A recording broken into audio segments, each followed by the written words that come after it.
Mistress of War, Book 1, written by R.A. Stephan, digitally narrated by 11 Labs.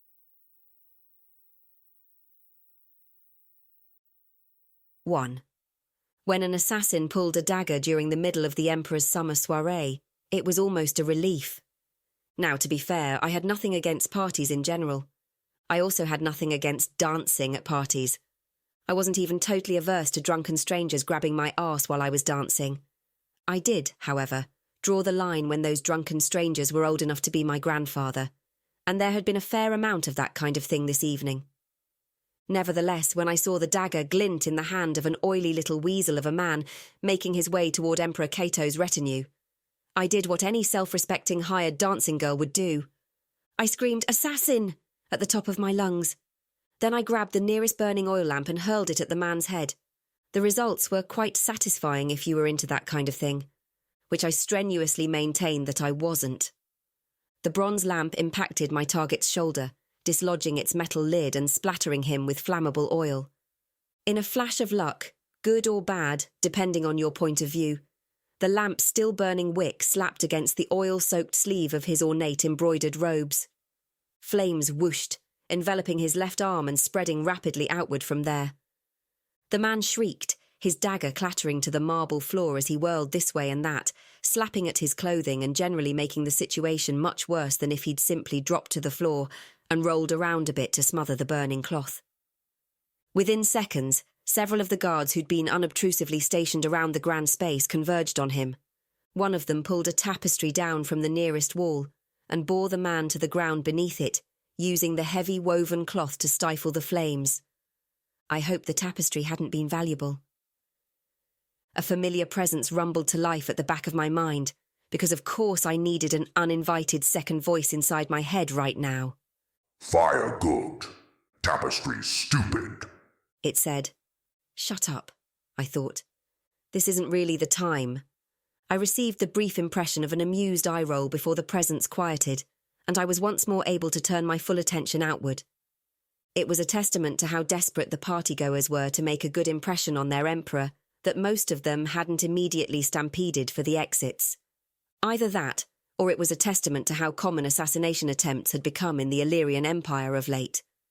For all I knew, watching a foiled assassin be set on fire during a party like this one was considered high entertainment, like the festive solstice bonfires back in my grandparents' village.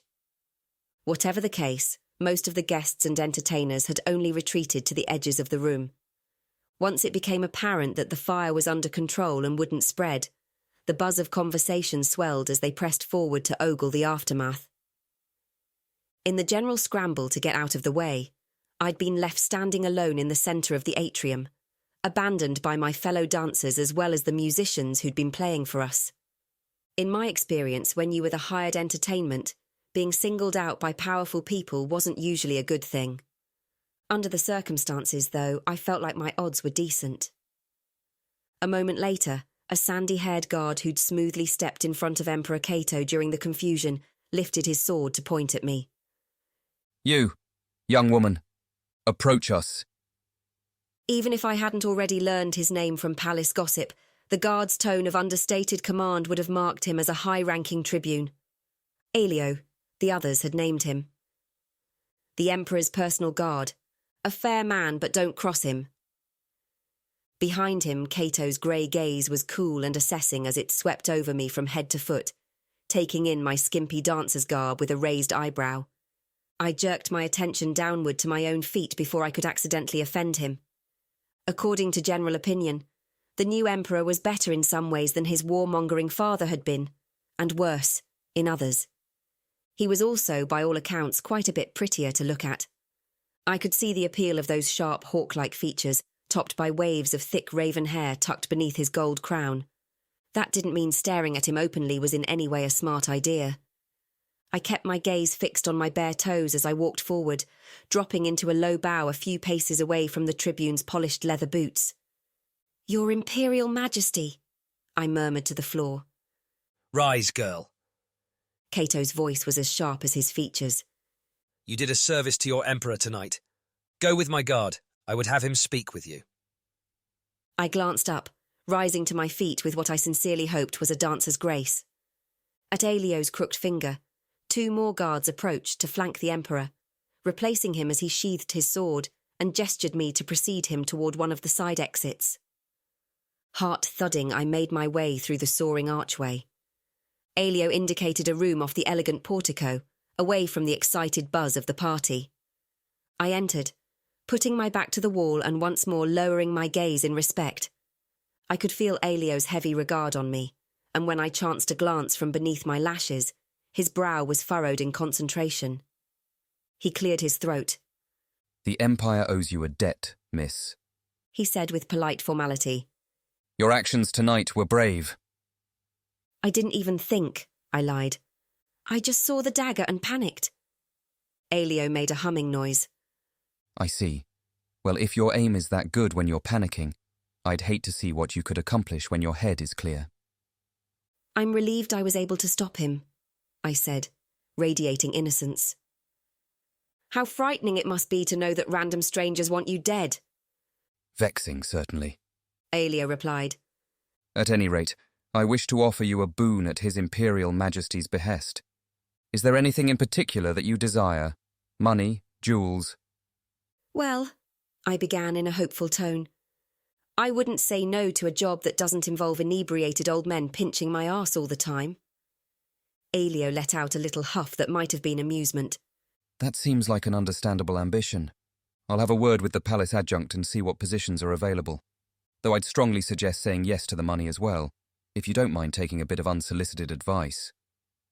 It was my turn to give a little laugh. Money's good too. Thanks. He nodded. Return to the servants' entrance near the kitchens tomorrow morning when the sun breaches the top of the palace wall. Ask for Madame Fritsch and tell her Tribune Aelio sent you. Thank you, I said, meaning it with all my heart. I'll definitely do that. He dipped his chin in acknowledgement. Good. And now, if you'll forgive me, I suspect the party is already back in full swing. I don't think anyone would blame you if you wanted to call it a night after all the excitement. I'll dance, I told him quickly, exhilaration over my unexpected good fortune thrumming through my veins. Very well, Aelio said, indicating the door with an economical gesture of one hand. With luck, the elderly drunkards will exercise a bit more restraint, now that they've seen you take down a man with an oil lamp. Somehow I doubted that, but I gave him a sunny smile anyway before retracing my path to the atrium and rejoining the other dancers. As Aelio had predicted, the would-be assassin had already been dragged away, and the revellers were back to their revelry as though nothing had happened. I spared a thought for the burned man, thanking him silently for giving me the chance I'd needed to gain closer access to the palace, and more specifically, to Emperor Kaeto. I'd been here in the Illyrian capital city of Amarius for almost 2 months now as a spy, and this was the first time I'd even managed to get inside the same room as the infuriating bastard. Long time. The voice in my head said wistfully. Miss you. Too long, I agreed. It's necessary, though. The 4 dragon eggs that had been stolen from my island home of Eburos might already have hatched in the time it had taken me to get this close to my imperial target. The Illyrian Empire had been my people's hereditary enemy for far longer than I'd been alive. The idea that there might be valuable dragon eggs in the Emperor's possession was unthinkable.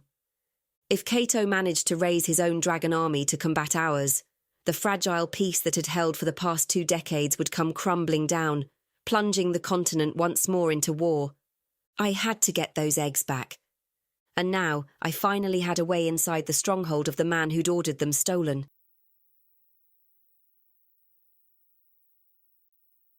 Two. You've been out of communication for 2 months, Dara. Orlean's tone stayed low and carefully level, which generally meant she was pissed off at me.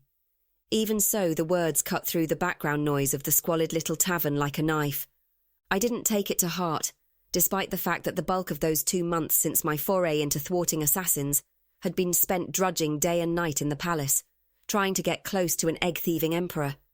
She'd only been worried for my safety, not that she'd ever admit to such a thing aloud.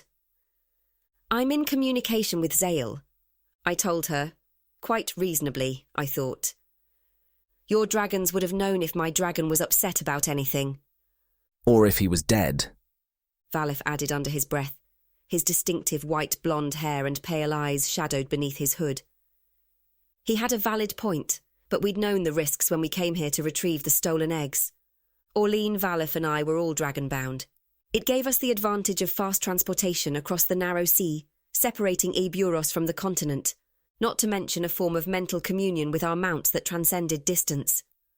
Unfortunately, it also meant that if any of us should die, our bonded dragon would immediately drop dead as well, and vice versa. We'd left the creatures safely across the border in Utrea before entering Illyrios. Utrea and Eburos were staunch allies, not least because my Eburosi aunt was wed to Utrea's king. Our dragons were under the care of the ruling family, but even from so far away, if Zale had sensed danger to me, the other dragons would have picked up on it and passed on the information to Orleen and Valif. And as Valif had said, if Zale had randomly died, they'd know I was dead too. Lavinio, the only member of our party without his own dragon, cleared his throat. Maybe we should skip ahead to the part where you tell us what you found out. He fiddled with his tankard of weak beer, turning it around and around in his grip. I nodded. We'd chosen this tavern partly because it was disreputable, but mostly because it tended to attract a cross-section of the capital city's lower classes. Even if we hadn't been speaking a pidgin version of northern Eburosi that was unlikely to be understood by strangers, no one else was paying us any attention. Lavinio and I could easily pass for Illyrian with our dark brown hair and brown eyes. Valif and Orleen couldn't say the same. They were both wearing cloaks with the hoods pulled up, Val to hide his extreme paleness, and Orleen to cover her red hair. Not that it really mattered. Amarius was a melting pot for people from all over the continent and beyond. Also, the other patrons were far too concerned with their own troubles to worry about what a table of foreign strangers was up to. So I managed to get a job in the palace as a servant, I said. Which, to be honest, I don't recommend. It's been sheer misery, and just for the record, I hate it. Orleen eyed me, raising a brow as she leaned back in her chair and crossed muscular arms over her chest. Oh, are you getting blisters from the hard work, Princess? I scowled at her, not about to admit that yes, I had blisters. Fun fact. It turned out that sword calluses and calluses from hauling mop buckets around were in completely different places on your hands. Anyway, last week was the first time they let me have an afternoon off since I started the job, I said, which is why it took me so long to get a message to the drop point and set up this meeting. Allegedly, I now have 6 hours off work at this time every week. I wouldn't rely on it, though. I get the impression it could be revoked at any time and for any reason. How did you manage to secure this position? Valif asked, a furrow marking his pallid forehead. I can't imagine they hire people off the street to work at the palace. I guess the Emperor just liked my face, I said breezily, drawing idle patterns in the condensation on the sticky table. Valif's eyes narrowed. You're lying. He sounded tired rather than irritated. I sighed. There wasn't any point in prevaricating when in the presence of our resident magician. Val could sense, without fail, whether the people around him were telling the truth or not. Most people, at least. Lavinio, for instance, was oddly resistant to his powers, a fact which both intrigued and exasperated the former pagan priest. The truth? I was acting as a hired dancer at one of Kaeto's posh celebrations when an assassin pulled a knife and tried to sneak past the guards. I admitted. I prevented him. Valif winced. Orleen snorted. Keep a low profile, you said.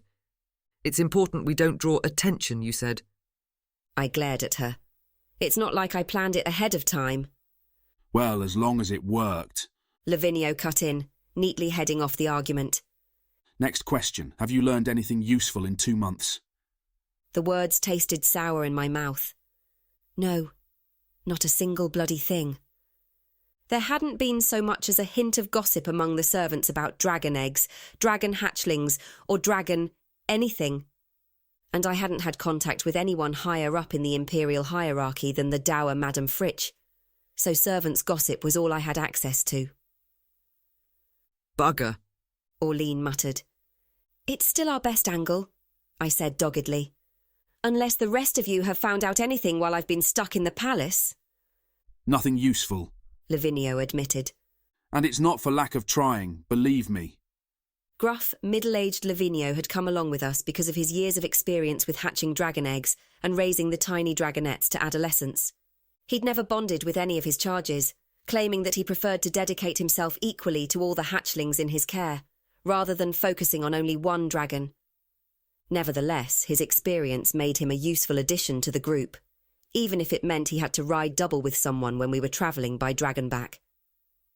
He ran a hand through his perpetually messy hair, his brown eyes meeting mine and holding. We all know his imperial ballsack could have hatched those eggs months ago.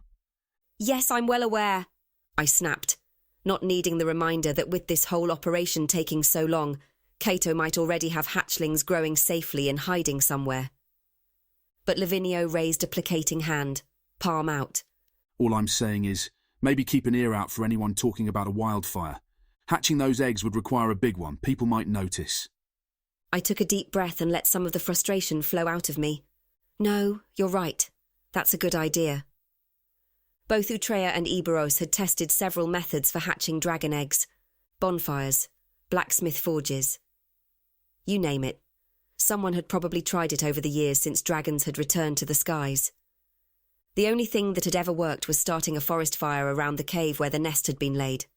Maybe someone in the palace would have noticed something like that and be willing to gossip about it to a random servant girl. We'll plan to meet here at the same time next week, I told them, for lack of any better strategy. But like I said, I can't guarantee I'll be able to make it. If I can't, I'll try to send a message to the usual place so you'll know. Of course, I might not be able to do that either. Orlean nodded. Fine. We'll keep talking to people in the city. We're also scouting out areas with caves and woods where someone might try to keep dragons in secret. Except there aren't any places like that, Val added. Not nearby. Amarius is surrounded by fields and closely managed logging forests. For all we know, the Illyrians may not have the first clue how to hatch these eggs, I said, because right now that felt like our best hope. That's true enough. Lavinio agreed. Val met my eyes. Whatever the case, you must be careful, Dara. If anyone in the palace suspects you... I'm always careful, I said lightly. You know me. His pale gaze said that he knew me all too well and that he didn't appreciate the casual lie. But our mission was to retrieve those eggs, no matter the cost. Without dragons of their own, our enemies in Illyrios were no match for the combined forces of Utreya and Eburos. With them, the fragile status quo would come tumbling down around our heads. Careful didn't really come into it. I returned to the palace to find Madame Fritsch in a high temper, her wrinkled cheeks flushed red and her iron-grey hair escaping its bun. "Where have you been, girl?" she demanded. "It's my afternoon off," I said, resigned to receiving a random dressing down I didn't deserve. "Don't talk to me about time off." Her face grew even redder. "One of His Imperial Majesty's personal serving girls is ill with a fever, and for some reason I wouldn't presume to guess, he's requested you to replace her." I opened my mouth, snapped it shut, tried again, because surely getting close to Kaeto couldn't be this easy. "Excuse me?" Madame Fritsch spluttered in outrage. "You heard me, and if you're not in the royal quarters with wine waiting for him when he returns from sparring, it will be both our heads." She grabbed my shoulders and frog-marched me to an antechamber, pointing at a filmy dress draped over a chair. "Put that on and be quick about it. You're a disgrace to this palace." I was happy to be a disgrace to every palace on the continent, if it meant getting back in Kaeto's immediate presence. Ignoring the insult, I changed quickly and finger-combed my hair into a semblance of neatness. Madame Fritsch swept me from head to toe and gave a reluctant nod. "You'll do, I suppose. Now follow me." I followed her to Kaeto's royal apartments in the heart of the palace, where 2 guards stood flanking the double doors. One bowed to Madame Fritsch and gestured at me to enter the luxurious room. Once I had, he closed the door unceremoniously in her face.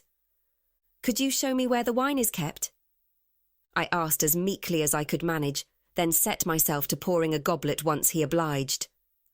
A few minutes later, a young man with a lyre hurried in, giving me a nervous smile. "Hello. You must be the new girl. Yes, that's right, I began, but he ignored me, crossing to an unobtrusive alcove with a single chair in the corner. There he sat down and began tuning his instrument. Before I could make another attempt at conversation, the doors opened again. I snapped my jaw shut as Kaeto and Elio walked in, both of them tousled and sweat-damp. An example must be made of them, Kaeto was saying. He unbuckled the sword belt at his waist, ignoring me as he crossed to a shelf and laid it there. I understand that, Your Majesty. Elio replied, coming to a halt inside the door and standing at parade rest. But the reports of unrest in the outlying areas are growing in frequency and number. Executions may be seen as fuel on the fire, rather than... He broke off, his attention falling on me as though he'd just realised I was there. I did my best to look vacant and disinterested. Kaeto frowned, following Elio's gaze to me. "May I offer you wine, Your Imperial Majesty?" I asked sweetly. Kaeto's sharp eyes narrowed. Ah, yes, the firebrand. Leave us now, Elio. We will speak more on this subject later. Bring me that wine, girl, but taste it first. Not all assassins wield blades after all. Some wield poison.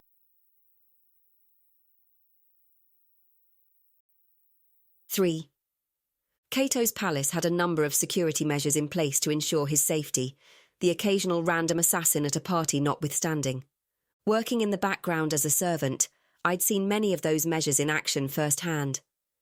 For that reason, I didn't have too many qualms about lifting the goblet of wine to my lips and taking a couple of healthy swallows. You had to give the man this much. He clearly appreciated a good vintage.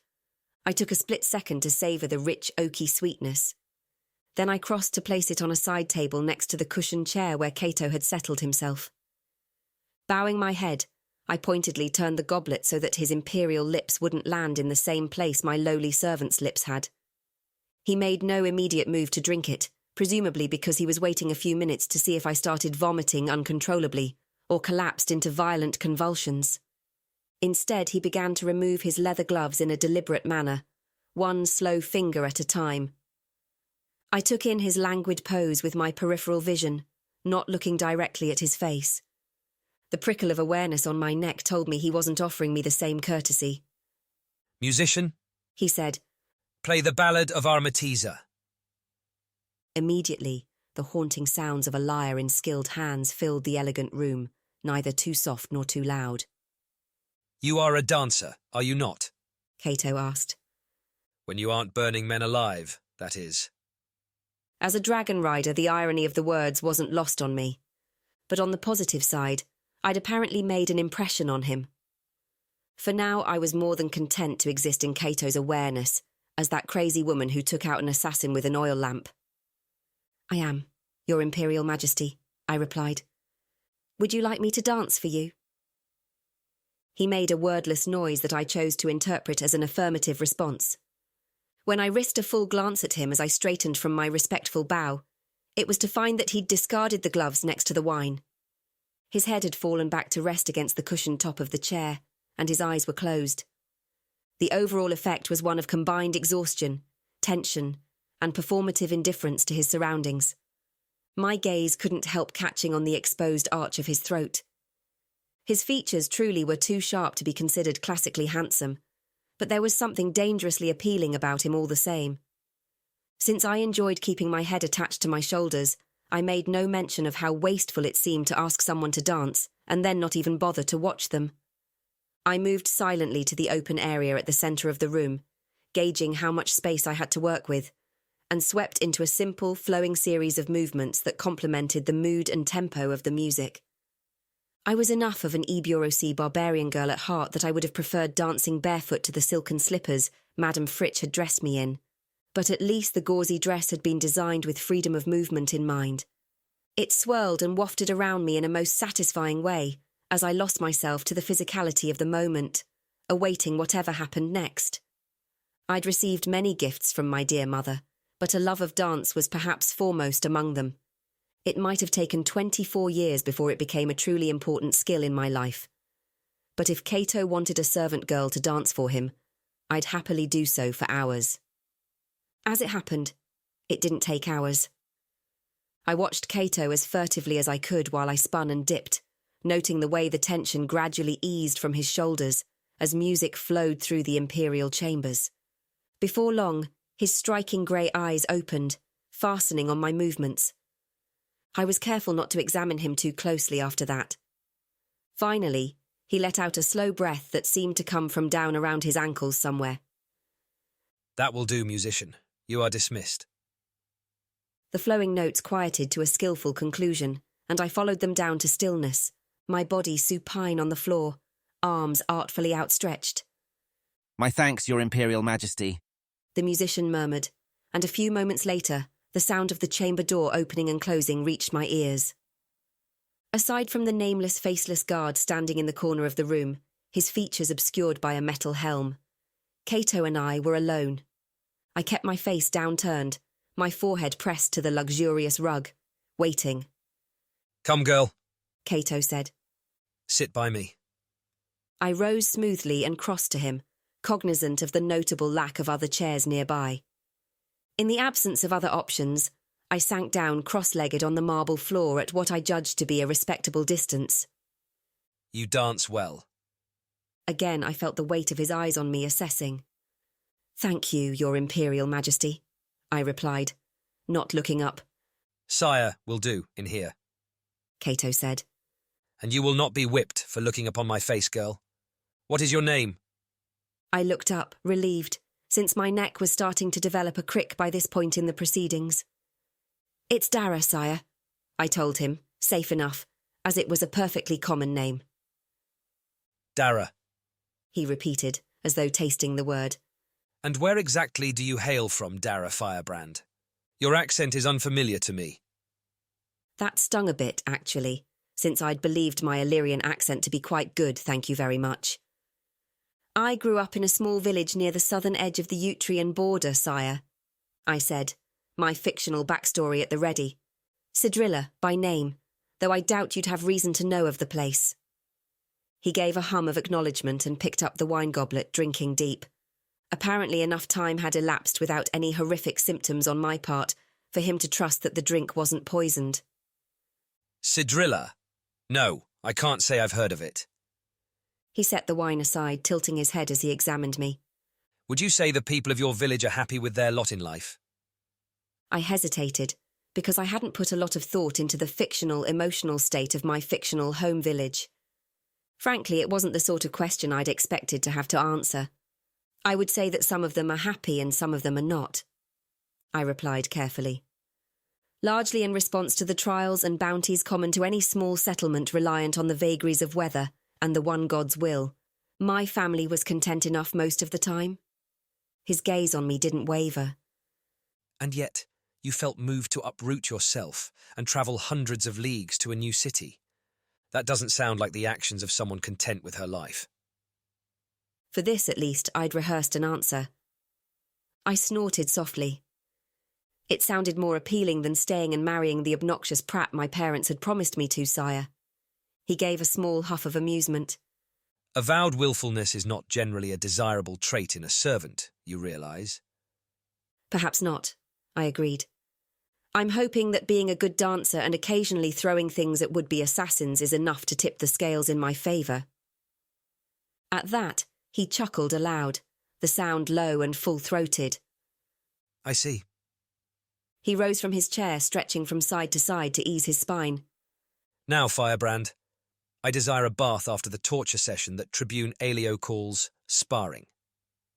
Yet again he subjected me to that critical, assessing look of his. Tell me, Dara of Sidrilla, are you a virgin? And that was unexpected? Maybe it shouldn't have been, though. If there was one thing that irritated me about the northern parts of the continent, it was their bizarre obsession with women being virgins. My response might have been a risky tactical decision on my part, but Kaeto had seemed amused by my avowed willfulness a moment ago. I raised a pointed eyebrow at him. Such a question, sire. Why? Are you? Surprise flickered across his features. For the first time, I had the impression he was seeing me as a person rather than a new possession with which to entertain himself.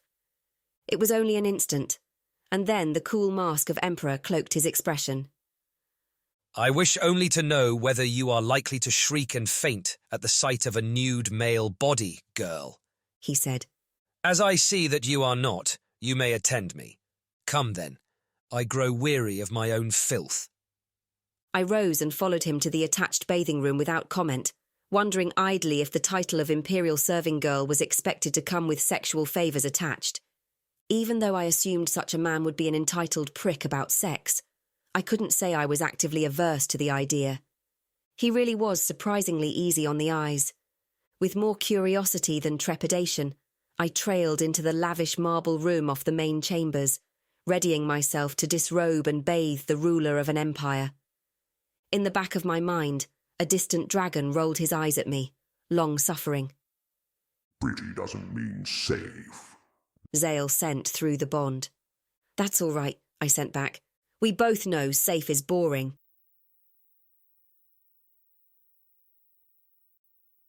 4. It wasn't a terribly surprising development when the guard followed us into the Emperor's bathing chamber. I might have acted to stop a random assassin at a party, but even after 2 months, I remained a largely unknown quantity within the palace. A man like Kaeto didn't stay alive in a city like Amarius by blindly trusting every new person who came his way. Other servants had been at work behind the scenes to ready Kaeto's bath. The white-tiled floor led down to a sunken tub set in the centre of the room. It was full and waiting, steam rising from the water in gentle curls. Rose petals floated on the surface like drops of crimson blood. Well, undress me then, Kaeto said with a ruler's impatience. Even I am becoming offended by my stench. He shifted his shoulders restlessly, as though trying to work kinks out of his spine. Some evenings I'm convinced Elio uses our training sessions as an excuse to gain revenge for whatever petty slights are irking him that day. The faintest snort of amusement emerged from behind the guard's featureless visor. Kaeto turned a sharp glare in the man's direction, and he abruptly went as still as a statue in his post by the door. I turned my attention to the buckles and fastenings holding Kaeto's clothing closed, thinking wryly of all the abuse I'd taken over the years from various weapons masters in the name of training. One did not learn adequate skills in self-defense without gaining bruises along the way. Apparently, not even emperors were an exception to that rule. As I peeled off Kaeto's sweat-stained linen shirt, it revealed a purpling mark blooming on his left shoulder and a second one low on the right side of his ribs. The faded remains of a handful of other marks decorated his torso. None were serious. All were proof that Elio cared more for his ruler's skill with a sword than the state of his pristine imperial hide. Given what I'd heard from my sources about the loyal palace tribune, that didn't come as a surprise. It did, however, go a long way toward explaining Kaeto's reputation for being a decent fighter, despite having seen little in the way of real battle. He certainly had the physique for it. That became more obvious, the more clothing I removed. The Emperor was naturally pale-skinned, and even with the excess of fine food and drink available to him at a snap of his fingers, there wasn't an ounce of fat anywhere on the man. He was wiry rather than broad. Muscle and sinew stood out in ropey cords on his forearms and biceps. His chest and shoulders narrowed to a trim waist above slender hips. When I matter-of-factly removed his boots and pulled down his breeches, I was treated to the sight of a taut and shapely arse in profile as he twisted to step out of them. I couldn't help a quick glance at his cock. Because why not? I mean, how often did a girl get a glimpse of an imperial prick, after all? It hung quiescent among a thatch of dark curls, a good size, long and slender like the rest of him, but otherwise completely unremarkable. All in all, he reminded me of the long-limbed coursing dogs popular with the nobles in Utrea. Beautiful to look at, but also nervy, high-strung, and prone to snapping at people unexpectedly. Without a word, he turned and stepped into the sunken bath, settling himself down with a sigh and spreading his arms along the marble lip. His eyes slipped shut once more, his nostrils flaring as he breathed in the fragrant steam. I gathered up the discarded clothing and folded it neatly, placing it on a chair next to the door, opposite the unmoving guard. Scanning the room, I located soap, a pitcher, and a soft woven cloth lying near the tub. "Shall I wash you, sire?" I asked. That is why you're here, Firebrand. Kaeto replied without bothering to open his eyes. Bathing another person was something with which I had surprisingly little experience. I'd been an only child, so I'd never had to wash the dirt off sticky younger siblings. And while the number of lovers I'd had over the years was not insignificant, bathing them had always fallen into the nebulous and incomprehensible territory of emotional intimacy. A subject in which I was, and always had been, completely incompetent. On the other hand, how difficult could it be? I knelt at the edge of the tub and wet the cloth, then swiped it through the jar of soft sandalwood-scented soap. It couldn't be much different from washing myself, although I did try to play up the sensuality of the act as I rubbed the washcloth over the slope of Kaeto's tense shoulders and hard-muscled chest. I still had no idea if intimacies were an expected part of my new role as female body servant to a powerful man. But when I stretched down to rub the soapy cloth over the tops of Kaeto's thighs, letting the edge slide teasingly along his length, the leader of the largest empire the world had ever known knocked my hand away, the movement quick as a striking snake. In my peripheral vision, I saw the guard tense at the sudden splash of water. I backed off immediately, bowing my head in contrition. "Forgive me, sire. You do not wish me to pleasure you. When you asked about my experience, I assumed you wanted—" No. Grey eyes pinned me. You'll forgive me if I'm not eager to let someone who burned a man alive handle me intimately on such short acquaintance.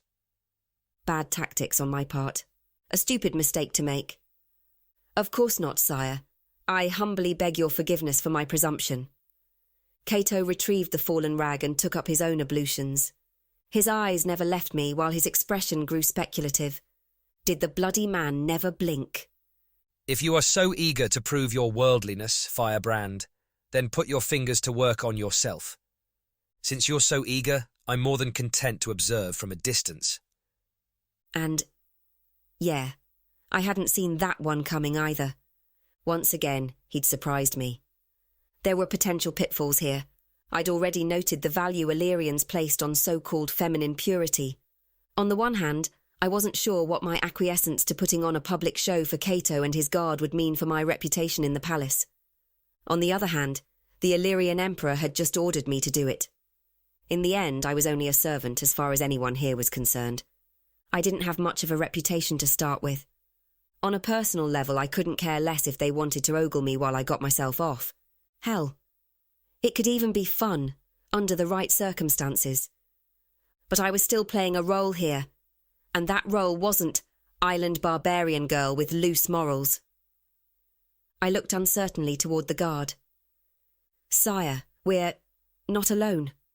He raised an eyebrow. Interesting that this fact wasn't a concern for you when you were preparing to handle me without my permission. Which was a fair point, damn him. "Well, I stammered, trying to channel the fictional village girl I was supposed to be. "I didn't realise—" Kaeto was still watching me with that faintly predatory expression. You might wish to consider the following fact. Should it circulate among the barracks that you are my latest dalliance, no one else in the palace will dare molest you. Not unless they're in a hurry to be tortured to death over a period of weeks." The guard had once again gone very still. I wasn't sure he was even breathing.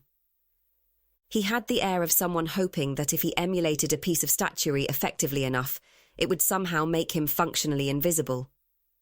"You do make a compelling argument, sire," I allowed. Again, I glanced toward the guard. "But I don't suppose he could, leave first?" No, Kaeto said with a hint of cruelty tinging his amusement. I don't suppose he could. However, I assure you he's more than capable of keeping his eyes where they belong. He leaned back in the bath, regarding me openly. And this should not be getting me going as much as it was. But as I'd told Zale through the bond, safe was boring. I'd always despised being bored. "He'd better if he knows what's good for him," I said, glaring at the guard to drive home my point. Neither of them needed to know that these weren't even the strangest circumstances under which I'd done something like this in front of other people. Though, to be fair, most of the other times had involved some combination of strong wine and hallucinogens. "You're missing out, you know." I told the Emperor of half the continent. I was going to make it really good for you. Kaeto let out a derisive snort as I arranged myself artfully nearby. It was a different kind of dance, but I still tried to make it a show as I slid a hand down my body. On the positive side, danger had always been my aphrodisiac of choice. Well, danger, and that weird brownish-purple spice Val had brought back from one of the northern tribes a couple of years ago. That shit was amazing. Still, it was driving me a little bit crazy not being able to tell if I was affecting Kaeto. He certainly wasn't touching himself, just watching me from beneath hooded eyelids. What kind of game was he playing here? Eventually, I reached my crisis point despite the bizarre circumstances, thinking of the vulnerable arch of Kaeto's throat as he lay dozing in his chair earlier. Afterward, I lay panting as the tension leached from my body, leaving me limp and spent on the polished floor. Very nice, Kaeto said in a tone of polite indifference. He sounded like someone attending an amateur theatre performance. I half expected him to start slow clapping. Instead, a small splashing sound reached my ears. I peeled open one eyelid to find him rising from the bath, clearly unaffected by my shameless display as he reached for a towel and wrapped it around his waist. You are dismissed for the evening, he continued. I will call for you again when I require you.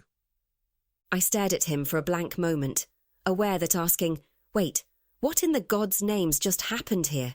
would probably be a good way to get beheaded, or at least flogged. "Yes, sire," I muttered, pulling my clothing to rights. With no other options, I clambered to my feet and slunk past the guard without looking at him. I was pretty sure he was smirking at me behind his steel visor. I spent the next 2 days obsessing over whether the Emperor of Illyrios preferred men, or whether he was one of those people who preferred no one at all when it came to intimacy. Or perhaps he liked women, but he specifically didn't like me. Then I reminded myself firmly that it didn't matter, because I was apparently his new plaything now. I was here to get close to him, not to seduce him. I went about my duties and kept my head down, waiting to see what would happen next. On the 4th night, he summoned me again. He made no mention of our previous evening together, nor did he take a bath. I merely served him wine, danced for him, answered more seemingly random questions about the non-existent village of Sidrilla, and left when he dismissed me after about an hour. On the holy day at the end of the week, I gathered my cloak in preparation for my planned rendezvous with Orline, Valef and Lavinio in the city. I was attempting to decide what I could safely tell them, without sounding either incompetent or deranged, when I nearly ran headfirst into Madame Fritsch. "Where in Damok's name do you think you're going, girl?" she demanded. "It's my afternoon off?" I reminded her, my stomach already sinking. "Are you completely daft, you little fool?" she snapped. "You're one of the Emperor's personal servants now. You aren't allowed to just swan out of the palace on your own." "I'm not?" I asked blankly. "Of course not," she said. "Good Lord, girl. Do you have no understanding of how sensitive your position is? You can't be privy to His Imperial Majesty's personal business and then go blabbing it to who knows who in the city." I stared at her. "So, I'm basically a prisoner in the palace now? Seriously?" She gazed heavenward as though seeking divine patience. "Don't be so dramatic. Now get back to work before I box your ears. There's cutlery that needs polishing in the kitchens." Not having any other real options, I turned around and retraced my steps, painfully aware that I now had no way to meet with my comrades. I also had no way to send them a message explaining the new situation. If you were like me, you could flap your wings and fly away, offered the grumbly presence in my head. "Not helpful, Zale," I sent back. My dragon only gave a mental shrug in reply.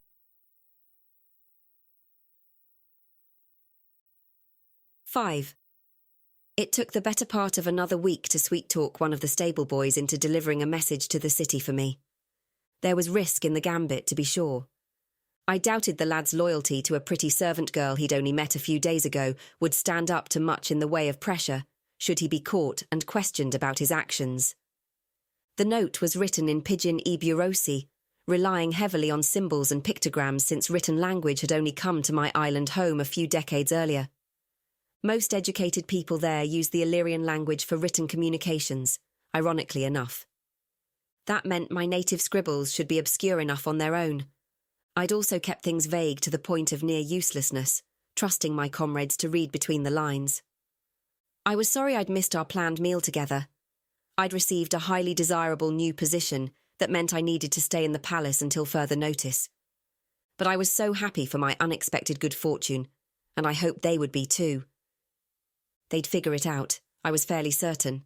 With luck, the money I'd paid my unwitting go-between would motivate him to follow through and drop the little vellum scroll at the designated communication point, like I'd asked him to.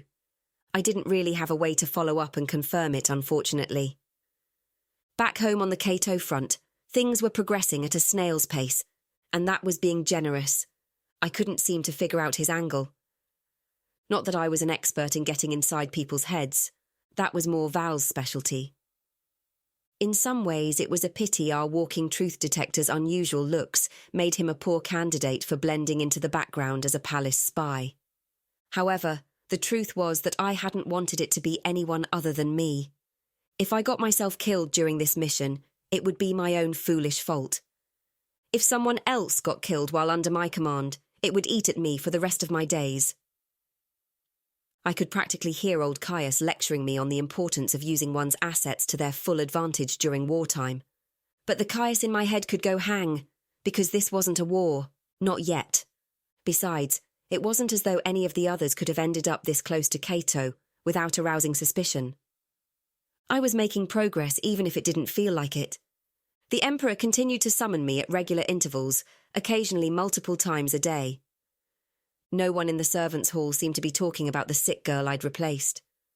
I hoped she hadn't died of her fever, or been poisoned, or been thrown into the palace dungeon, or disappeared under mysterious circumstances, never to be seen again. Needless to say, I didn't ask. That evening, Kaeto stalked in with the air of someone exhausted by a day of being surrounded by idiots. "Wine, sire?" I asked, bowing over the cup I extended to him. "She's already tasted it, Your Majesty," said the ever-present guard. Kaeto grunted and accepted the offered cup, tipping it up and taking several swallows as I straightened. "How may I ease your day?" I asked because I was all in on this serving girl thing, and I needed to find the key that would further unlock Kaeto's trust in me. He thrust the wine back in my hand and waved me toward his favourite chair. I set the cup on the table next to it and sank cross-legged to the floor nearby, well used to this by now. I watched as he unclasped his royal cloak and swept it off his shoulders, depositing the rich fabric over the back of a chaise near the door. He crossed to the chair and sank down on it with a weary sigh. "Distract me, firebrand," he said listlessly. "Tell me more about your village." Over the past couple of weeks, I'd spent an inordinate amount of time and mental energy composing the fictional life of Sidrilla and its inhabitants. So far, I'd managed to avoid contradicting myself or spouting anything too implausible. This was where growing up in a family of storytellers came in handy. "Of course, sire," I said. "What would you like to know?" He let his head fall back, gazing at the ornate ceiling. "Tell me a childhood memory, one that still feels as vivid as when it happened." The idea popped into my head fully formed. I would have been crazy not to try it. I licked my lips. A memory. When I was 12, I was playing with my friends on the banks of the river. I looked up, and there was a dragon flying low in the western sky. Its scales were the colour of rubies, of blood. It was the most beautiful and terrifying thing I'd ever seen. In the back of my mind, Zale huffed. I could tell he was secretly pleased by the adjectives I'd chosen, though. Beautiful and terrifying suited him from his nose to the tip of his amethyst tail. Kaeto roused himself to look down at me. I gazed up at him from beneath lowered lashes. "I've thought of dragons often since then," I said. "Just imagine how the world would change if Eburos had its own dragon army." Kaeto's gaze on me was cool. "Imagine how the world would change?" he echoed. "Why, that's simple enough.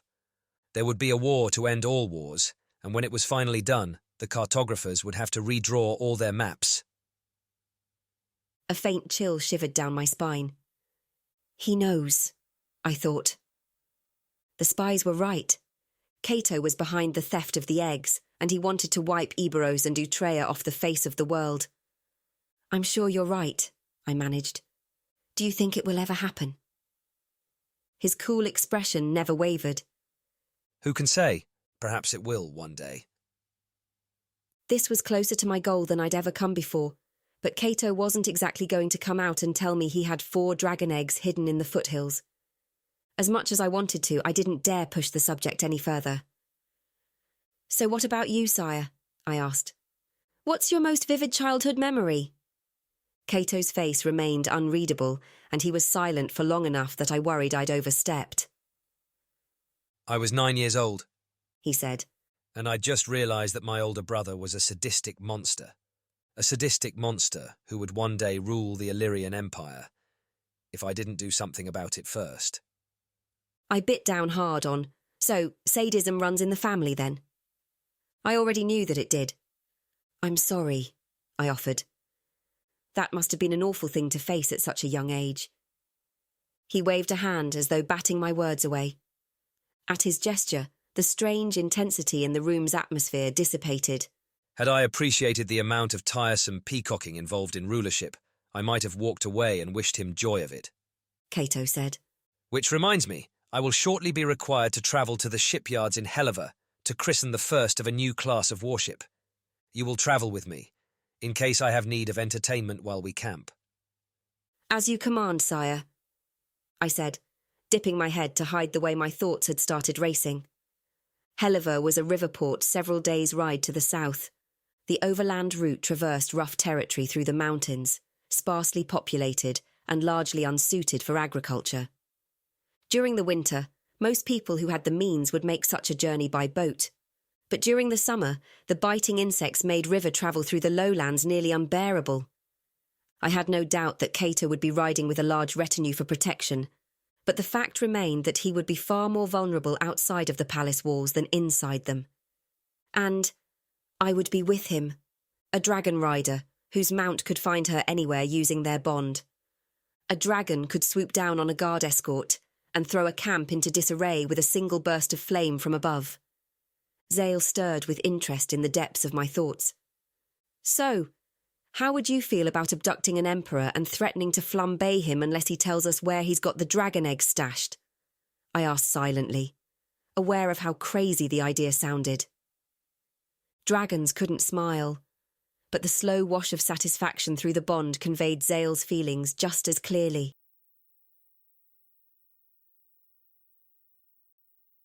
6.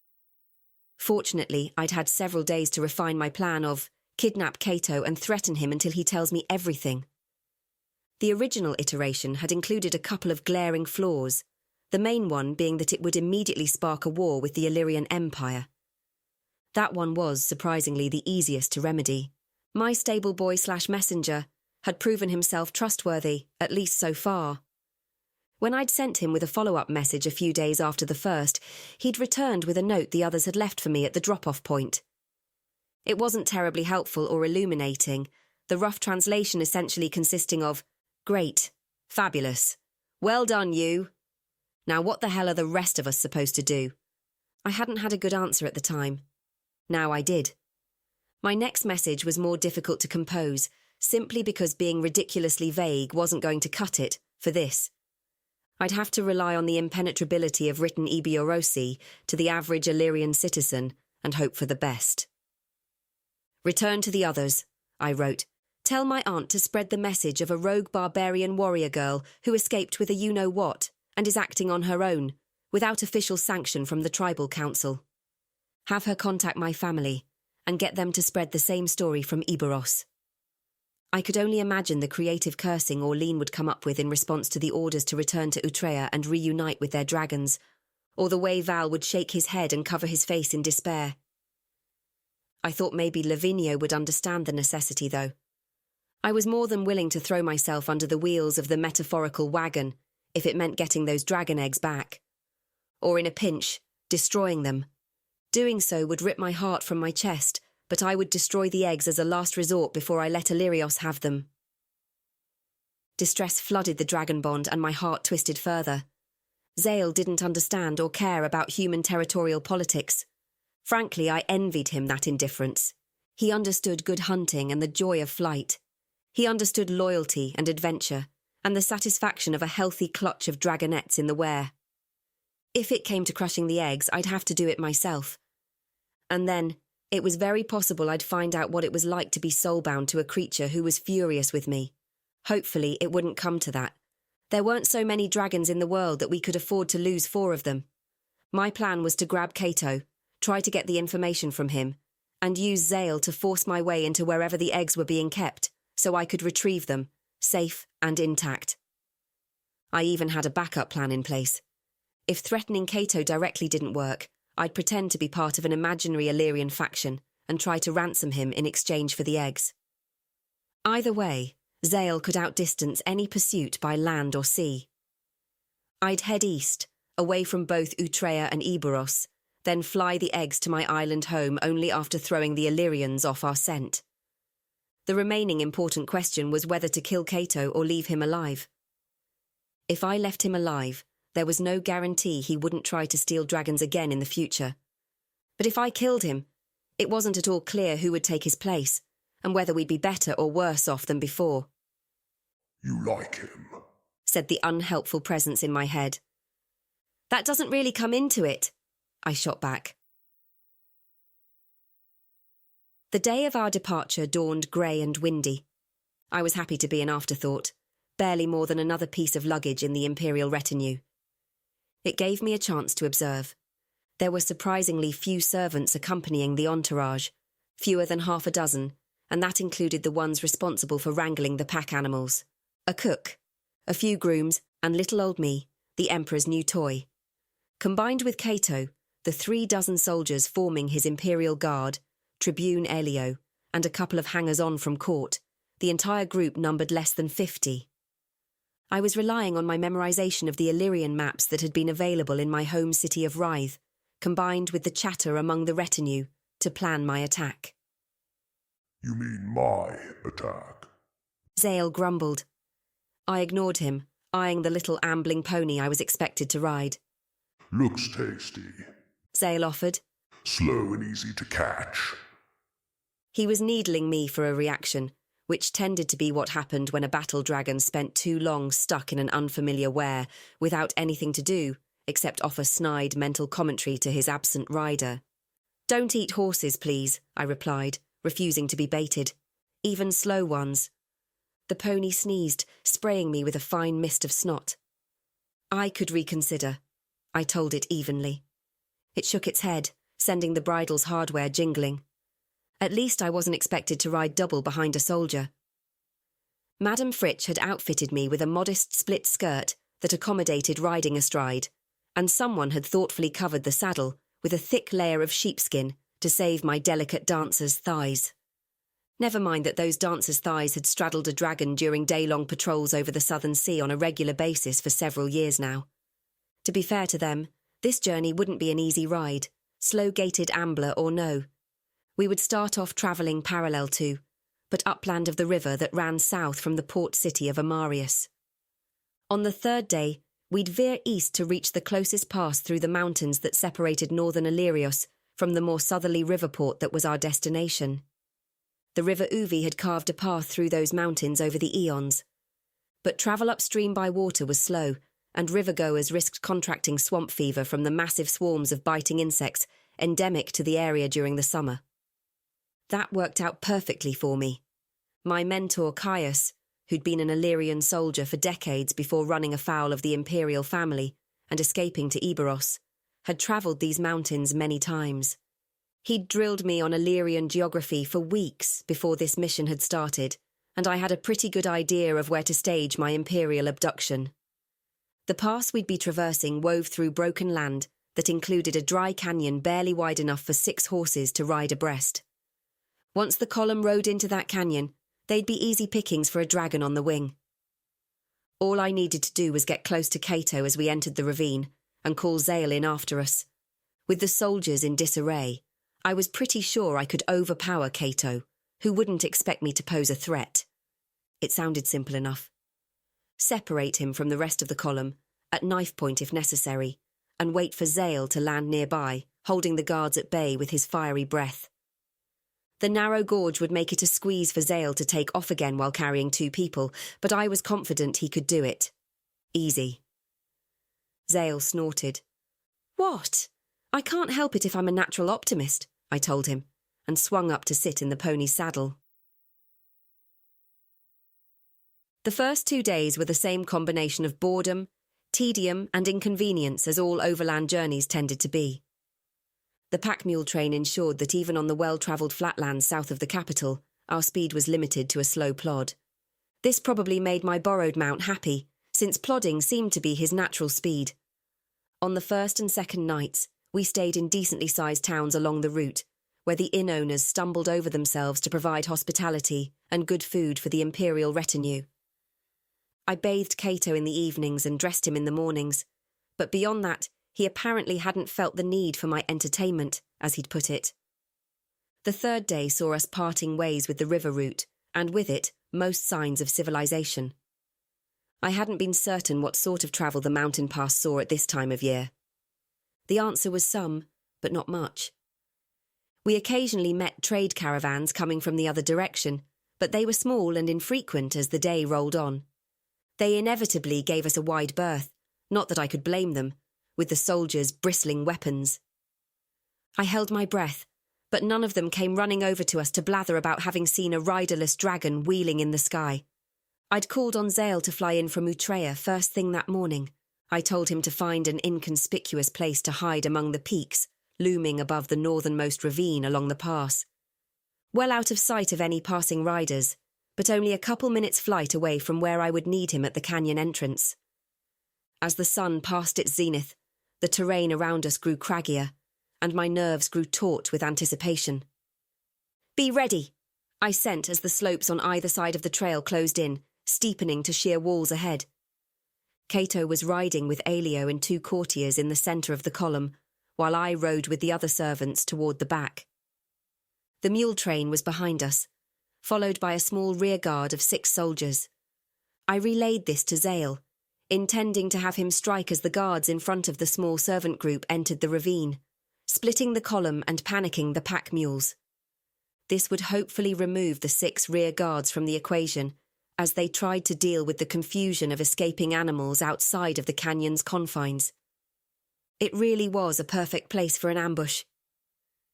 As the front of the column approached the entrance, I kicked the pony into a faster gait, pasting a resolute look onto my face.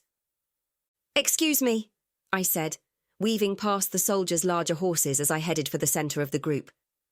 "Excuse me, I need to speak to Tribune Elio, it's urgent." The soldiers I passed scowled at me and one called, "Hey there, girl, get back with the other servants."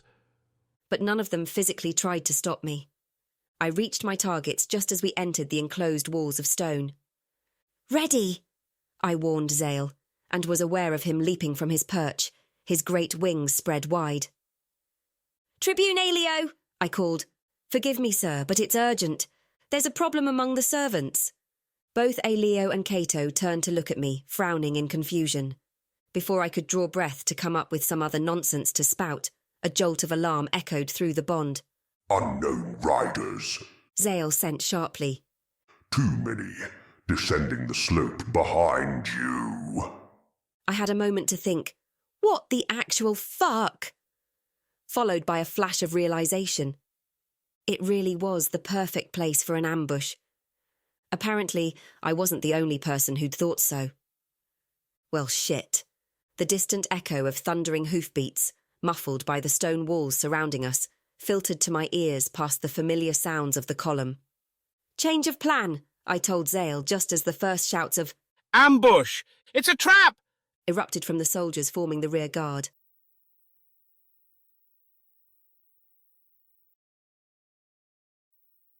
"7.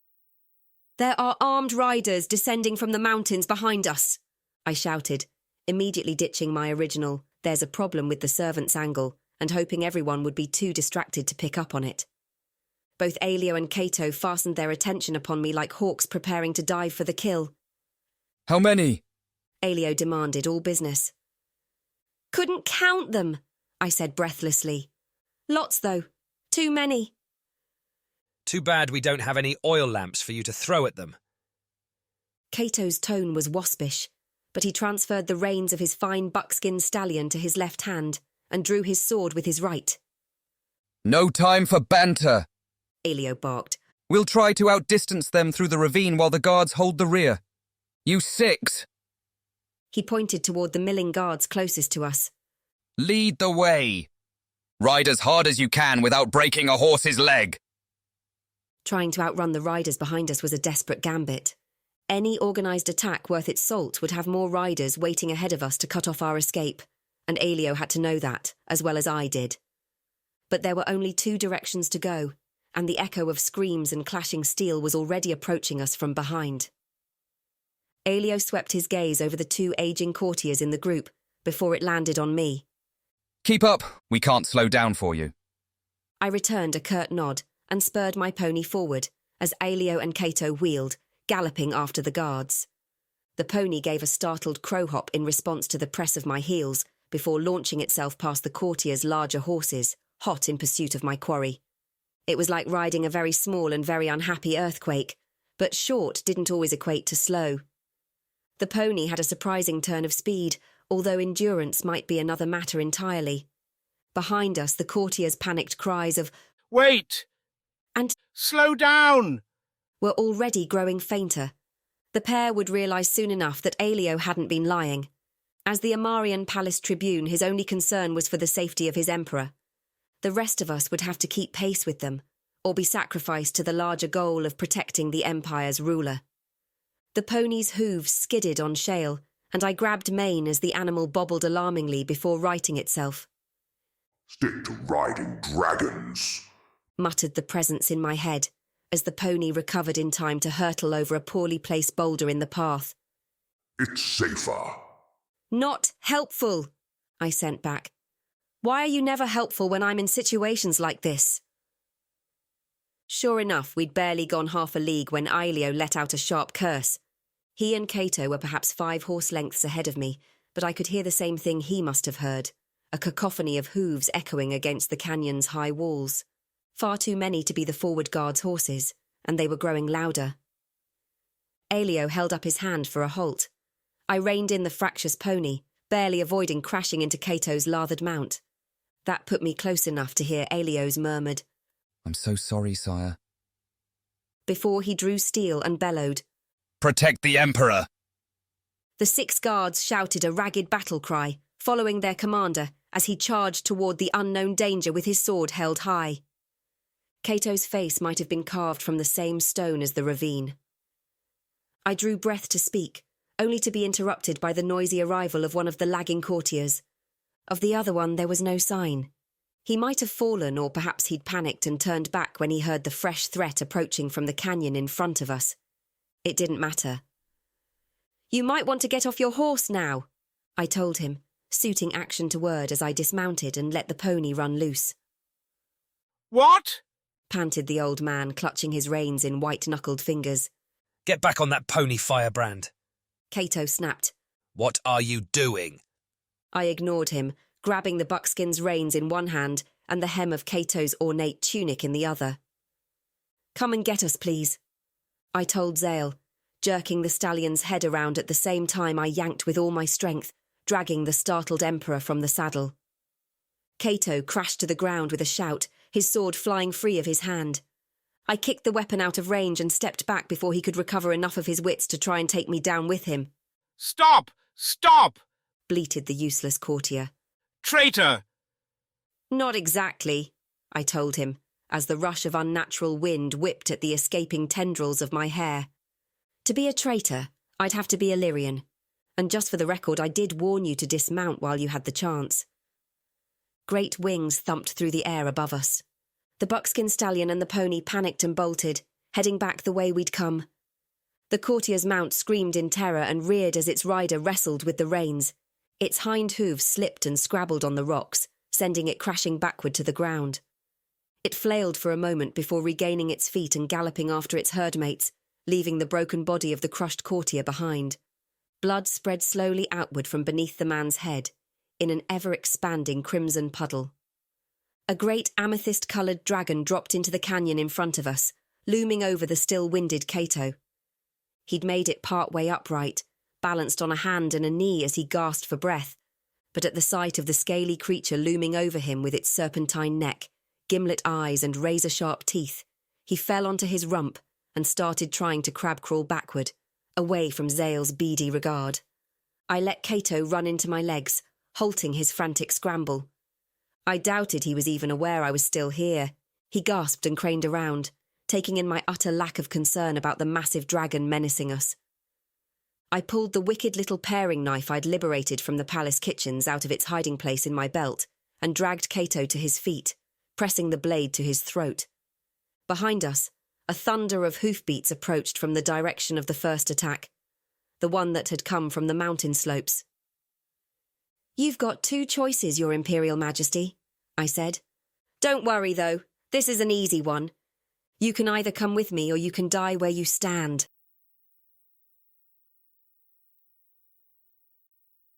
Eight.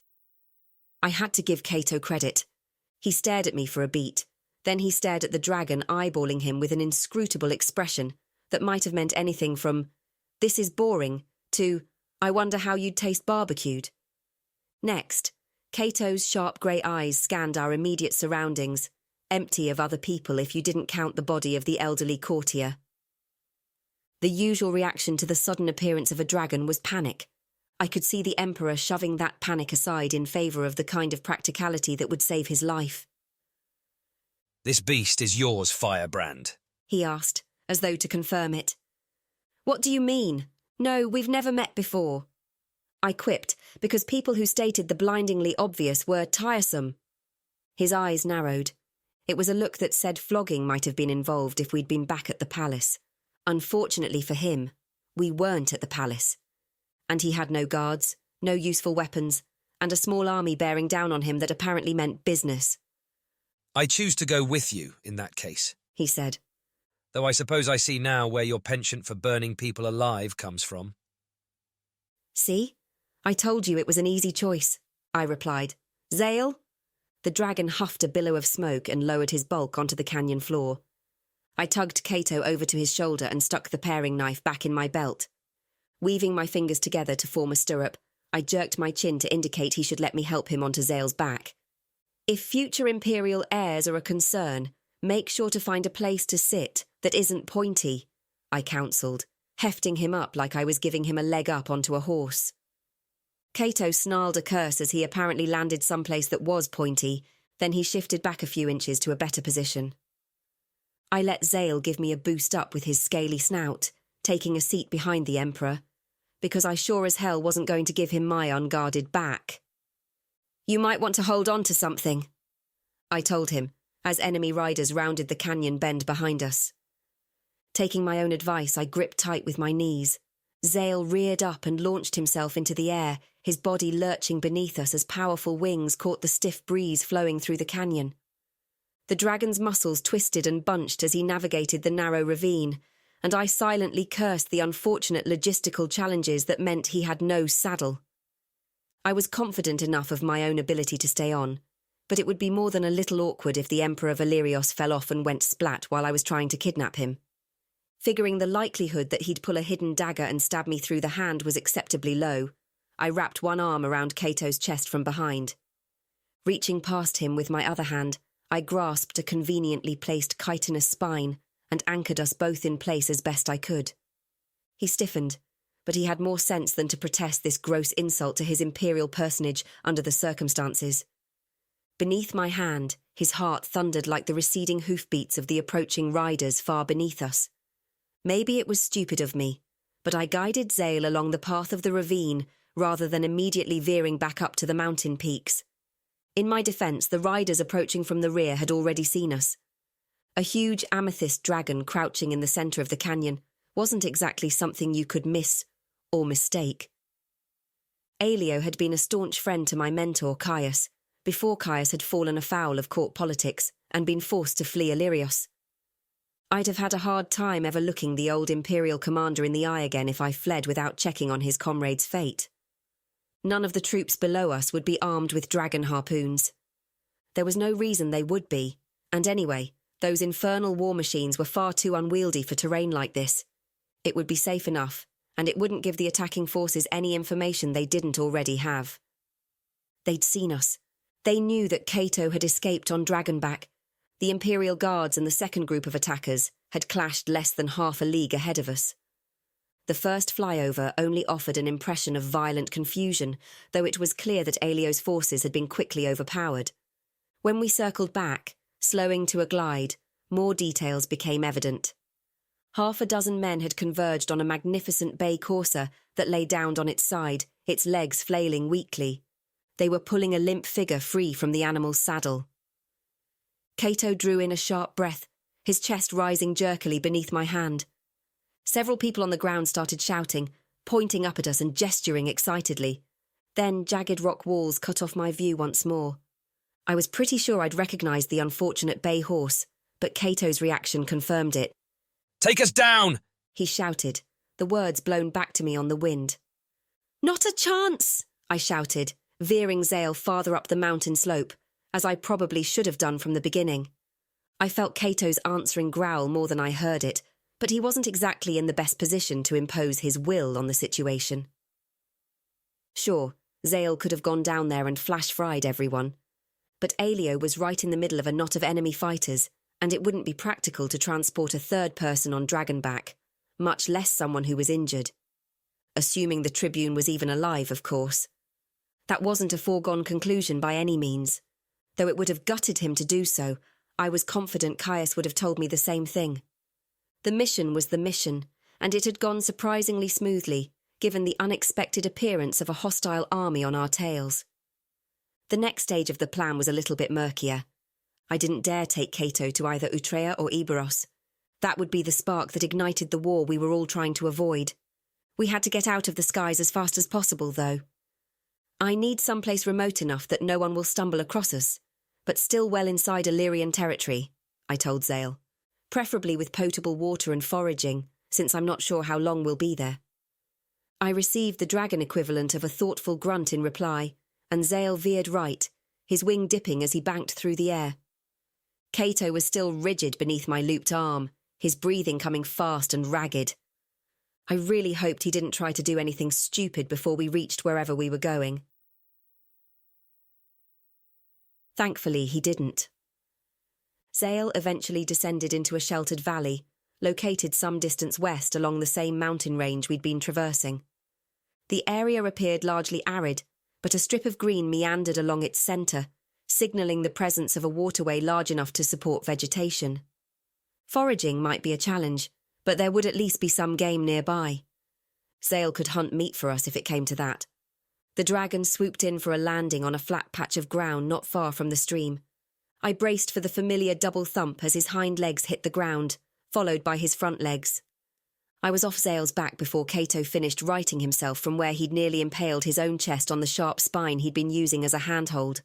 I backed off a few steps and pulled the stolen knife from my belt again, watching impassively as Zale gave a full-body shake. Kaeto yelped and went tumbling off his perch, but he rolled as he landed and came up with surprising speed, pulling a dagger from his boot as he did. His gaze seesawed back and forth between Zale and me. He held the dagger outstretched, but its point wavered between his two targets. "Yeah, you'll want to rethink that approach, sire," I said. "A dagger's not much use against a dragon. And if you somehow manage to take me out when you can barely stand up, he'll be irritated. You wouldn't like him when he's irritated." That part was a bluff. If Kaeto did somehow manage to get a blade through my heart, Zale would be too busy dying to be irritated about it. I could see Kaeto weighing his chances, see the moment he realised just how badly the odds were stacked against him. He straightened, favouring his left knee, and deliberately put the dagger back in his boot. "Perhaps you'd care to explain yourself, Dara Firebrand," he said with admirable steadiness. "Somehow I have a hard time believing the idyllic hamlet of Sidrilla has been secretly raising dragons within the Empire's borders." "Funny you should say that," I told him, fingering the edge of my own blade with clear intent. "In fact, it's the subject of dragons inside the Empire that I'd like to discuss with you. Your Majesty."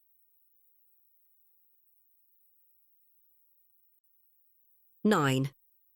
I might have imagined the look of confusion that flashed behind Kaeto's eyes. So quickly was it gone.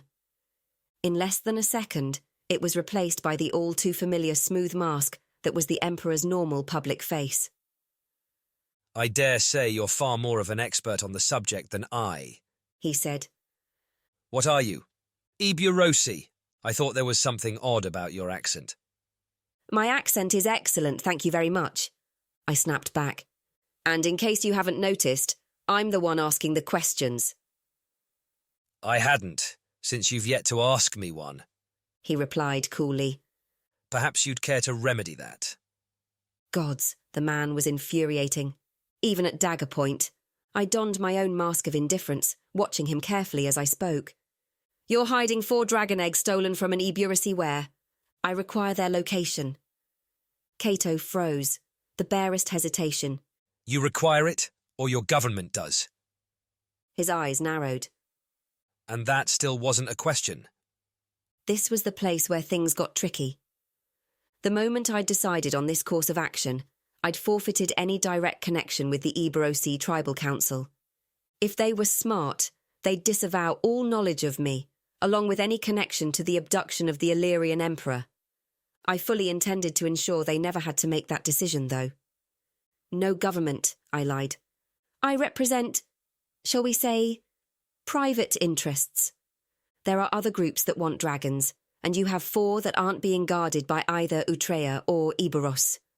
Trust me when I say Eburos is painfully aware that those eggs are gone, and they have a good idea who took them.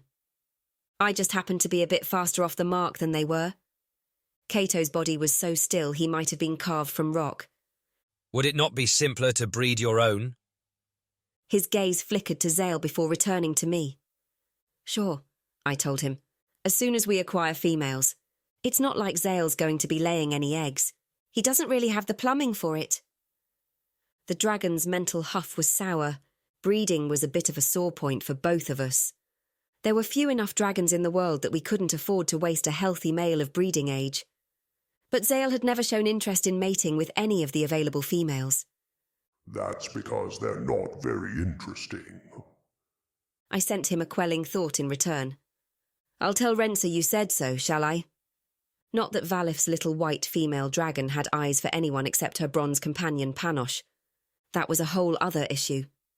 I see, said Kaeto, with the air of someone who was playing for time. That was fine. Now that I had him safely away from his phalanx of protectors, I had all the time in the world. He glanced at Zale again. May I ask how you acquired this rather impressive specimen? Since, as you say, dragons and dragon eggs tend to be closely guarded. Found him in a cave, I said with a thin smile. The old king of Utreya wasn't as successful at eradicating dragons in the wild as people seem to think. Neither statement was untrue, technically speaking. I'd been a young girl when I accompanied my father and grandparents up to a cave in the foothills of northern Eburos to see the first clutch of dragons ever hatched on the island. The eggs had come from the 5 original dragons rescued by the Utrean royal family. Zale had been among them, the first one hatched. I'd fed him tiny bites of rabbit meat from a pair of greenwood tongs and fallen immediately and deeply in his thrall at the wise old age of 11. As for wild dragons, there were a handful still roaming the northern slopes of the Utrean mountains. Occasionally people tried to tame them. Sometimes they even survived the attempt. Did you indeed? Kaeto replied without inflection. And then you somehow bonded with this wild dragon, before embarking on a quest to acquire more of the creatures for your mysterious private interests. How fascinating. Guess he recognised a kindred spirit, I said lightly. Firebrand and all that. However, as we've already established, I'm more interested in you answering my question about the stolen eggs. Preferably before my companion here gets impatient and decides you look like lunch. Zale took the hint and puffed out a threatening cloud of smoky vapour, shaking his large head restlessly. Kaeto took a half-step backward before he could catch himself, and I derived more satisfaction from that tiny lapse of self-control than I probably should have. It was a bit of an open question what I'd do if Kaeto laughed in my face and told me to go to perdition. Killing him risked the resulting power vacuum being filled by someone even worse, someone who would still have access to dragons if Eburos was able to hatch the eggs successfully. Leaving him alive had its own set of risks, especially if he decided I was lying through my teeth about being unaffiliated with Eburos. My current plan was to shrug and fly away, leaving him alone in a remote valley with no weapons or shelter and limited options for food. Zale could keep an eye on him for a day or two and see if hunger and exposure to the elements softened him up. Kaeto wasn't his father. The old Emperor, Constanzus, had been a warrior of renown. Travelling at the head of his expansive army during the period of Illyrian conquest and expansion in the decades before I'd been born. Kaeto might be a deft hand with a sword thanks to Aelio's patient training, but he hadn't spent his adult life campaigning in rough conditions. He was, at his heart, a palace brat. I was willing to bet he'd have no idea what to do with himself in a place such as this. Perhaps he was aware of the risk that I'd simply fly off and abandon him, because his gaze on me was calculating. I let him stew, knowing he didn't exactly have a wide array of options before him. Very well, he said once the silence became stifling. I wish to propose an exchange in that case. I have information you desire, and you have a capability I presently lack. Or, I countered, hear me out on this one. You could tell me what I want to know, and I won't order Zale to kill you. Maybe I didn't make it clear earlier, but this isn't a negotiation. You hear me out, Firebrand, he said, as unruffled as though I hadn't just threatened his life. I will give you the location of your 4 dragon eggs, along with some additional information that I suspect you will find both interesting and useful. This was Kaeto, so it obviously wasn't going to be that straightforward. But, I prompted. But first, he went on, I require your assistance in locating and freeing Tribune Aelio from the raiders. My thoughts stuttered to a halt, because that wasn't a request I'd anticipated. Zale perked up in interest. What makes you think he's still alive? I asked. Tension stiffened Kaeto's shoulders and neck, making the tendons in his jaw stand out. It takes a fair amount of effort to extract a fallen rider who's been pinned under his mount. It takes considerably less effort to check for a pulse. If he'd been dead, I doubt they'd have bothered pulling him free. That doesn't mean they didn't kill him afterward, I pointed out, sparing another thought for my mentor Caius's old friend. Especially if he didn't tell them what they wanted to know. I raised an eyebrow, a small reminder that Kaeto was currently embroiled in a similar predicament. Perhaps, Kaeto said.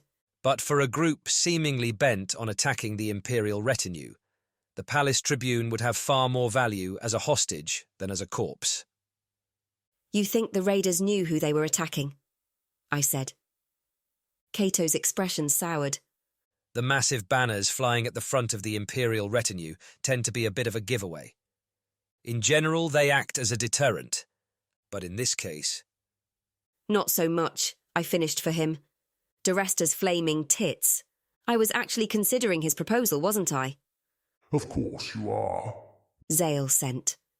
His mental presence sounded tired, but resigned. Caius would skin me alive if he knew I'd agreed to this madness.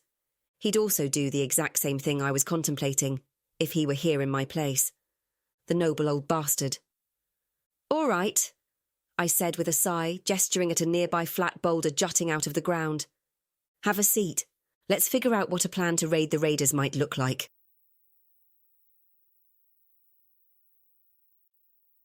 Ten. Unfortunately, the same logistical issues that had prevented me from trying to rescue Aelio during the battle in the canyon still held true. If he'd been pinned under his horse, he was most likely injured. That would make transporting him to safety much more difficult. If I took Kaeto along, and he somehow got access to a horse stolen from the bandits, I had little doubt he'd try to make a run for it, loyalty to Aelio or no. I doubted Zale could carry all 3 of us, especially if Aelio had a broken leg or something. As if that wasn't enough. The longer we waited, the colder the trail would be. This was a stupid plan from start to finish, and I was a stupid woman for considering it in the first place. I leaned back on the boulder I was using as a seat and contemplated my Imperial captive, So, I can't trust you not to attempt escape, I told him. And I can't afford to waste time. If we leave it too long, following the bandits' trail will become next to impossible, even from the air. Tell me, what would you do if you were in my position? Kaeto poked at the rabbit carcass roasting on a rough wooden spit with distaste. A difficult conundrum, I agree. The Emperor of Illyrios had adjusted to his situation as my captive, with more grace than I might have given him credit for. Perhaps I shouldn't have underestimated him. I knew from Caius's stories that Kaeto's older brother had made a spirited attempt to have him assassinated when he'd found out Kaeto had ambitions of taking the throne. Kaeto had spent time injured and on the run before. He'd also spent time as a captive. The erstwhile emperor gave the rabbit a final disgusted prod. To be fair, it probably was overcooked at this point, which was better than risking parasites from leaving it undercooked. He sat back and flexed his swollen left knee. I suppose I'd leave me here? He said slowly. No one knows where I am, and it's not as though I'm going to hike back to civilization on this leg. Assuming I knew in which direction civilization lay, which, obviously, I don't. It wasn't a terrible idea now that I thought about it. Maybe that labyrinthine brain of his was good for something after all. And what about transporting Elio? I asked. If he's badly injured, he won't be able to travel by dragonback. Kaeto's expression soured as he levelled a glare at Zale. I certainly wouldn't wish that infernal beast's flailing on anyone with a broken leg or a shattered pelvis. He paused for a moment. Not unless they'd crossed me first, at least. And Elio has never crossed you, I gather? Kaeto snorted. If so, he's been impressively circumspect about it. He paused, growing thoughtful. The force that descended on us in the canyon was a large one, and they were some considerable distance away from the nearest source of supplies. Wagons, I realised. They must have wagons to carry provisions. Not in the mountains, though. The terrain is too rough. But wherever they've set up their base camp. Kaeto finished. If Elio was too badly injured to ride, I could transport him, and any other surviving prisoners, to the nearest town in a wagon liberated from the attacking force. It wasn't a perfect plan. A wagon in hostile territory was vulnerable without guards. I would only have one guard. But it would be a guard of the flying and fire-breathing variety. Zale could follow us at a high enough altitude not to draw undue attention from the ground. In the event of an attack, he could be there in moments to defend us. My dragon looked up from the unidentifiable charred animal he was devouring and offered the mental equivalent of a shrug, as if to say, sure, no big deal. This could work, I said aloud. I mean, assuming Elio is alive and not languishing at death's door. There are no guarantees. You do surprise me, Kaeto said tartly. He abandoned the cooking rabbit and lounged back on his makeshift seat as though it was a throne. Bring me back a personal item of his, and I will answer your questions. Unless, of course, a bear or a lion appears to devour me in your absence. Surely you can fashion a spear from a branch and defeat the lion in single combat. I told him, with precisely no sympathy whatsoever. You are the Emperor, after all. Maybe the bards will write a song about the epic battle one day. I tried not to notice how well dishevelment suited him, ever since that first evening when he'd come in with Elio, sweat-soaked and bruised after sparring. I'd had more aesthetic appreciation for mussed-up Kaeto than for buttoned-up Kaeto. You are a disrespectful hellcat who'd be flogged in the public square, were we back at my palace, he said. And you're not very civil for someone whose continued survival depends on not pissing me off, I retorted, in a perfectly pleasant tone. Be glad that Elio was nice to me when he thought I was a serving girl. Otherwise I wouldn't bother with this. Kaeto spared me a thin, unpleasant smile. A polite and agreeable demeanour is politically useful for a palace tribune, he said. Less so for an emperor. Evidently, I told him, and went to rescue the rabbit from the fire before it became completely inedible. Before dawn the following day, I left Kaeto armed with his collection of hidden daggers and provisioned with a few more rabbits, dressed and waited at the edge of the rushing stream to keep them from spoiling. I did my best to ignore the little voice that whispered to me, pointing out that this was one of the more harebrained schemes I'd ever come up with, which was truly saying something. This time the voice sounded an awful lot like Orlean. I wondered if she and the others had made it back over the border into Utreya yet. Not yet, Zale conveyed. I supposed he would know, at least whether they'd reunited with their dragons.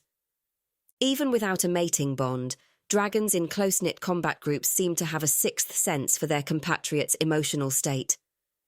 Zale would feel the excitement over his nestmates' reunion with their riders. "All right, I'm leaving. Don't do anything I wouldn't do," I told Kaeto, as I stepped up onto Zale's extended wing and mounted. Once again, I wished for a saddle. The stupid split skirt I was wearing hadn't been designed to rub against dragon scales for hours at a stretch, and it wasn't as though I had access to any other clothing under the circumstances. Kaeto offered me another of those thin, humourless smiles. "I have a feeling that your admonition offers a considerable degree of latitude." I lifted a shoulder, unconcerned. "Try to avoid hurling lit oil lamps at least," I counselled. "This brush is dry enough that a wildfire could be nasty." Zale punctuated the words with a warning puff of smoke. Kaeto's jaw tightened as he waved it away from his face.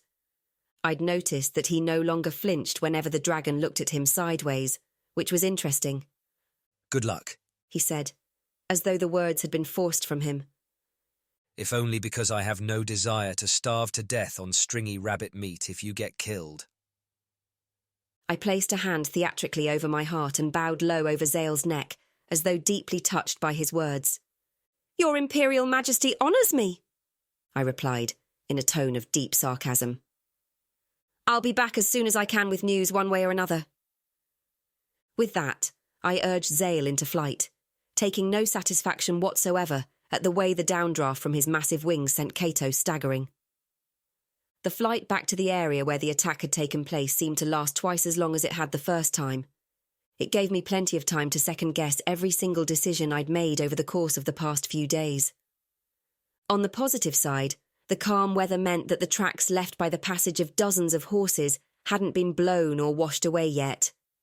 As I'd suspected, the trail led south rather than back to the north toward Amarius. It made sense. They'd clearly intended to take prisoners.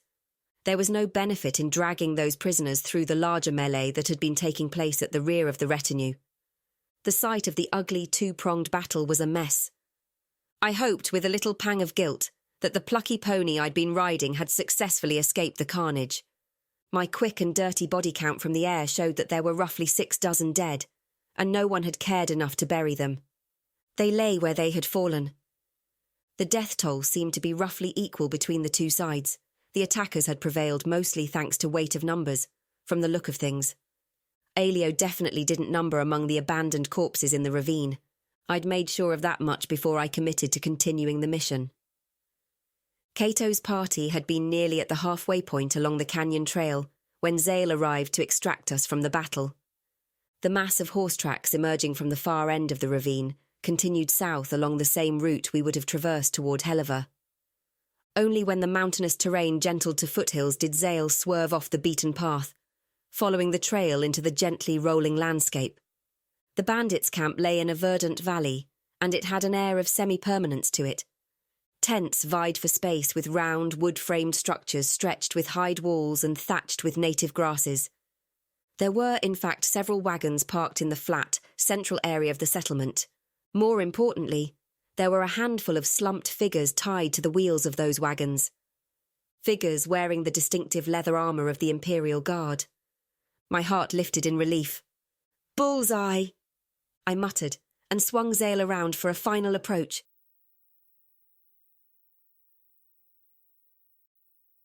"11.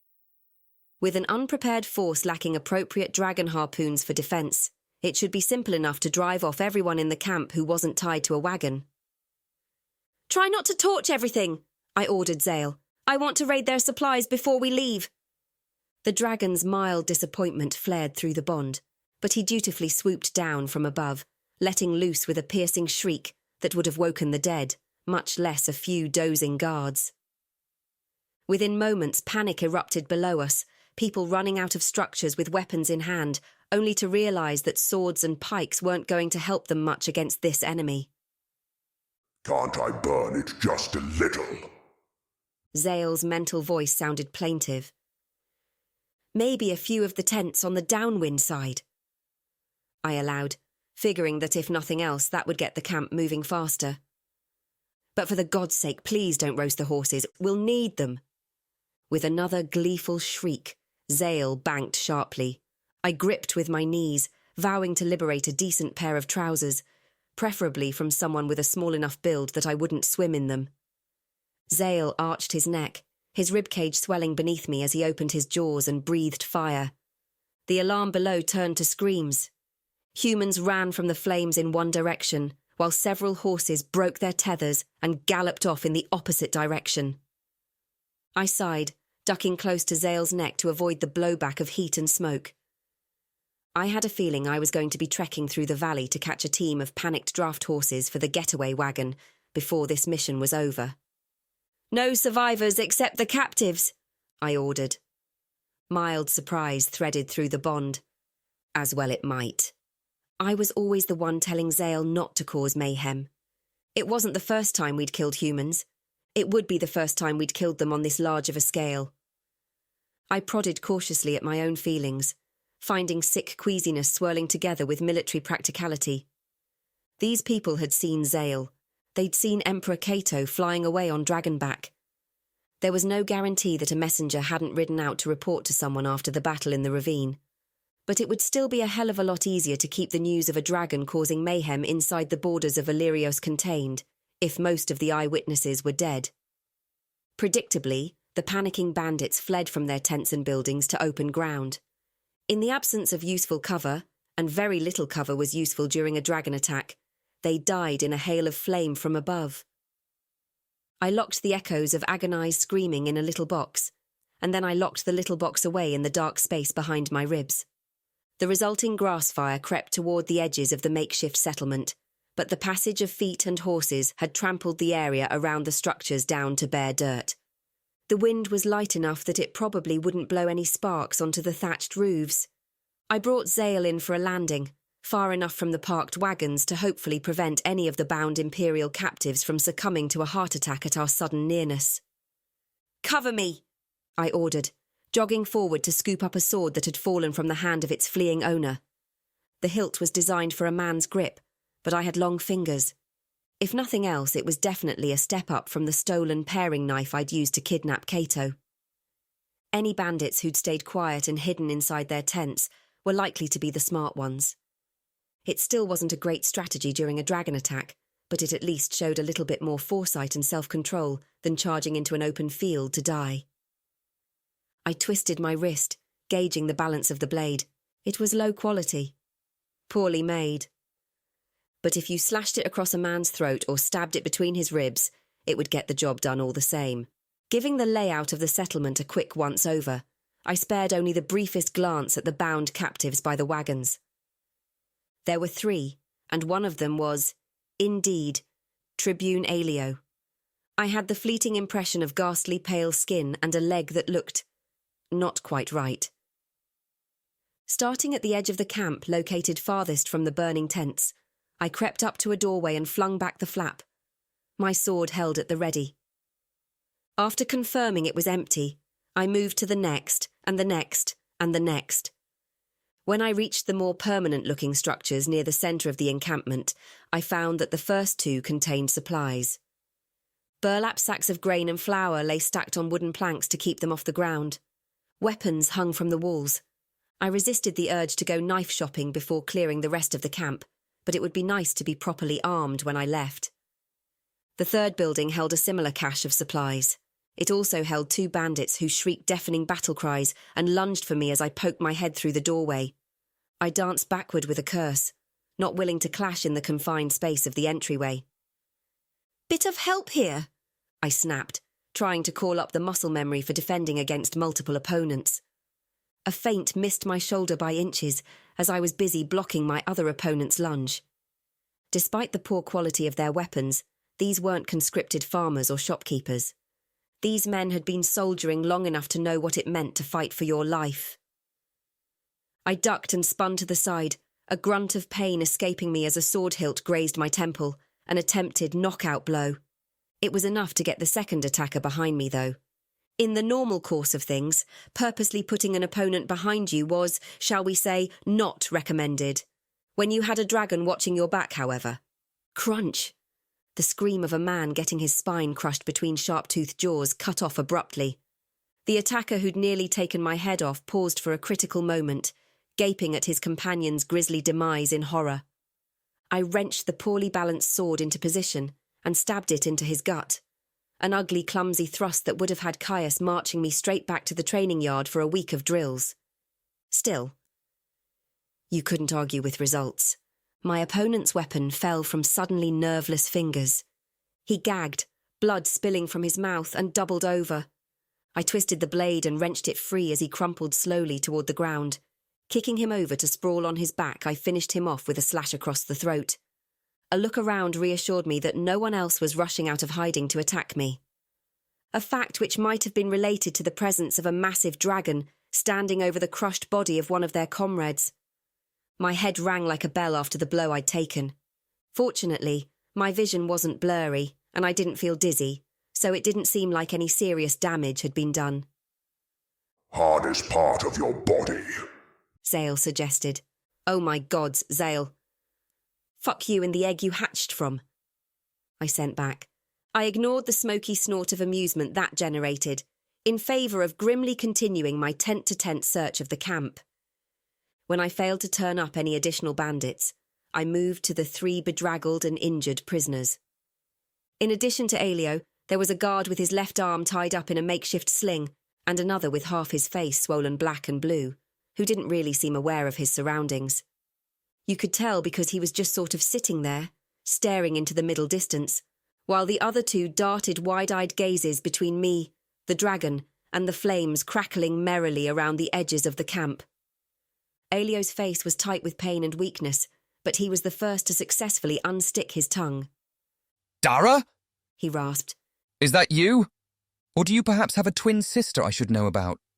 Because I'm sorry to be so slow, but I'm extremely confused right now.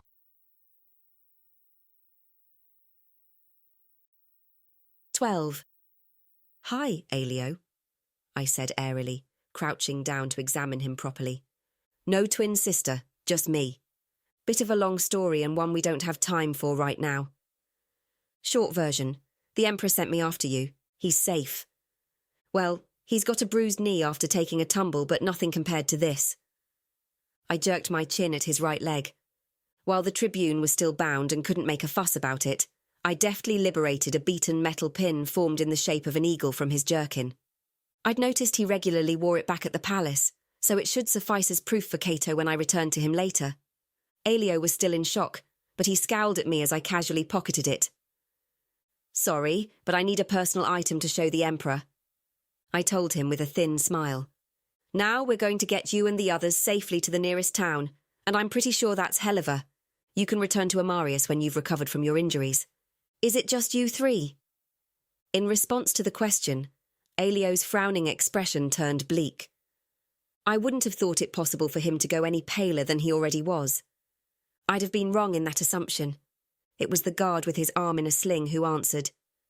"They took Viker's prisoner too, but they killed him a few hours ago, tortured him to death."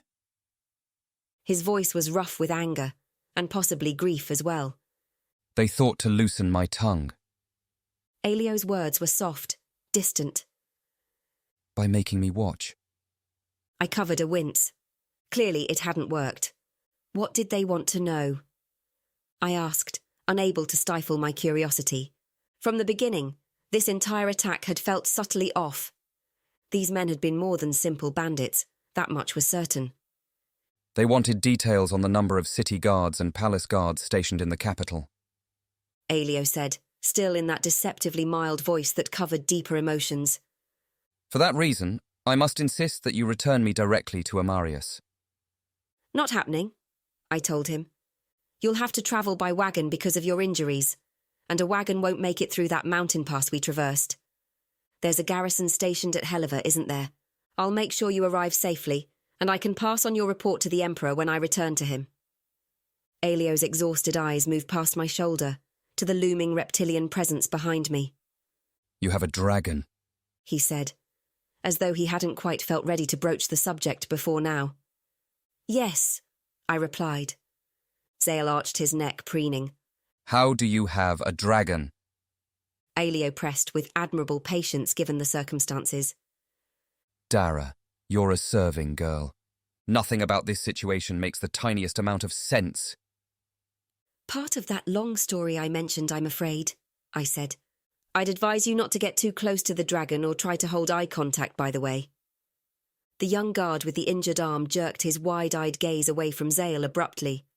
In reality, Zale was happy to hold a staring contest with anyone who cared to stare back at him. But making him out as dangerously unpredictable would hopefully keep Aelio from suggesting that I take him back to Amarius on Dragonback. I received the mental equivalent of an eye roll, but Zale shook his head in clear threat and let out a billowing puff of smoke, playing his part as the dangerous beast. The two fully conscious prisoners gave satisfying flinches of fear in response. Where is His Imperial Majesty now? Aelio demanded as I reached forward to untie his bonds. On his way back to the palace, I lied. The knots had tightened into a solid mass, so I carefully sawed through the rope with the edge of the sword instead. The tribune's scowl deepened. And the rest of our contingent? Those that survived are with him. Those that didn't are still lying in the ravine where they fell. That was another lie, of course, and I'd happily keep feeding him untruths as often as necessary to keep him compliant. Freed, Aelio flexed his hands and arms, rubbing at the sore muscles with swollen fingers. I moved to the other two guards and freed them as well. The man with the head injury continued to stare blankly at nothing, his arms falling to hang limp by his sides. The other one's arm had a nasty break below the elbow. A half-hearted attempt had been made to splint it, but it needed to be reset if it were to have a chance of healing properly. Unfortunately, that was going to have to wait until he got to Helliver. Is your leg broken? I asked Aelio, eyeing the grotesquely swollen and twisted knee. His captors hadn't even bothered with a splint for the tribune. Hell, they hadn't bothered to so much as slice his breeches open to look at the injury. Not sure, Aelio said through gritted teeth, prodding at it. My horse landed on it. He didn't ask if the handsome bay courser were still alive. He must have known already that it wasn't. I said, freeing the paring knife from its hiding place in my belt. Let's have a look then. The blade might have been fairly useless in a fight, but it was well suited to cutting open a trouser leg.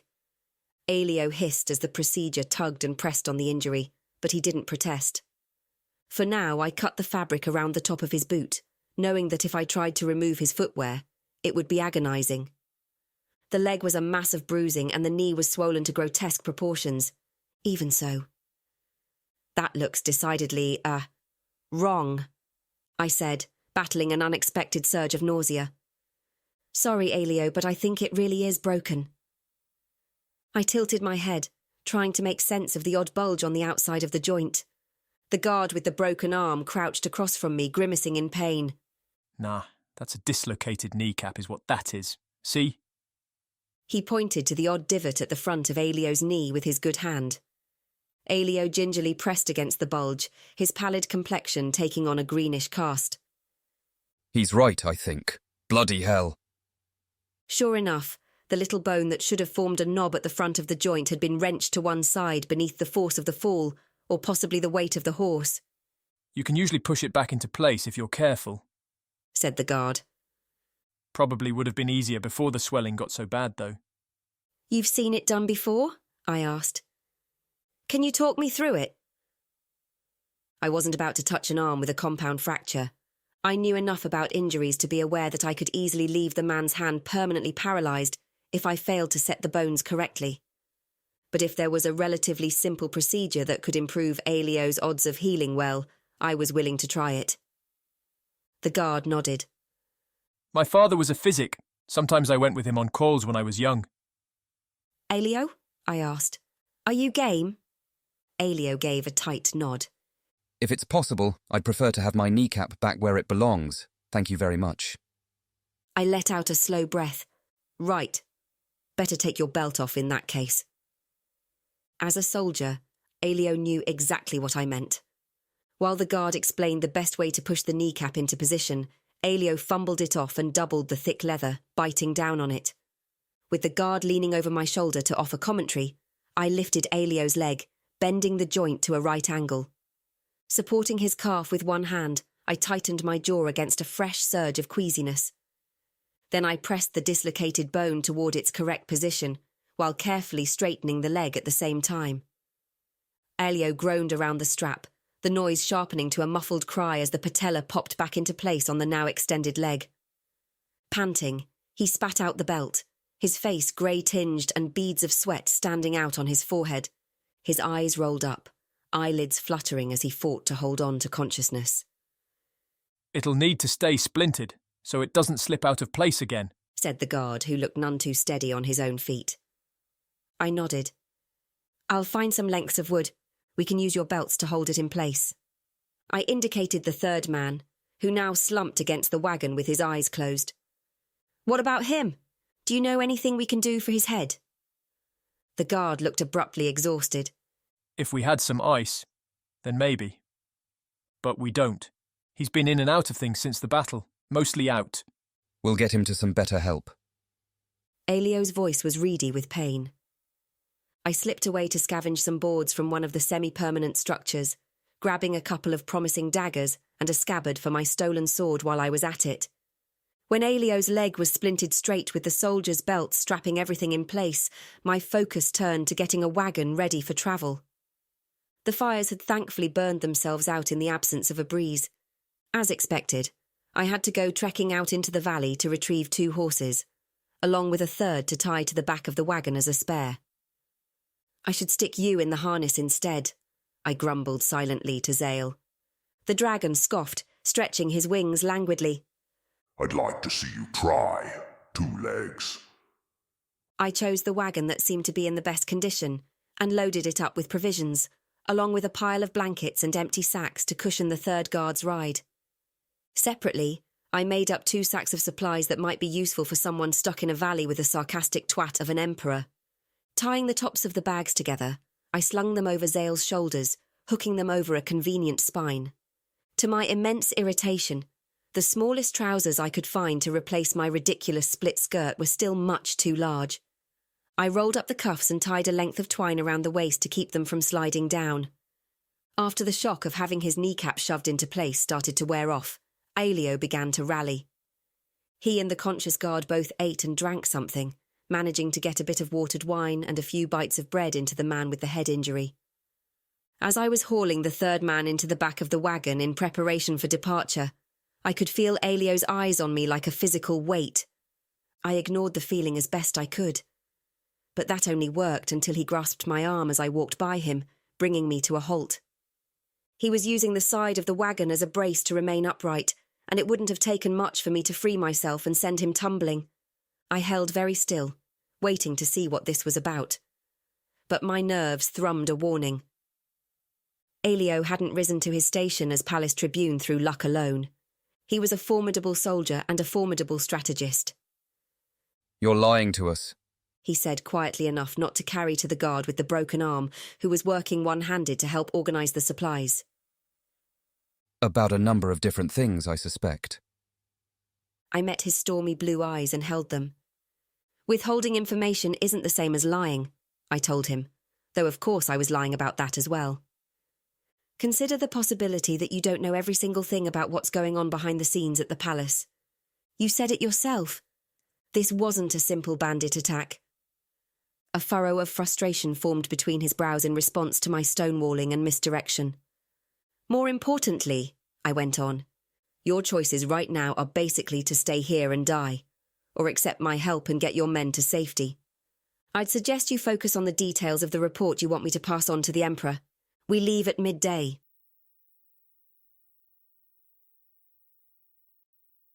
"13. I had Aelio over a barrel, and he knew it. I suspected that was the only reason he hadn't kicked up more of a fuss as I herded him and the other guard into the wagon. Well, that, and the dragon watching over things with beady, unamused eyes the same colour as polished tanzanite. I'd been concerned that I'd have to drive the wagon myself, but Aelio stiffly informed me that his hands weren't the issue, only his leg. With one man who couldn't walk without help, another who only had one working arm, and a third who appeared to be more vegetable than human at this point, it wasn't going to be a pleasant journey for anyone involved. Fortunately, by my estimate, we were less than a day out from Helliver by cart. If the men got into trouble along the way, I could swoop down from the sky in moments to help them. That would have to be good enough, because the prospect of riding in the wagon and dodging Aelio's pointed questions for the entire journey was not an enticing one. The draft horses snorted, their eyes rolling behind the leather blinders as they tried to keep tabs on Zale. I'd released the remaining riding horses who hadn't already broken their tethers, letting them all run free. With access to grass and water, they'd be all right until some enterprising group from Helliver came and rounded them up to sell. In addition to a couple of bags of provisions scavenged from the storage structures and slung over Zale's scaly shoulders, I'd also added some rolls of canvas to use for blankets and a tent back in the valley where I'd left Kaeto. That way, if his imperial twatness was stubborn about handing over the location of the dragon eggs, I'd at least have shelter and something to sleep on. Lastly, I'd liberated a small but useful arsenal of weapons for myself and the others. All in all, I was feeling better about things than I had been a day ago. The main road lies in that direction, I told Aelio, pointing east. You'll make Helliver if you drive all day and into the night. There should be enough of a moon for it. Or you can sleep in the wagon overnight and finish the journey in the morning, but that increases the chance you'll run into more bandits. It was a lot to ask of people with serious injuries. I had a feeling that it wasn't a lot to ask of Aelio. I could almost guarantee he'd drive all night long without complaint, if doing so meant getting his men to safety faster. The Tribune's pale eyes burned into mine. You will pass on my report about the attackers to His Majesty the moment you return to him. I'll make sure he gets it, I said. And, hey, that part was even the truth, probably. A hint of potential armed insurrection against the imperial throne might make a useful lever when it came to prying information out of the stubborn sod. If nothing else, the sense of added urgency could be helpful. Aelio tilted his head, examining me. You saved his life once before, Dara. Twice, if you're telling the truth about getting him away from the bandits. But you should know, if I discover you've caused any harm to come to him, you'll have made a deadly enemy. The threat wasn't unexpected. I don't want to make an enemy of you, Aelio, I told him. Even if I don't see what Kaeto could possibly have done to gain such loyalty from you, you know better than anyone what he's like. Even as the words left my lips, I knew I shouldn't have said them aloud. Crap. That accusation had come out before I'd fully thought it through. Aelio saw immediately that it had been a slip. He could have pounced on it, taken it as proof that I wasn't working on Kato's side. Yes, was all he said. I know exactly who he used to be, and I also know who he is now. More importantly, I know how close Illyrios came to languishing under the rule of a true monster. I drew breath to say something else, then thought better of it. I'd already made one mistake because I felt like I knew Aelio personally through the stories Caius had told me about him. But Aelio wasn't a story. He was a loyal servant of the Emperor, and in this context, that made him my enemy. I'll be watching over you from above, I said shortly, and crossed to Mount Zale. I waited until the wagon was safely away before allowing Zale to burn the remains of the settlement to the ground. There was no way to know when, or even if, someone would stumble across the carnage of bodies consumed by flame. The idea that the entire camp had mysteriously caught fire, and the bandits hadn't been able to outrun the destruction, was questionable at best. Even so, it didn't quite scream dragon attack to the same degree as finding them dead in a circle of burned grass, while most of the nearby structures remained untouched. Happily, the weather stayed calm enough that the new fire didn't spread far. When I was confident it wouldn't rage out of control, I directed Zale to fly after Aelio and his men. It took no time at all to catch up to the plodding wagon on the main road. We described lazy circles high above to keep pace with it. The vehicle and horses were little more than small brown dots far below, but it would be obvious enough if they stopped, or if others approached them. More importantly, at this range, anyone on the ground would have to really be looking before they noticed us wheeling distantly in the blue sky. That's what I was counting on anyway. So many people spent their whole lives staring down at the dirt beneath their feet, rather than up at the clouds. The next several hours were deathly boring, but at least this time I had access to food and water. Must be nice for some. Zale grumbled, confident that my faithful dragon wasn't truly on the verge of starvation. I made sympathetic noises and snuck another piece of flatbread out of the provision bag. Below us, traffic on the road had grown more commonplace as the wagon descended from the foothills to the flatlands. That traffic decreased as the sun went down. Few people wanted to ride or drive in the dark if they didn't have to. Only when the flickering torches atop the walls of Helliver came into view did I finally peel away and head north again. The city's garrison would accept Aelio and his soldiers into their fold. I rubbed a finger over the metal eagle pin hooked to my makeshift belt for safekeeping. My duty to Caius's friend had been discharged. Whether it also ended up being the key to Kaeto's secrets remained to be seen. The Emperor of Illyrios had at least been able to keep a campfire going in my absence. It was good to see that the nobility was capable of snapping scrub branches into pieces and occasionally tossing one into the flames as needed. I wondered idly how he'd fared with the rabbit carcasses. If he didn't eat them, I will, Zale complained, gliding in for a landing with admirable silence. Mostly so he could enjoy Kaeto's yelped curse and inelegant scramble when we appeared out of nowhere at the edge of the circle of firelight with a heavy double thump of landing. "Sorry, did we startle you?" I asked in my best tone of innocence, sliding down from Zale's back. My legs and hips felt rusted solid after so much time in the air, and I desperately needed a piss. First things first, though. Kaeto staggered to his feet as I closed the distance between us. His knee seemed a bit better. I tossed Aelio's glinting pin at his chest. He flinched and fumbled it, nearly dropping it and then hissing as the sharp point pricked him. I raised an eyebrow. "One rescue, successfully completed," I told him. "Aelio's alive, dislocated kneecap and some other miscellaneous bumps and bruises, but he and the other 2 surviving soldiers will be safe inside Helliver's walls by now." Kaeto's wary gaze flicked from me to the pin in his hand. He donned his unreadable mask as I spoke. "How terribly efficient of you, Firebrand," he said, his tone giving nothing away. "Of course, I have only your word that you didn't pluck this bauble from his rotting corpse, and we both know what an accomplished liar you are." "Yes, we do," I agreed. "So I suppose you'll have to decide whether or not to believe me when I pass on his report about his time in the so-called bandits' captivity." His brows twitched together. Maybe it was just the firelight and the scare Zale had given him, but the dark smears under his eyes and the pale cast of his skin spoke to a distinct lack of sleep. "What report?" he demanded, his tone growing sharp. I smiled sweetly at him. "Turns out your would-be assassins are extremely interested in details of the defences in Amarius. Number of troops, palace guard versus city guard, shift changes, that sort of thing. Sorry to be the bearer of bad news, sire, but apparently you've got someone sniffing around your throne, and it seems they aren't playing around."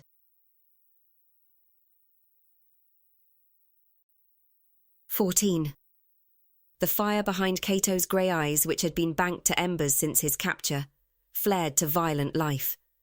I felt the shift like a jolt to the chest. "Take me back to Amarius."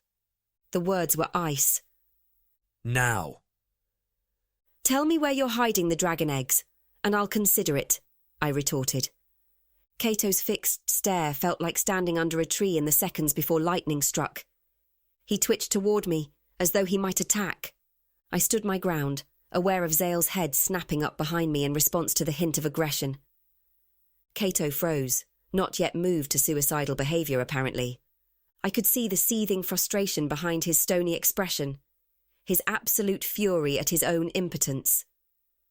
"Well?" I prompted. Zale's sudden distraction tore my focus away from the tense standoff at what felt like the worst possible moment. What is it? I asked silently. The others are here. Excitement and pleasure flooded the bond. What? I yelped, unable to smother the word. The others could only mean one thing in this context.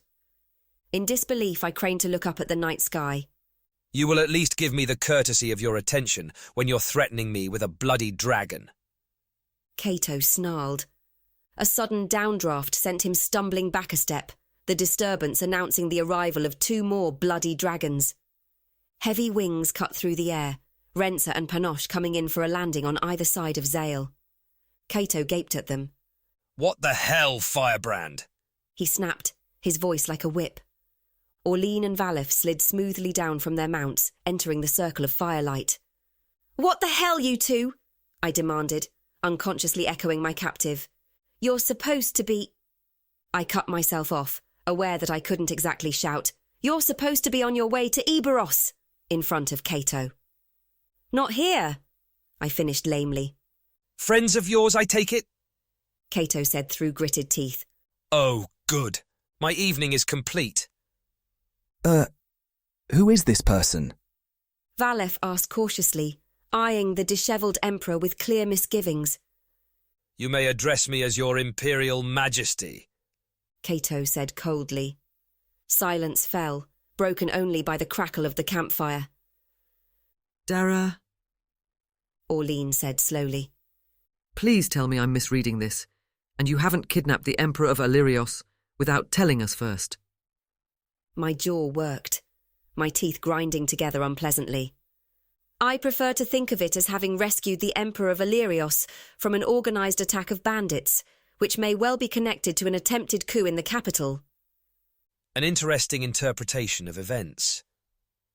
Kaeto's tone could have dissolved varnish from wood, and to express his gratitude, His Imperial Majesty was just about to tell me where the stolen dragon eggs are hidden.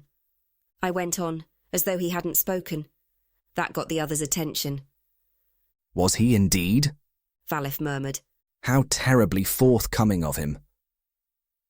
The magician's disconcerting pale eyes fell on Kaeto, glinting in the firelight.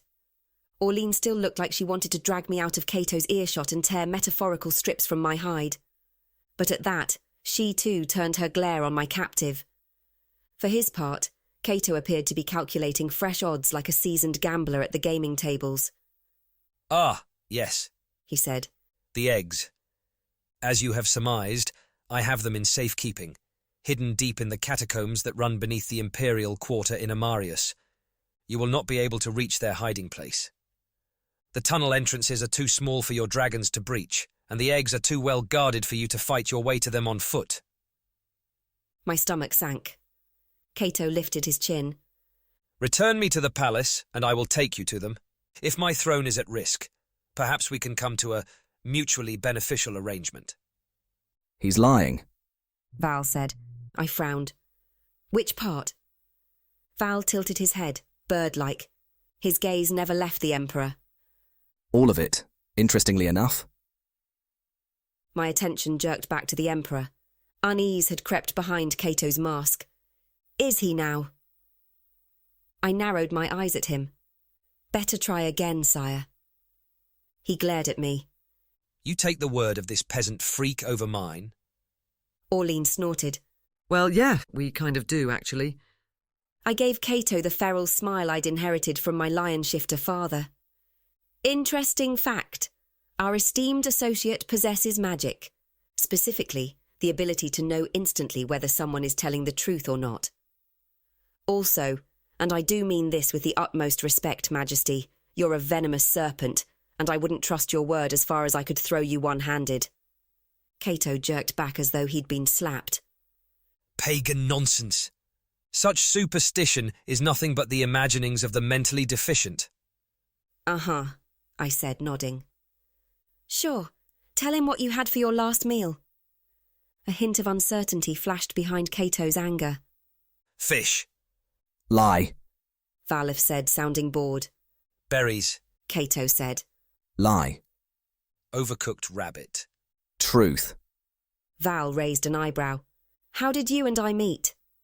I asked Kaeto. You threw a lit oil lamp at an assassin, he said. Truth. Valef glanced at me.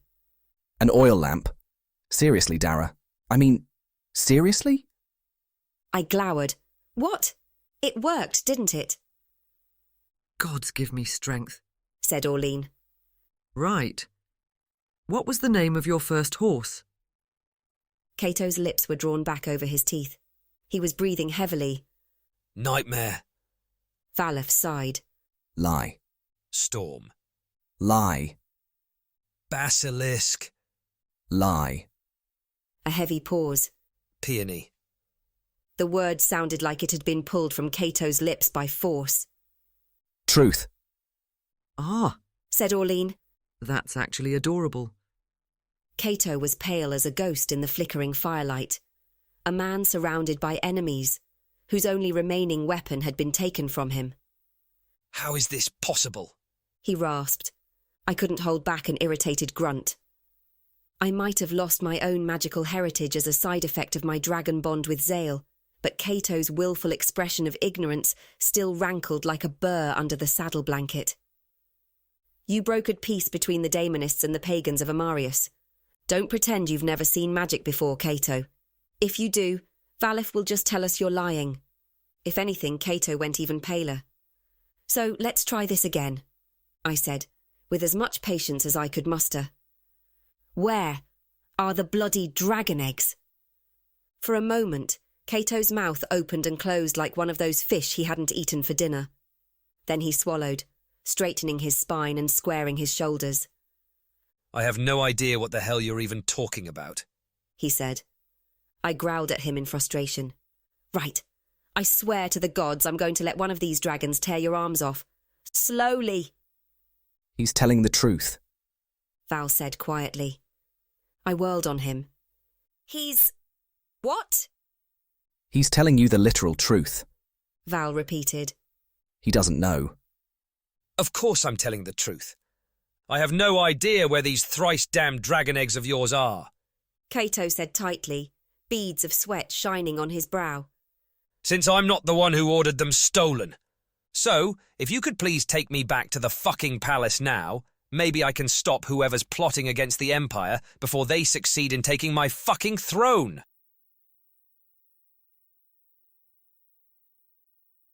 "15.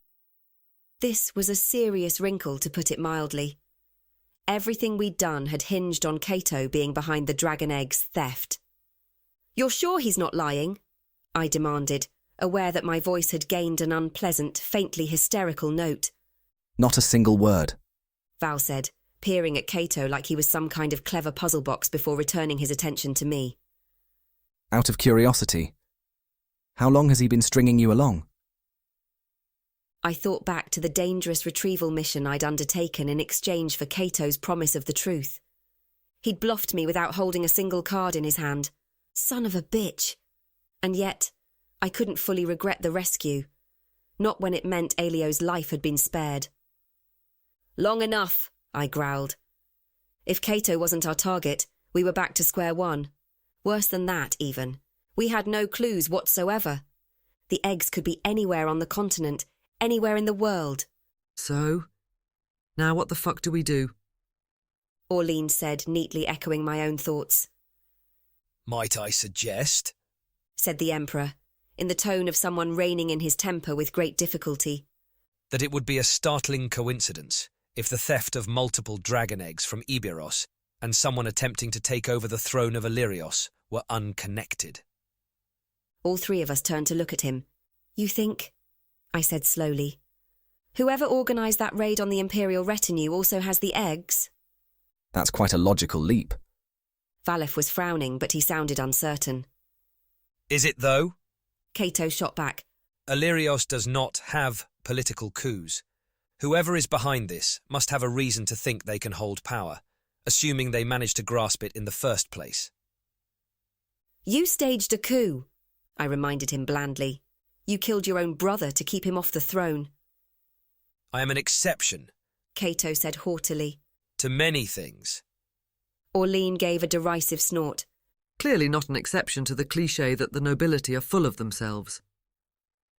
Val was still watching Kaeto curiously, however. Interesting. And what course of action do you propose? I propose, freak, that you take me back to the thrice-damned capital. Kaeto said. Where, I might add, people don't require me to repeat myself half a dozen bloody times. Abruptly, this oft-repeated demand to return to Amaria sounded a lot less insane than it had before. I need to speak to one of my colleagues, I said. Excuse us for a minute. Orline, stay here and let Zale tear off the Emperor's left arm if he tries anything. Orlean's blue eyes conveyed that she had plenty to say to me herself. However, I suspected most of it would be delivered in an ear-splitting shout and liberally seasoned with cursing, which was why I jerked my head at Val to indicate he should follow me out of the circle of firelight instead. I'll make sure Zale cauterizes the stump while we're waiting for you to get back, Orline said, her tone deceptively mild. Val accompanied me silently through the sparse, scrubby vegetation, our way lit by starlight. With gritted teeth, I trekked far enough away from the rough camp that our words wouldn't carry back to Kaeto. 2 questions, I began. First, what in the hell are you and Orline doing here? And second, where's Lavinio? My last note wasn't that vague about your orders. Val was unruffled. We arrived in Utrea to find Zale gone, and the other dragons in a highly emotional state. Once we passed your message to your aunt, we sent Lavinio on to Eburos by ship. Then we flew back to see what you were doing that required Zale's help inside Illyrian territory. A question I'd still like answered, by the way. You mentioned something about raiders. I lifted a hand to rub at the corners of my gritty eyes. I managed to gain a servant's position in the palace, I said. By throwing a lit oil lamp at an assassin. Val prompted in that absolutely flat tone of his that somehow managed to sound even more judgmental than Orlean's yelling. Thank you. I already know that part. Give me a break, I hissed. Sometimes you have to work with whatever's to hand, all right? I dragged in a centering breath and let it out slowly. Anyway, the servant's position gave me the opportunity to accompany the Imperial retinue on a diplomatic visit to Helliver. We'd just entered a narrow canyon when several dozen armed and trained fighters descended on us from the rear, driving us toward a second contingent blocking the ravine. I'd originally called Zale here to stage a kidnapping while Kaeto was away from the palace, and therefore more vulnerable, but it turned into a rescue instead. Not a random attack of bandits, then? Val said grimly. No, I agreed. As much as I hate to admit it, what Kaeto said back there makes a certain amount of sense. After the Emperor escaped with me on Dragonback, the raiders grabbed what prisoners they could, including the palace tribune, Aelio. I agreed to find and free him in exchange for Kaeto giving me the location of the eggs. My face burned at the reminder of how thoroughly I'd been played. And did you? Val asked. Free Aelio, I mean. Yes. Zale burned the raiders' camp. I sent the Tribune and his 2 surviving soldiers on to Helliver in a stolen wagon. Apparently their captors were extremely interested in details of the defences inside the Imperial quarter in Amarius. Val nodded. It sounds as though the Emperor has reason to be concerned for his throne. So? What, if anything, do you intend for us to do about that? And that was the question, wasn't it? We can't exactly descend on the Illyrian capital with only 3 dragons, I said unhappily. Amarius still maintains dragon harpoons for defence, for one thing. And it would instantly cause a war for another. The words were dry. We assumed from your last note that you wanted Utrea and Eburos to disavow you. How did you explain the fact that you have a dragon to Kaeto? I told him I represented an unaffiliated faction that had managed to acquire dragons through covert means, and that we wanted more. I dug fingertips into my right temple, trying to root out the headache blossoming there. We might still be able to run with that explanation, although I did tell him we had no female dragons and therefore couldn't breed our own. That might be an issue with Rensa here now. Will he be able to tell she's female? Val asked. Maybe not. I steeled myself to accept the inevitable. Look, I think we're going to have to play along with Kaeto and go back to the capital, simply because it's the only lead we've got. Without the dragons, you mean? Val asked. I nodded. I know where we can get some horses that won't be missed. I left a couple dozen of the raiders' mounts milling around the valley where they were camped. We can fly there and round up 4 of them so we can ride back to Amarius. While leaving the dragons here in the mountains? Val asked. Or sending them back to Utrea? I thought about it for a moment. Leaving them here. Every time they fly across the border, there's a chance someone will see them and assume King Raythani is rattling his sword. Agreed. Val said. F. Next question. Do you think Kaeto will make a deal with us? One he'll stick to, I mean. Gods, would he? I think he's exceptionally motivated at the moment, I said. I also think that the instant it's in his best interest to betray us, he'll throw us off the proverbial gangplank before you can say untrustworthy bastard. Wonderful, Val said. I suppose we'll just need to make sure that the idea of betraying us doesn't become attractive. With that, we returned to the others, to find Orleen and Kaeto still locked in a wary standoff. All right, I said. We have a proposition for you. Do we? Orleen asked sceptically. We do, I confirmed. Kaeto, we'll get you back to Amarius, at which point you'll help us identify who was behind the raid on your retinue and whether or not they have the stolen dragon eggs. I was expecting some kind of counter-proposal, so it was a surprise when Kaeto only crossed his arms and said, Agreed. When do we leave?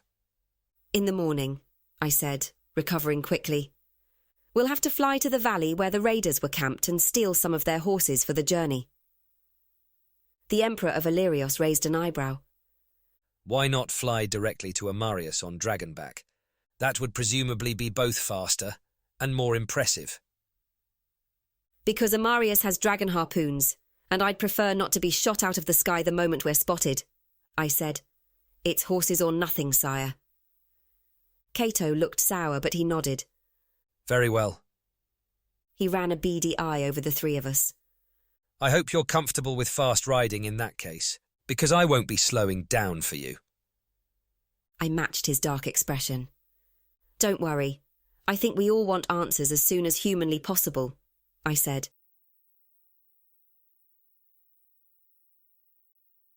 "16. The destroyed raider camp yielded not only horses, but more weapons as well, albeit slightly singed. Orleen and I had a very calm and civil discussion about the merits of allowing Kaeto a sword, which I ultimately won by pointing out that he'd been armed with at least 1 dagger this whole time. Duresta's tits! You're an idiot! Orleen said very calmly and civilly. Why are you in command again? Nepotism, Val replied sagely. Pretty sure it's nepotism. It wasn't as though Kaeto was going to stab me with Zale standing around and waiting for an excuse to fry him, I said, doing my best to keep the defensive note out of my tone. And from now on, we won't have the dragons nearby to act as a deterrent. Orleen looked sour. So why give him the means to stab you while he's standing even farther away? Because we're not taking him to Amarius as our prisoner. I gave them both my best glare. Because he doesn't have the goddamn dragon eggs, and that means he was never our target in the first place. Oh, good. So we're all friends now. Val's tone was mild, which was almost but not quite enough to hide the underlying irony. We're 4 people whose aims currently run in parallel, I said evenly. We'll take watch shifts at night in case you're worried he's going to stab us in our sleep, and if you're worried he's going to overpower all 3 of us while we're awake. Then I'm not sure what to tell you except that maybe you chose the wrong line of work. Orleen only scoffed, but at least that was the end of it. The raiders' horses were a weedy bunch, except for the draft animals, and skittish after their time running loose in the valley. The bay mare I ended up with was a step up from the pony I'd ridden out from Amarius, but Kaeto's captured grey gelding was definitely several steps down from his fine buckskin courser. The other 2 ended up with a pair of rangy chestnuts, and after a short debate, we took 2 more nondescript geldings along as replacements, in case of lameness or colic. Don't like this. Zale fretted inside my mind. Horses are stupid. Getting skewered by a dragon harpoon while trying to infiltrate the capital of the Illyrian Empire is stupid, I retorted. We'll call you and the others as soon as we can. Zale sent grudging acknowledgement, which was the best I was likely to get under the circumstances. With the extra geldings carrying our meagre collection of stolen supplies, we set off toward Amarius, riding hard. Kaeto had been grimly silent for the most part, not even hurling sarcastic barbs at us when it was obvious that we'd been discussing him behind his back. The raiders' horses were tough. I had to give them that much. It had been 3 days' ride from the capital to the ravine where the Imperial retinue had been attacked, and it would have taken us most of a 4th day to get from there to the burned-out camp on horseback rather than dragonback. The return journey to the city didn't involve pack mules or aging courtiers, and was undertaken nearly twice as fast. On the first day, we nearly made it to the town where the retinue had stayed on our second night of travel, only stopping to camp rough when we lost the moonlight. We were on the road again at the first hint of pre-dawn. "Keep up!" Kaeto snarled over his shoulder, kicking his mount into a fast canter. I exchanged a glance with the others. Orline and Val were grim-faced in the grey morning light, but they urged their horses to follow. I did the same, tugging on the lead of the pack horse I was ponying until it grudgingly kept pace. We'd all seen Kaeto gritting his teeth as he limped stiffly around the camp, in preparation for leaving. The first day of hard travel had done nothing to improve the state of his damaged knee, unsurprisingly. I couldn't help a twinge of respect for this soft palace brat, who nevertheless dragged himself into the saddle without complaint for another gruelling day's ride. "That's because you like him," Zale said, unhelpful as always. "Like him? He's a lying, self-absorbed arsehole," I sent back. There was a pause. "What's your point?" Zale asked, with what seemed to be genuine confusion. I pressed my lips together and pointedly turned my focus back to the road, where the figure of Kaeto crouched over his saddle some distance ahead. The second day passed much as the first had, except now we passed through towns clustered around the trade road. We didn't stop in any of them, only slowing intermittently to a walk to let the horses blow when they grew too lathered. Aside from the bare minimum of pauses to let our mounts drink from streams and to relieve ourselves, we rode from dawn until dusk and beyond. I cringed internally to think what Caravel, one of my father's adoptive parents and the horse mistress of their village, would have to say about our hard use of the animals.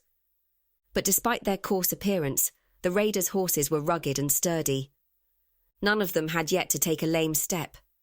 We'd hobbled them and let them graze around the camp overnight, then rotated out the 2 spare pack animals, with the ones Kaeto and Orline, the heaviest riders, had been using on the first day. In return, they'd carried us all the way to Amarius in a shockingly short amount of time. Ahead, the flickering torches and street lamps winked in the distance, like thousands of tiny fireflies. The city sprawled along the banks of the river Uvi, bounded on the far side by the ocean, and surrounded on the other 3 sides by fertile farmland and grazing land. We were losing what little moonlight there had been. The route this close to the capital was well travelled during daylight, but largely deserted at this late hour. Travellers and honest tradespeople from the surrounding villages conducted their business when the sun was up. Only the desperate and the foolhardy stumbled around on an unlit road after dark. Orline urged her tired mount forward until she was riding abreast with Kaeto and me. "It's late. We should camp at the next crossroads and enter the city in the morning." Kaeto made a noise of frustration. "Do you fear getting lost on the Great Southern Road, with Amarius shining like a beacon directly ahead of us? We will enter tonight!" He was only visible as a darker outline against the distant lights of the city, but even in silhouette, he hunched in the saddle like a much older man, or like someone in pain from injuries worsened by lack of sleep and overexertion. I tried to gauge the remaining distance. It's, what, about 2 miles to the outskirts? Balancing those 2 miles of travel against the likelihood of Kaeto giving in without a fight, I made a decision. Fuck it, let's go. The sooner we can get inside the city walls, the safer we'll be, and the faster we can get some answers. Orline grumbled something but kept riding. "I will have to get off and walk," Val said. "My horse is flagging." Now it was Kaeto's turn to growl something under his breath, but he didn't spur his mount onward and leave us behind as I'd half expected him to. Val dismounted, leading his mount and the second pack horse at a slow walk. We covered the final stretch of road that way, small holdings springing up around us as we approached the city. The buildings grew larger and closer together, a gradual transition from rural to urban. Parts of Amarius were walled, but the city had overflowed its bounds across the centuries. The southern trade road had guard posts, but no gate. As we passed by the two overlooking towers, no one emerged to stop us or question what we were doing abroad so late at night. No torches illuminated the structures. "Shouldn't there be guards here?" Kaeto muttered. A prickle of misgiving skittered along the back of my neck. "It's your trade road," I said. "Should there be?" "I don't personally oversee every watchtower," Kaeto replied, waspish. "I employ other people for that." As we entered the southern quarter with its thriving bars and taverns, we finally found signs of life. This part of Amarius never slept, but the late-night patrons appeared subdued compared to my previous visits. It does seem rather quiet tonight, does it not? Val asked uneasily. "Well," I mused, "I suppose the Emperor of Eburos has been missing for several days. Maybe the news has spread by now." We continued past the disreputable bar, where I'd met in secret with Orlean and Val, and the slightly more reputable tavern, where we'd left messages for each other. From there, crowded storefronts gave way to elegant marble buildings in the government district, empty and dark at this hour. Ahead loomed the high walls of the Imperial Quarter, the area lit brightly with torches. All four of us had dismounted and were leading our horses by this point, Kaeto favouring his left knee heavily as he leaned on the saddle for support. "At bloody last," he muttered, approaching the massive gate flanked by 4 armed and helmeted guards. His voice, gritty with travel and exhaustion, lifted in command. "You there! Raise the gate!" My prickle of disquiet from earlier hadn't lifted. Apparently, I wasn't the only one feeling it. "Something's off," Orlean said, pitched for Val and my ears only. One of the guards on the right lifted a hand. "Halt!" he barked. Kaeto stopped, more out of surprise than anything else, I thought. "Excuse me?" "Bring that one forward," the guard told his nearest companion. "He matches the description of Kaeto, dark hair and sharp features. Check his right shoulder for a birthmark like a 4-leaf clover." My prickle of intuition exploded into alarm at the same moment Kaeto took a startled step backward, and Orlean snarled, "Blast!"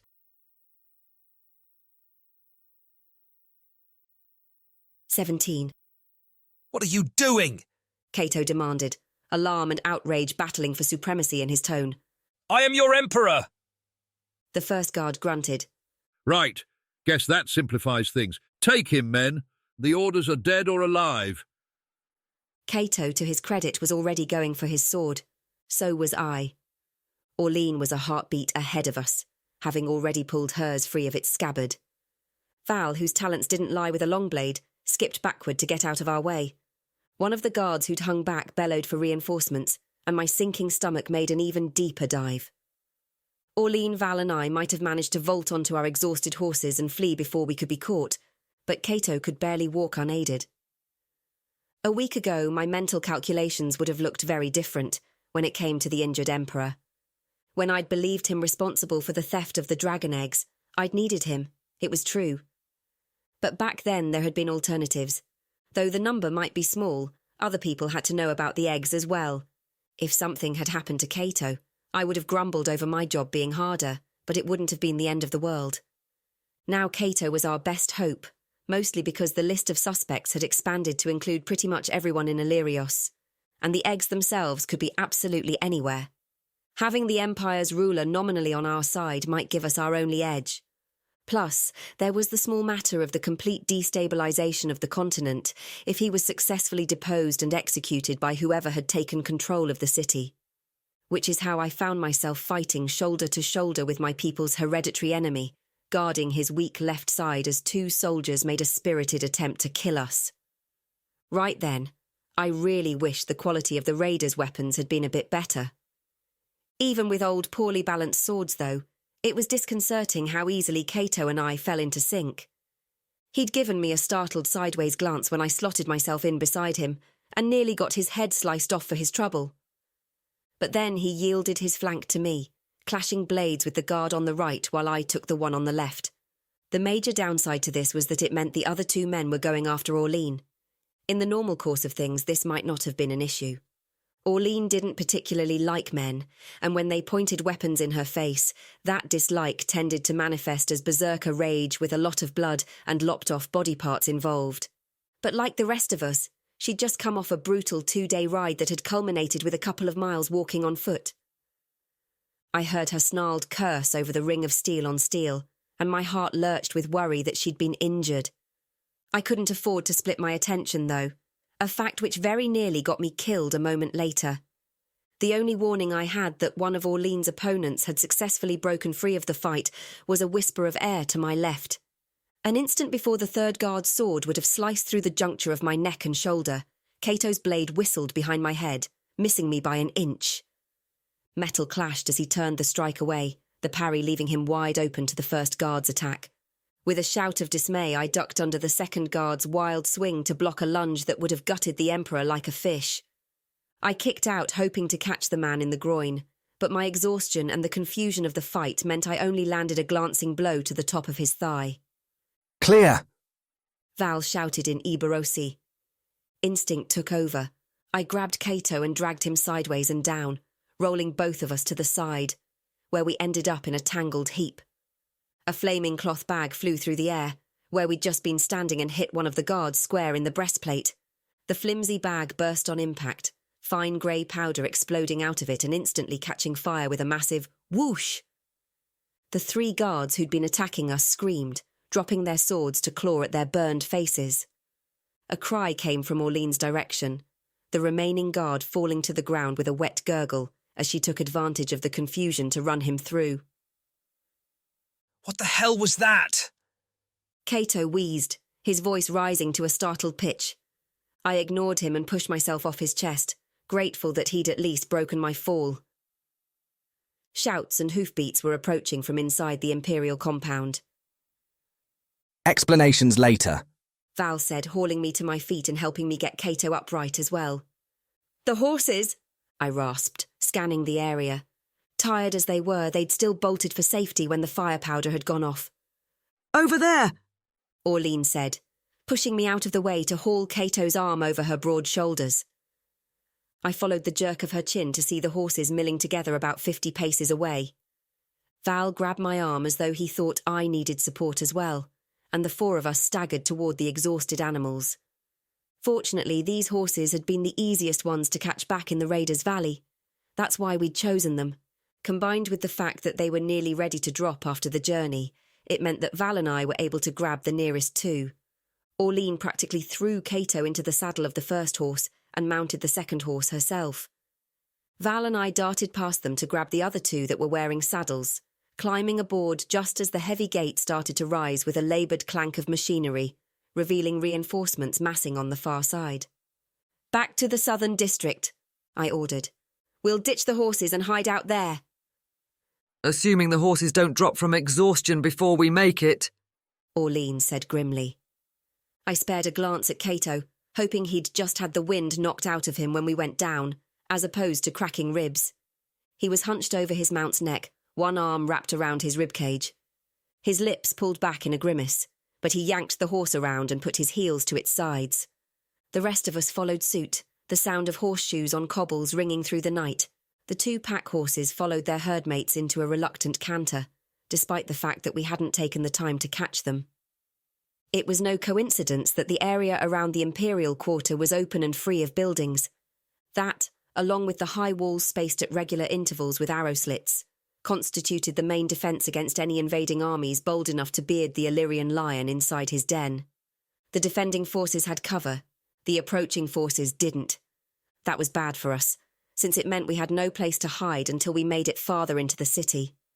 And indeed, it took almost no time at all before pursuing hoofbeats clattered behind us, far too close for comfort.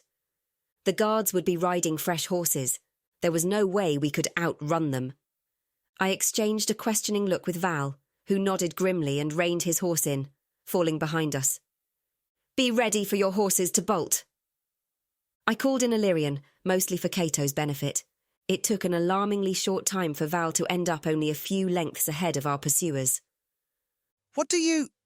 Kaeto began, only for his words to be cut off when another fireball whooshed into life behind us. All 3 riding horses and the 2 pack animals leapt forward in startled flight, their exhaustion forgotten beneath their fear of the flames and noise. When my mount stopped its frantic plunging and settled back into a canter, I chanced to look over my shoulder. The breath left my lungs in a relieved sigh when I made out Val still clinging to his horse, which appeared highly motivated to catch up to us.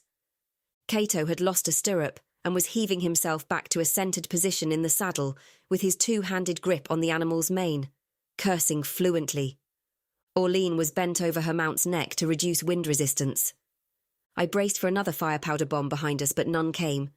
Val had set off the first one right in front of the pursuing guards, whose horses would have been thrown into utter confusion.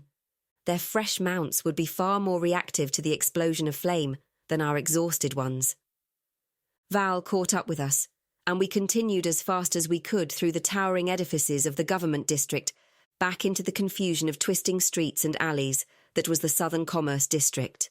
As soon as I saw a suitably dodgy-looking alley off the main route of the Via Condora, I gestured for the others to follow me into it. The heaving breaths of the lathered horses echoed against the walls of the nearby buildings as we dismounted.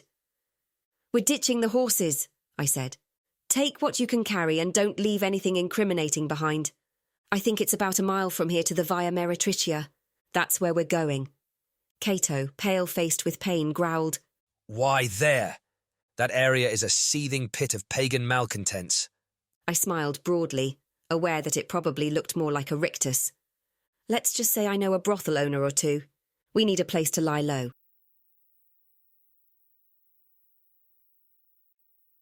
18. It wasn't ideal, but after some discussion, Orline gave her hooded cloak to Kaeto. She was undeniably recognisable with her height and her head of braided red hair. But Val would be even more recognisable, and Kaeto was the one the guards were specifically looking out for. As the physically strongest of us, Orline also got saddled with supporting the injured Emperor as he hobbled through the shadowed side streets with us, trying to avoid drawing attention without looking like we were skulking around suspiciously. I wasn't certain I'd ever witnessed 2 people who wanted to be touching each other less. Orline was a bit odd about people touching her at the best of times, especially people who also happened to be men. Meanwhile, Kaeto was... Kaeto.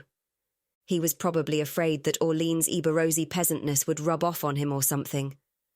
It didn't help that none of us had spent enough time exploring the twisting alleys of Amarius to have a reliable mental map beyond the main roads. We overshot the intersection that would have led us to the Via Meretricia and had to double back, reaching the Cock's Crow Tavern shortly after the bells chimed 1 in the morning. The tavern itself was closed at this hour, but fortunately, it wasn't the tavern I needed. It was the establishment located above it. The 2-storey wooden building's unobtrusive side door was unlocked. It led us into a wide hallway dimly lit with oil lamps. The interior door directly across from the side entrance was firmly barred from the inside. Kaeto took the opportunity to jerk his arm away from Orline's broad shoulders in favour of steadying himself against the wall. "Are we to huddle in a hallway until the tavern owners find us in the morning and throw us out?" The words were sour, and so was his expression. I wanted to channel my mother and warn him that his face would freeze like that.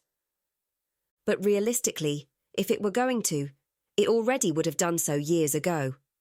"You could always try telling them you're the true Emperor, and that you'll have them beheaded unless they give you a free bowl of gruel as tribute," Orline muttered, her tone equally acidic. "There must be a stairway leading up to the 2nd level," I said, already heading deeper into the building. "That's where we're going." Sure enough, the hallway ended at a 2nd door, this one with flickering light peeking through the gap at the bottom. Not having spent any time in Amarian brothels, I wasn't certain of the etiquette. I knocked lightly and turned the door handle. The unlocked door swung open beneath my touch on well-oiled hinges. It revealed an elegant receiving room, populated by several girls wearing sheer white stolas and lounging artistically on the richly upholstered furniture. "Ah," Kaeto said, not even bothering to lower his voice. "Not the hallway, then. Instead, I'm expected to cower among whores. An attractive teenage boy detached himself from a corner of the room and approached us. If you didn't want whores, you probably shouldn't have come to a brothel, mate. Will that be 4 for servicing tonight? He looked between us, brows furrowing. Or will you just be wanting to rent a couple of rooms by the hour?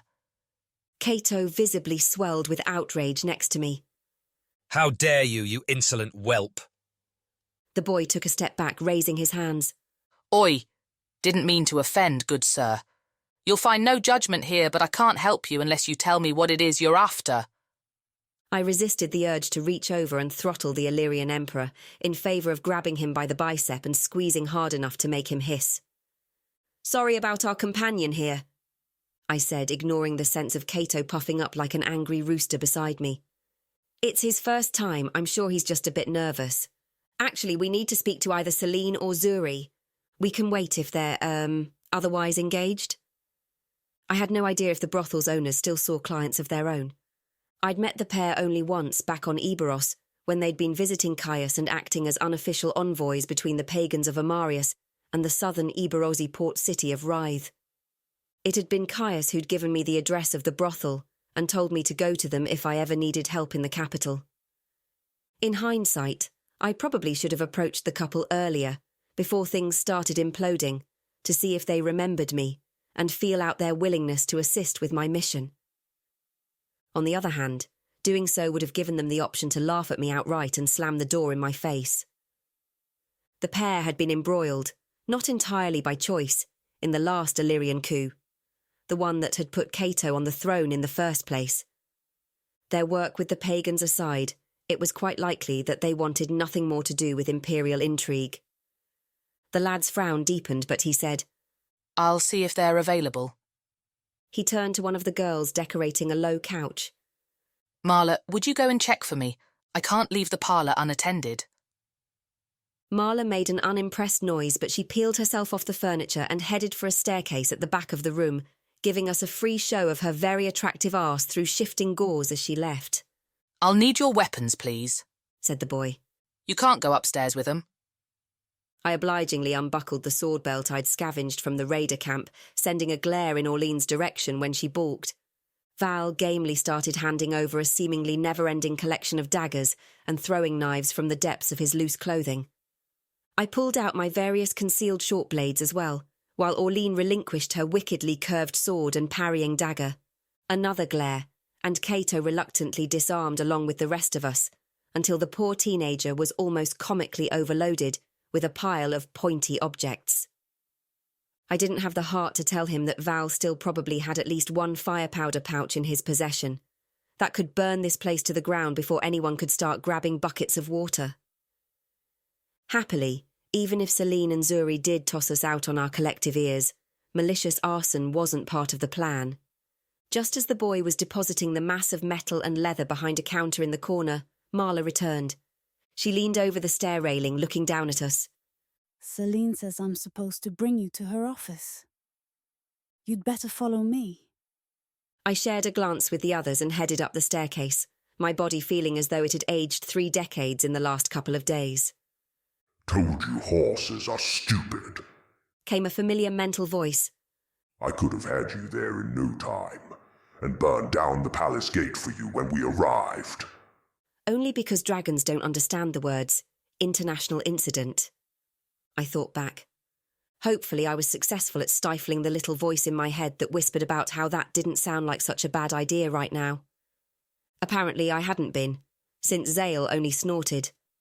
Marla led us to the 2nd level, and then down a hallway with rooms on either side, spaced at regular intervals.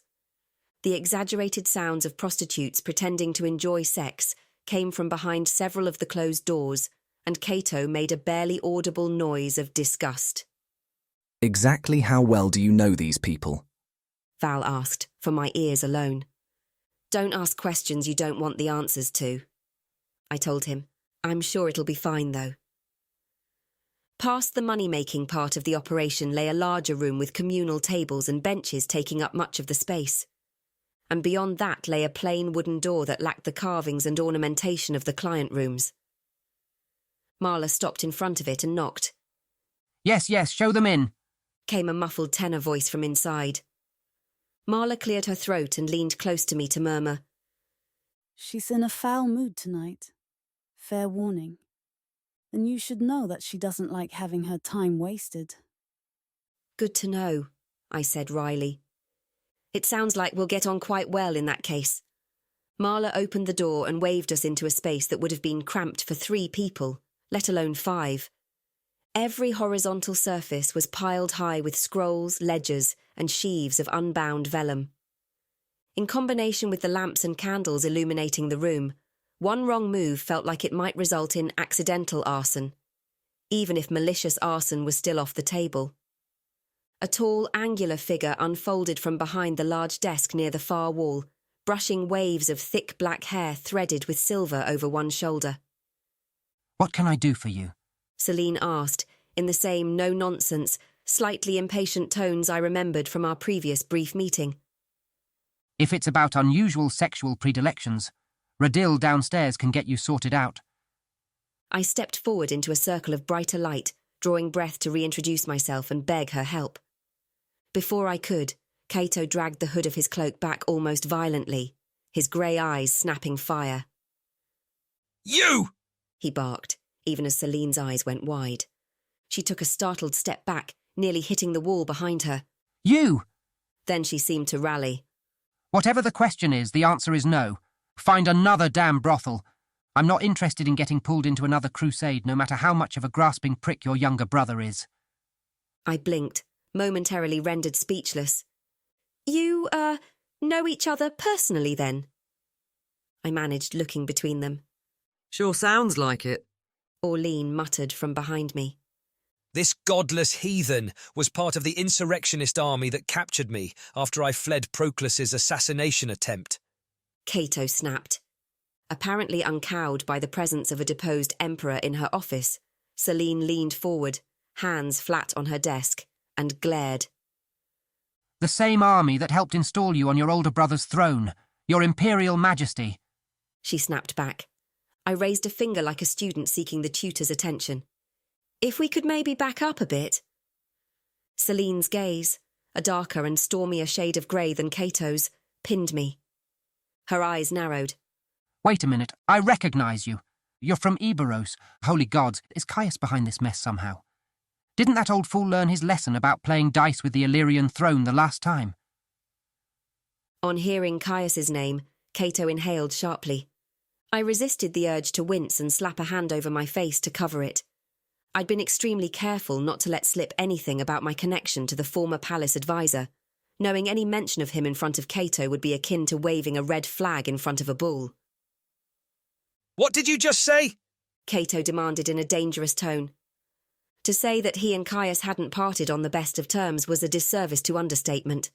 Caius had, at one point, made a spirited attempt to put Caeto's shape-shifting pagan half-brother on the throne instead of him. Afterward, Kaeto had made an equally spirited attempt to have the pair assassinated as they fled by sea to Eburos. Invoking Caius's name and implying he might have something to do with the current coup was not, as they say, serving our immediate goals. Oops. Oh, good, Val said, sounding as unutterably weary as I suddenly felt. Now it's all kicking off.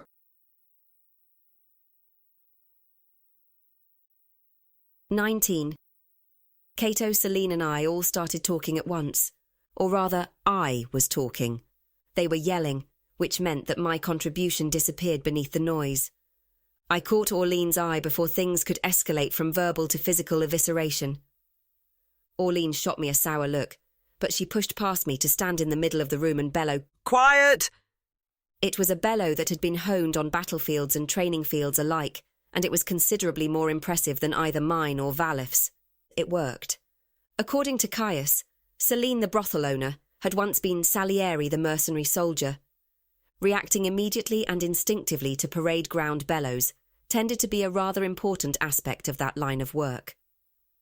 Meanwhile, Kaeto was probably just in shock that anyone would dare yell at him to shut up. They both turned to gape at Orlean. I took advantage of the lull to step in front of her and regain the room's attention. Right. So, I began, aware that I hadn't actually figured out how to de-escalate the situation before I'd opened my mouth. I cleared my throat. It's true that Caius is a mutual acquaintance, but he has nothing to do with us being here. Not strictly accurate, since Caius was the one who told me how to find Celine and Zuri if I needed help, but details. Valif, Orlean and I are here because we heard there were stolen dragon eggs in Amarius. I went on gamely. Kaeto is here because while I was attempting to get information from him, someone inconveniently decided to try and capture, or possibly assassinate him. So now we're trying to get his throne back while also finding the dragon eggs. Celine stared at me, for like a really long time. Finally she blinked. And you're all in my brothel now because...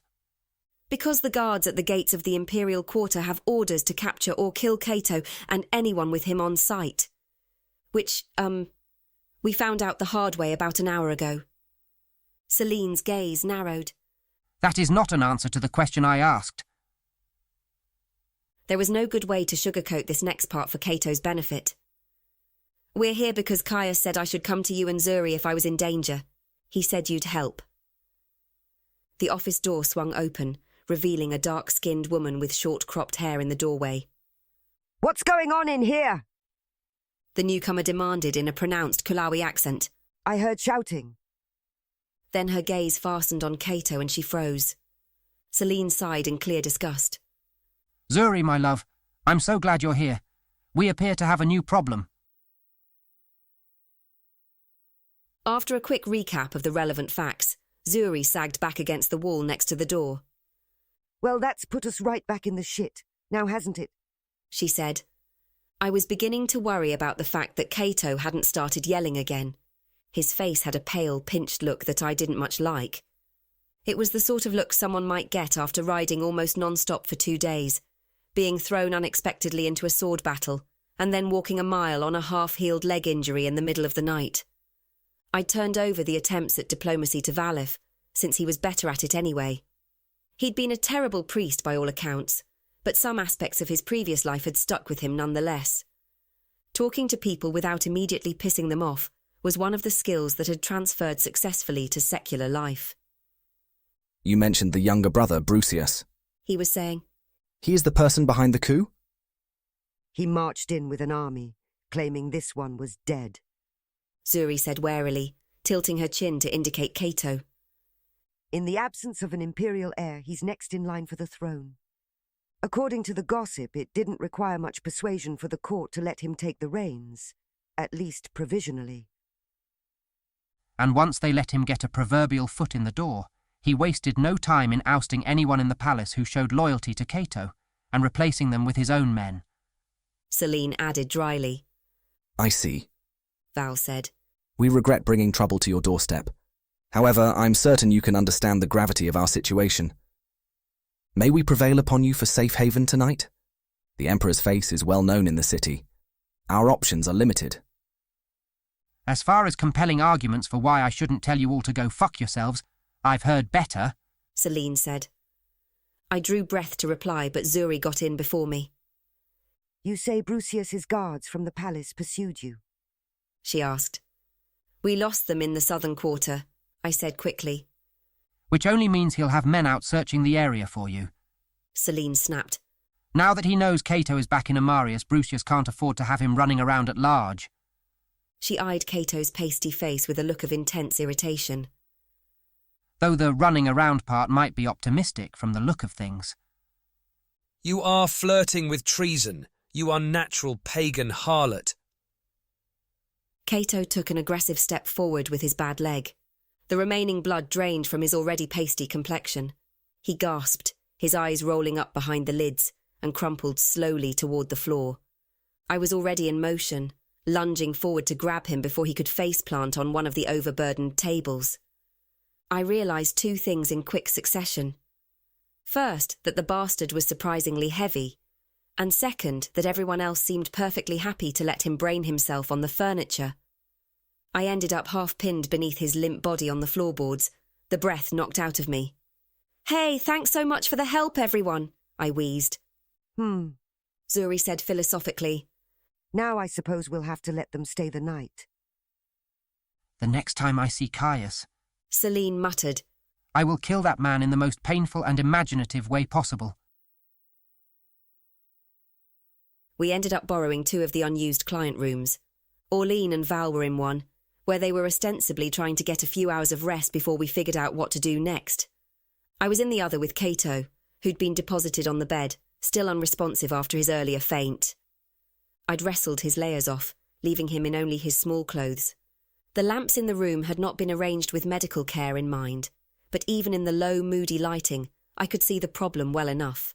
Sheer exhaustion and stress might have been the main culprit behind Kaeto's collapse, but the massive expanse of bruising across the right side of his back and ribcage probably wasn't helping matters.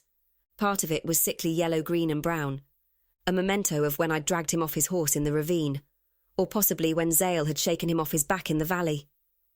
The old bruises were partially overlaid with new ones painted in gaudy black and blue, fresh from the fight at the palace when I'd tackled him to get him out of Val's line of fire. I took advantage of his unconsciousness to press on his ribs one by one. Nothing shifted in a way that would indicate a break, but I wouldn't be at all surprised if a couple of them were cracked. He'd probably benefit from having them wrapped, but that would be a lot easier to do while he was sitting up. The room was supplied with a basin of water, so I contented myself with sponging him off as best I could. The knee didn't honestly look too bad, though I was sure it hurt like hell. That I did wrap, using bandages Zuri had dropped off at the same time she brought in a bowl of stew for me. Of the pair, Zuri seemed slightly more sympathetic to our plight. I wasn't entirely sure what to expect in the morning, whether Celine would throw us out to take our chances on the street, or allow us more time to cobble together some sort of plan. I'd just finished pulling off the ill-fitting tunic I'd looted from the raiders' camp, and I was making a half-hearted attempt to sponge the travel grime from my body, with the cloudy water left in the basin, when a low groan came from the bed. I turned around, not terribly concerned by my uncovered chest, since Kaeto had already seen me half-naked and frigging myself not long after we first met. The erstwhile Emperor of Eburos grunted and flailed into a sitting position, only to gasp as his injuries made themselves known. "It's all right," I said. "We're safe. You fainted." Kaeto blinked at me in the low lamplight, one arm wrapped around his bruised ribs as he panted in pain. "I am the ruler of an empire, spanning continents," he said through gritted teeth. "I do not faint." It would have sounded more impressive if he hadn't been breathless from pain. "Uh-huh," I told him. "Sure. So anyway, you abruptly decided to take a much-needed nap, at which point Celine and Zuri agreed to let us stay the night.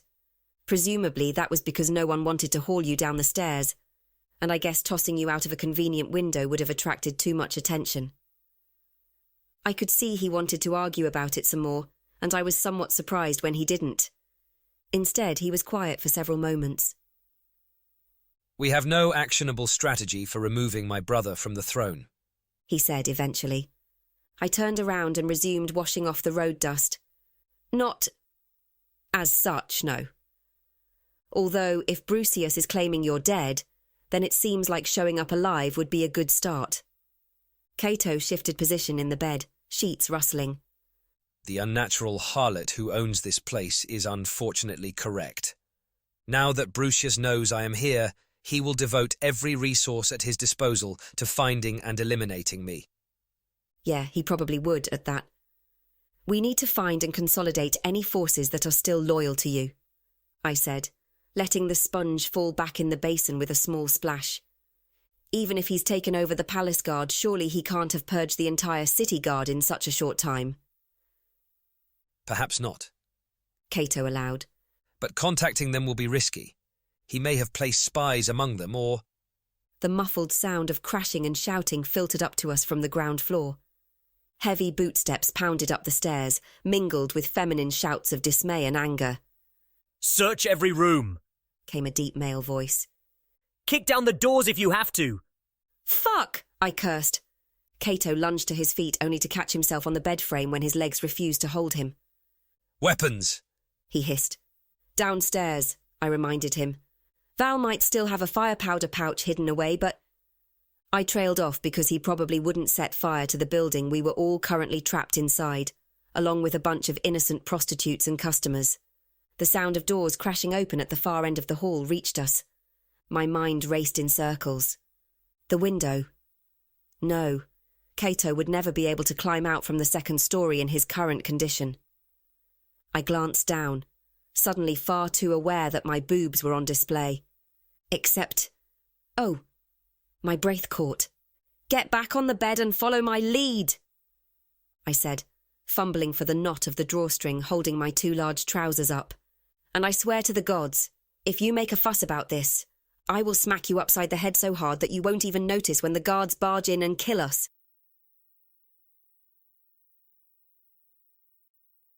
20. Kaeto gaped at me as I tore at the knot of my makeshift belt and shimmied out of my remaining clothing. Then he looked down at himself, as though only now realising that he'd been stripped to his linen brays. His attention flicked to me again, then to the room's only door, and back to me.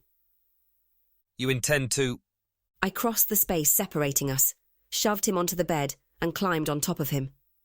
"You're damned right I do."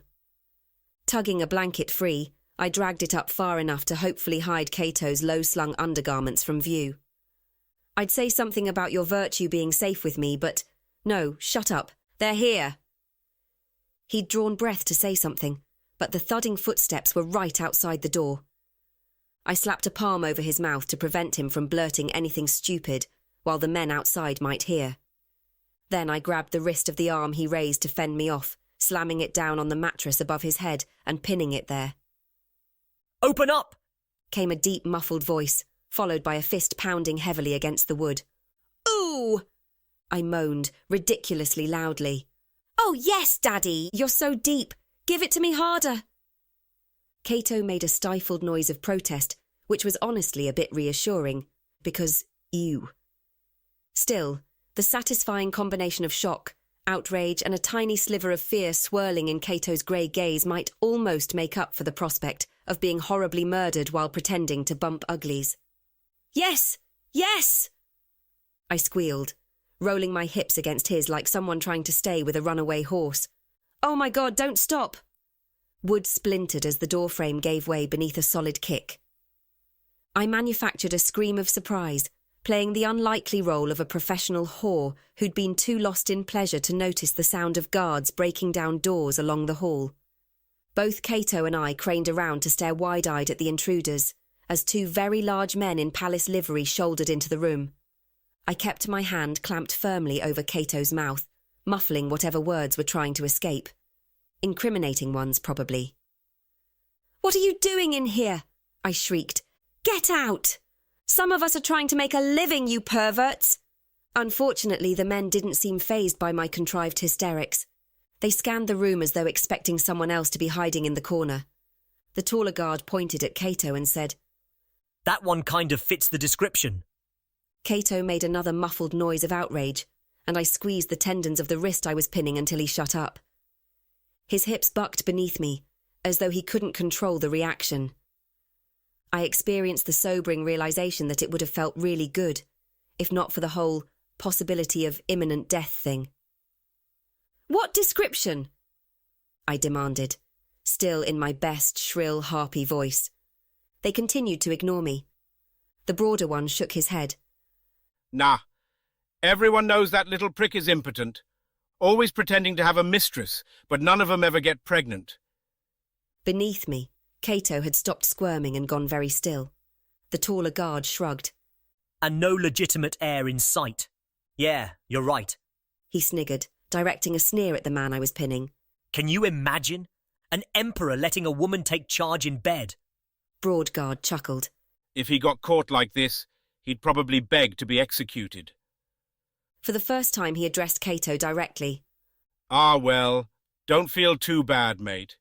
At least you can get it up with the right, persuasion." Tall guard's smirk said he was having trouble keeping his laughter under control. "Have a lovely evening, friend," he managed.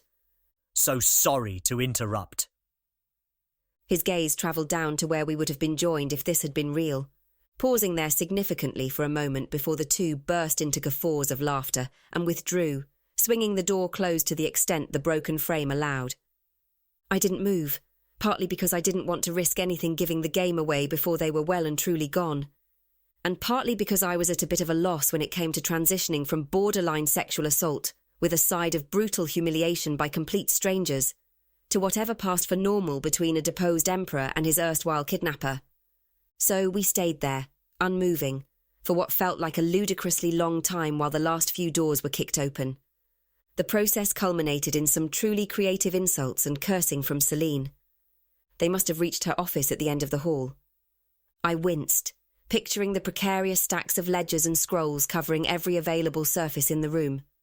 Beneath me, I wasn't entirely sure Kaeto was even breathing, which seemed like it could be problematic, given how long it took before the guards' bootsteps finally receded.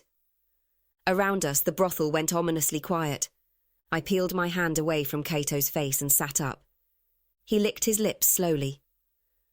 I could see words gathering in his throat only to be discarded. The silence dragged. "We will never speak of this again," he said eventually. I nodded. "Yes, that sounds like a good—" The door creaked open on bent hinges, revealing a livid Celine. Her snapping eyes took in the scene, a muscle ticking in her angular jaw. "Oh, so that's how you managed it," she said, biting off the words. "Good thing the guards were idiots, then." "Yeah, we've just decided that we're not talking about this. Ever," I told her. "I'm, really sorry about your broken doors, by the way. Are Orlean and Val all right? I assume we would have heard the commotion if they weren't." "They're my next stop," Celine grated, as though every word had personally offended her. It occurred to me that I was still straddling Kaeto's thighs, though at least I'd slid down a few inches, so we'd both have plausible deniability regarding whether he was enjoying himself or not. Although if he was still hard after all that, we might be entering some unusual sexual predilection territory that even I would have a difficult time accommodating. "So, you're planning on accommodating him at some point in the future?" asked a familiar voice in my head. I stifled a groan. "Oh my God, Zale! Please shut the fuck up! Because you are not helping right now. In no world was I picturing Kaeto pinned beneath me, tied to the bed, writhing and gasping through a gag." "Clearly not," Zale deadpanned. It was at approximately this point that I realised I still hadn't climbed off Kaeto's body, and both he and Celine were giving me narrow, judgmental looks. I cleared my throat. "Sorry. Could someone grab my clothes, please?" Celine raised an eyebrow. "You're in a brothel. Clothing service costs extra." At which point, she turned on her heel and disappeared into the hallway. This left me to clamber off the bed and perform the walk of not very much shame to the corner where I'd piled our clothing. I carefully avoided eye contact as I gathered Kaeto's clothes and tossed them onto the bed, then pulled on my own poorly fitting stolen garb. Maybe the rush of narrowly avoiding death for the second time in a day had lent Kaeto a burst of strength, because when I cautiously glanced around a couple of minutes later, he was dressed and standing under his own power. I opened my mouth for some purpose that might or might not involve the insertion of my left foot, but Kaeto beat me to it. "We should check on your comrades," he said gruffly, and brushed past me to the damaged door. I shut my mouth with a click and followed his limping stride, confident that we'd have heard if they were hauled off, but concerned for other reasons. Kaeto stopped in the doorway of the room next to ours. I pushed past him to find Celine and Val at the shuttered window. Val was bare to the waist and wearing a lacy half-veil over the lower part of his face, in the style of women in southwest Utrea, near the coast. His long silver hair was artfully arranged over both shoulders to obscure the flatness of his chest. "Where's Orlean?" I demanded, my pulse spiking. "Either right outside the window, or lying in a heap in the alley, 2 stories down," Val said grimly. He rapped on the right shutter with his knuckles and opened it a couple of seconds later, while Celine opened the other one. I rushed forward and stuck my head out, craning around until I saw a dark shape clinging to the wall a few feet away. "All clear," Val said, and Orlean grunted. She was wearing Val's black cloak to help her blend into the alley's dark shadows, in the unlikely event that anyone thought to look up. Her strong hands were curled around the edge of the building's flat roof, while the toes of her boots balanced precariously on a horizontal board running along the bottom of the wall's line of second-story windows. At Val's words, she started shuffling toward us, until she was able to stretch out one long leg around the obstruction of the open shutter and get a foot on the windowsill. I wrapped an arm around her thigh to steady her while she got her centre of mass past the shutter. Then Val and I took her weight as she swung her lower body into the room and let go her grip on the roof edge. We managed to get her inside without ending up in a tangle on the floor, while Kaeto and Celine looked on in bewilderment. Wouldn't it have been easier for you to play the role of the working girl? Celine asked Orline, as Val stripped off the half-veil and tossed it aside with distaste. Val's expression, usually affable and difficult to read, had grown stony. No, he said, answering for her. It really wouldn't have. Orline, meanwhile, had the same air of never wanting to talk about this night again as Kaeto. Val's pale, angry eyes slipped to me. How did you two manage to trick them? They must have had a description to go off, like the guards at the Imperial Gate. Misdirection, I said tersely, ignoring Celine's barely audible snort in the background. Plus, as I'm sure you noticed, they weren't very bright. True. Val grabbed his loose tunic and overrobe, shrugging into the concealing clothing. So, now what? Zuri poked her head in. No one's hurt. They didn't seem interested in anything except finding this one. She gestured at Kaeto. Most of the customers were just happy not to be detained by the guards, but a couple demanded refunds. I gave them half. Wonderful, Celine said in a flat tone. What's almost more worrying to me is the idea that they're trashing businesses indiscriminately. Zuri went on. This was part of a sweep. If they'd had information that their target was here, they would have done a more thorough job searching. It was a good point. Yes, Celine agreed. That thought had occurred to me too. This district is a haven for pagans and pagan sympathisers, Kaeto said. My dear younger brother doesn't like pagans any more than my older brother did. I doubt he's concerned about damages to pagan-run businesses. Zuri's face grew pinched. Celine's expression was grim. Before Kaeto's successful coup against his older brother Proclus, the city had been on the brink of a massive pogrom against anyone who worshipped the old gods. One that would have spilled out to the rest of the empire in short order if left unchecked. I was sure neither Zuri nor Celine were in a hurry to return to those days. I met Zuri's dark gaze. This is why we need to get him back on the throne, I said quietly. And you intend to do that how, exactly? Celine asked in a voice that could strip paint. In case you haven't noticed, he can barely stand up. Amazingly, Kaeto didn't have anything to say to this. Both he and Orline had been disturbingly quiet, in fact. But I couldn't worry about either of them now. Not in that way. The previous plan still stands, I said. We need to consolidate forces that are still loyal to Kaeto. Brucius clearly had this whole thing planned in detail, but he can't have wiped out every bit of loyalist support in such a short amount of time. Celine made an unhappy noise. As much as I hate to say it, you're right. We can't go back to how things were before. She sighed heavily. All right. I know a place you can hide where the guards won't find you, but you're really not going to like it.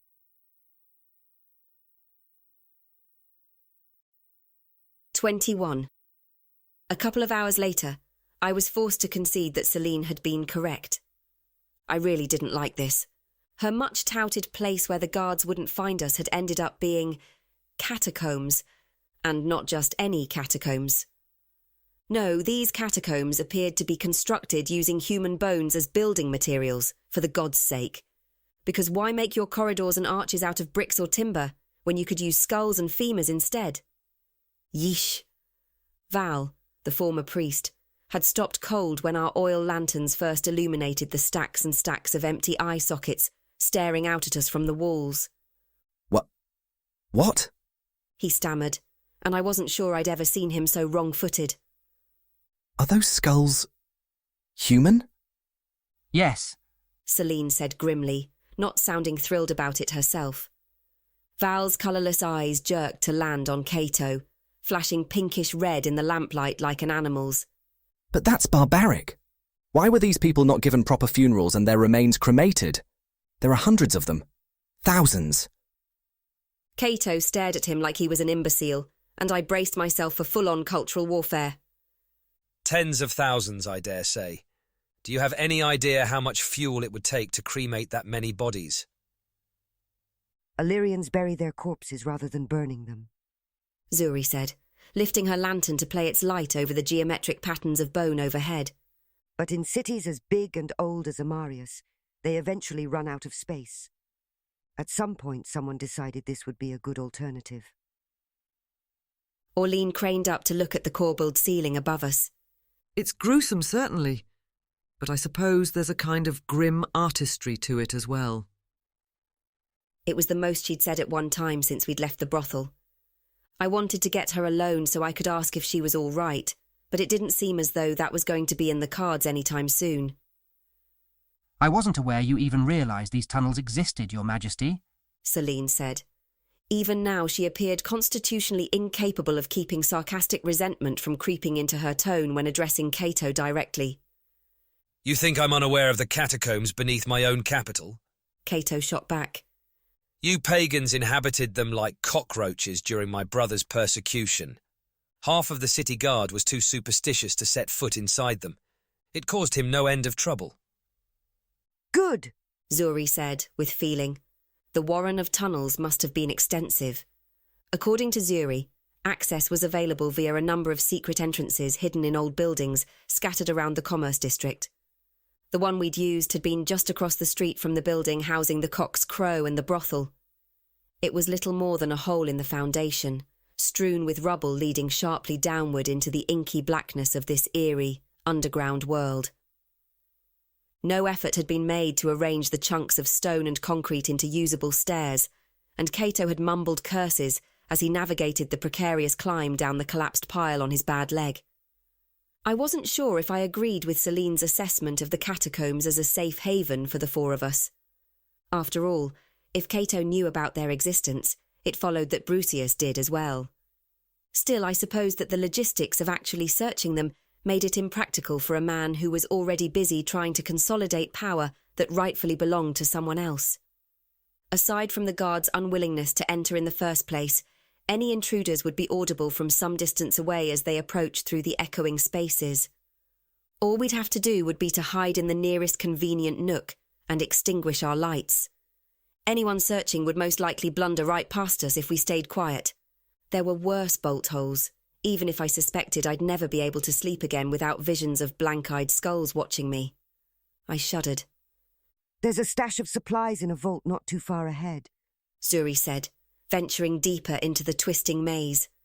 Sometimes the rats get into them, but the elders make sure they're checked and replenished regularly. Right, because of course there were going to be rats involved. Stringy. Zale mused. And small, but not bad if you're hungry enough. Trust me, I'm not that hungry, I thought back, making a face.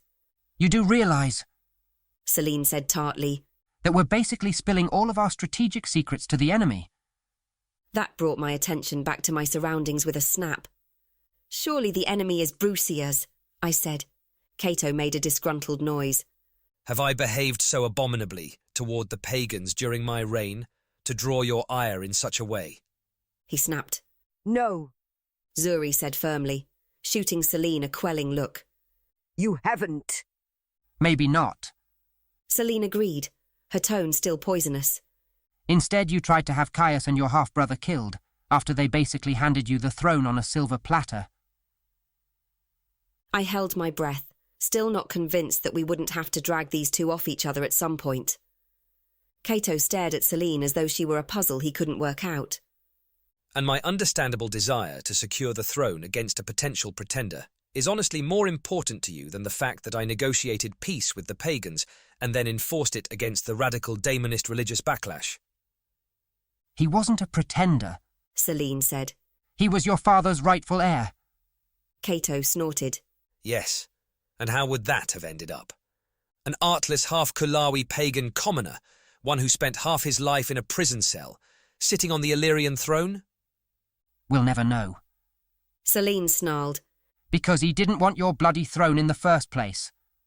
Maybe we should focus on the person who does want the bloody throne, I suggested hopefully. To my surprise, it worked. Kaeto grunted, not returning Celine's last verbal salvo. You're right, Zuri said. If Brucius is going to start up pagan persecution again, he's our biggest concern right now. Which returns us to the question of what to do next, Val muttered. He was still eyeing the bone walls with deep misgivings, but his point was a practical one. The city guard, I said, relieved to move the conversation on to more productive topics.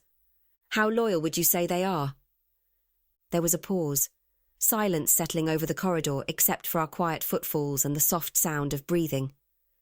Let's just say I only had to execute a handful of them after disposing of my older brother and taking his place. Kaeto sounded grim. I winced.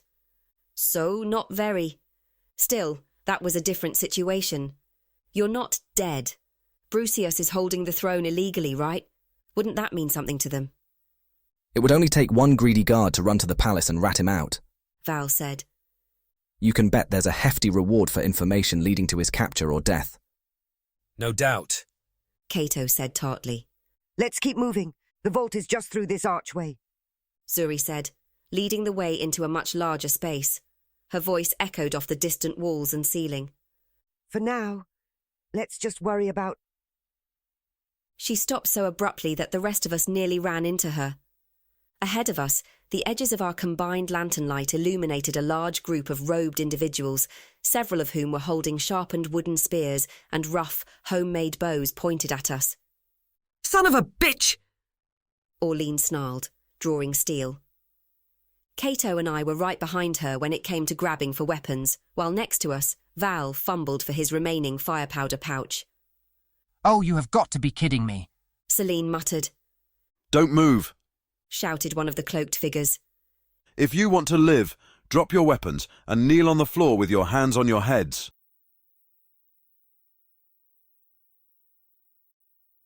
22. Stop! Zuri cried, stepping forward and raising her hands palm out toward the gathered figures. She reached up and dragged her hood back, baring her face. We're pagans!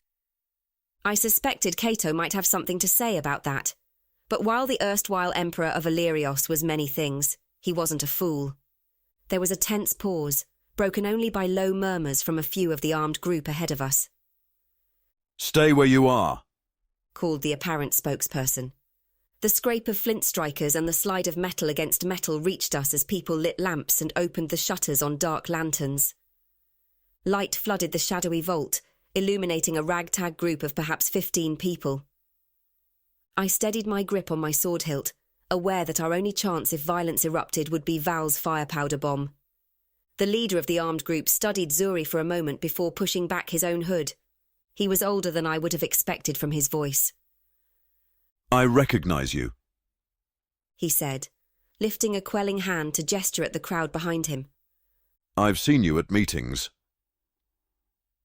The tension eased a bit as people lowered their makeshift weapons, though they still watched us warily. Following a hunch, I sheathed my sword with slow, exaggerated movements. Put your weapons away, I told the others under my breath. Orlean made a wordless, unconvinced noise, but she returned her sword to her belt. Val pocketed the cloth pouch and flint he'd been holding in readiness. Kaeto hesitated a moment longer, but then he too slid his sword into its scabbard. Celine stepped forward, warily lowering her hood as she joined Zuri. We're seeking sanctuary from the forces commanded by Brucius. Is that why you're here as well? The man stepped forward to meet them. Yes, that's right. Palace guards descended on the southern quarter and began ransacking pagan businesses. Rumours spread that Brucius was resuming the pogrom against us, so we fled here to regroup and plan. Forgive the inhospitable welcome, sisters. No forgiveness is needed, Zuri said without hesitation. We should share what we know and make plans. There may not be enough supplies down here to handle a large-scale flight into the Catacombs. A middle-aged woman with dull brown hair, and weathered features stepped up to join the older man. There aren't, she said grimly. We've grown complacent under the Emperor Kaeto's rule, convincing ourselves that something like this couldn't happen again. Kaeto limped forward into the brighter light before I could move to stop him. Yes, he said. About that. Orlean let out another unhappy growl, and I could sympathise. Flouting Kaeto's true identity to a group of pagans we didn't know would not have been my first choice in this situation. Oh, Celine said. So we're doing it this way, I guess. Zuri recovered quicker. Ah, yes. As it happens, we do have a particular reason for needing to hide from Brucius's guards.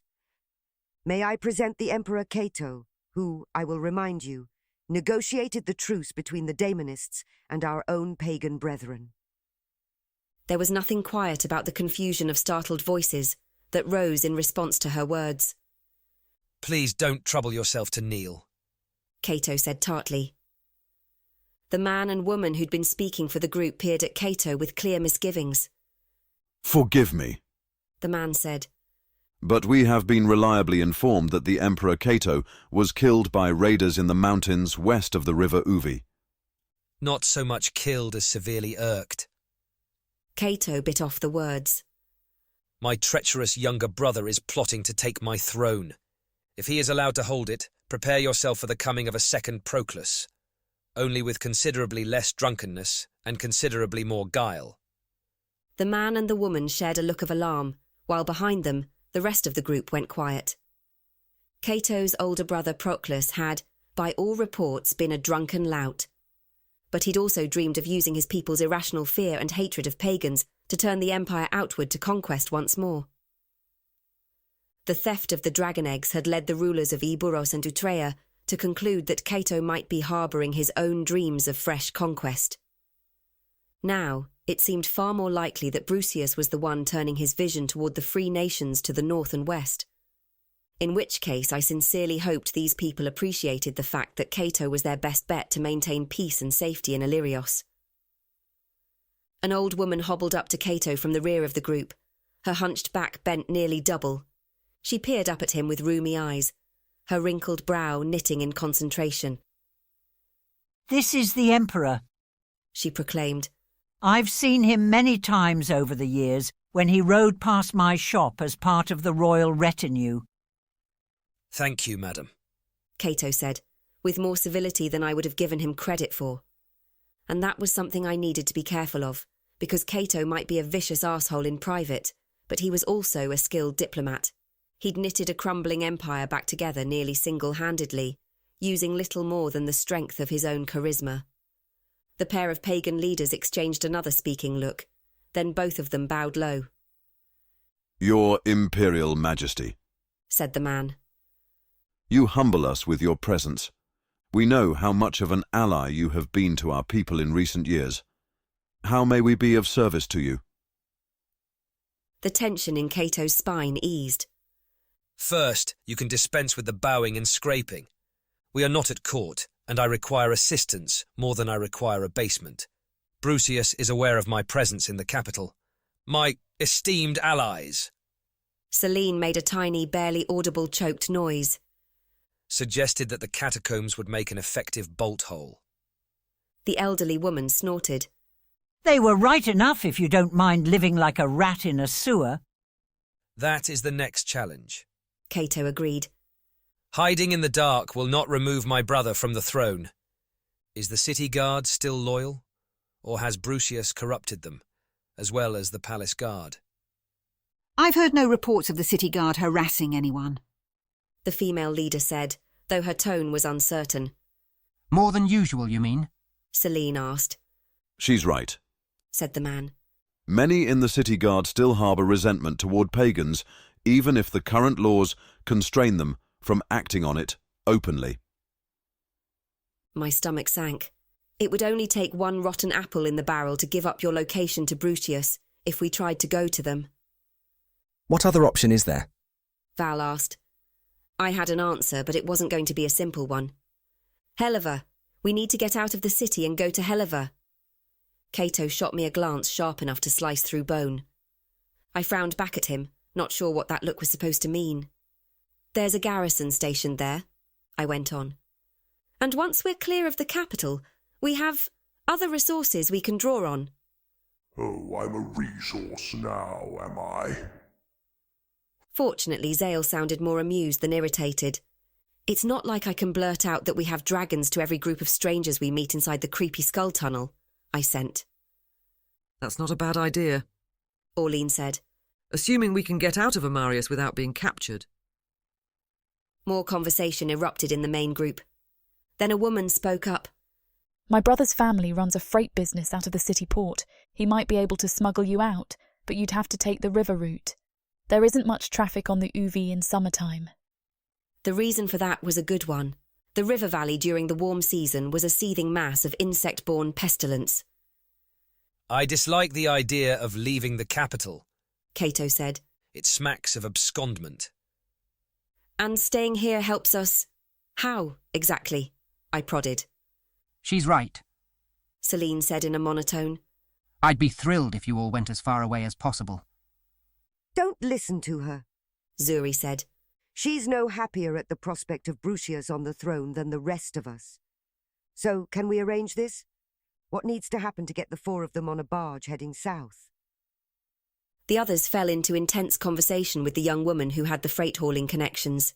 Meanwhile, Kaeto continued to watch me with an intense frown on his face that I couldn't quite pass. "We're still going to be stuck down here for some time," Val murmured, distracting me from the puzzle. "We should try to get some rest. Although, given our surroundings, restful is not the word that springs immediately to mind." He ran a gimlet eye over the walls of old bones surrounding us. "Yes," I agreed, shaking myself free of my rumination. "We're exhausted and battered. Best to use the time we're given to recover our strength. Unfortunately, that would also give me far too much time to mull over the decision I would have to make soon. I'd been sent here with the others to recover or destroy the stolen eggs, by whatever means necessary, but I didn't think the people in charge had expected whatever means necessary to extend to directly intervening in an Illyrian coup, especially if that intervention included using full-grown battle dragons directly in service of Emperor Kaeto.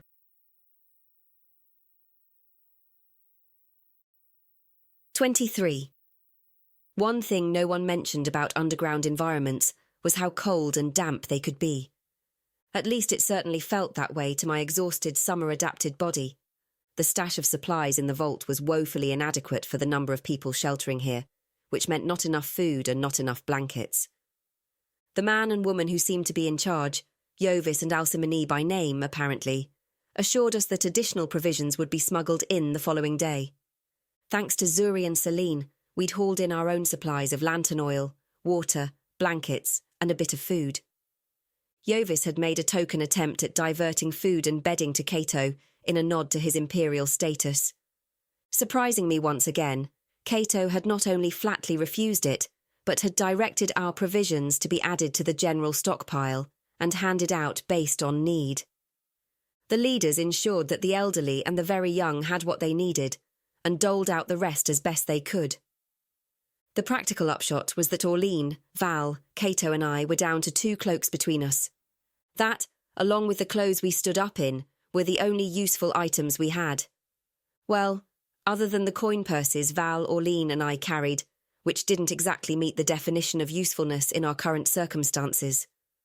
Kaeto didn't even have that much to his name. Emperors didn't carry coin pouches on their person, as that would be far too vulgar for such an elevated ruler. Since he hadn't had money when I rescued him in the gorge, it meant he didn't have money now. There was nothing for us to do until morning, except hide down here among the bones of the dead. And it was bloody cold. "Cold as the grave," Selene muttered. I thought wistfully of Eburos, where funerals meant raging pyres throwing sparks into the sky as the soul of the departed ascended to rejoin the ancestors in the god's realm. I wandered restlessly around the echoing space, chafing my upper arms with my hands. I was relieved to see that Orlean had consented to huddle with Val beneath one of the cloaks at least. After the brothel, I hadn't been sure she would allow even his touch. I didn't pretend to understand what Orlean had gone through during her years as a prisoner of the Illyrian army. It had happened before I'd even been born, some 30 years ago when she was barely an adolescent. Constanzus, Kaeto's father, had still harboured ambitions of conquering Eburos at the time. Orline had been captured from her seaside village during a raid and held for more than 2 years before being returned as part of a prisoner exchange. It didn't take unusual intelligence to guess what the soldiers had used her for, or why she wouldn't wish to impersonate a prostitute with Illyrian guardsmen breaking down doors to search the brothel. To my knowledge, she'd only ever coupled with other women since her captivity. She and I had shared a few drunken fumbles a year or so ago, but any fool could see we were better matched as comrades than lovers. Orline was a mass of jagged razor-sharp edges, and I was emotionally defective in some way that made the language of romance feel as indecipherable and strange to me as rapidly spoken Kulawi. Case in point, I'd managed to bed and subsequently repel both Orline and Valif, since the two of them had joined the ranks of Eburosi dragon riders. Neither of them appeared to harbour any resentment about it, but it still made for a vaguely awkward command structure. Anyway, I was glad that Orline hadn't closed herself off completely. It helped that Val was a eunuch, and one of the least threatening people I knew, at least until he started tossing daggers or lit firepowder bombs around. They would keep each other warm.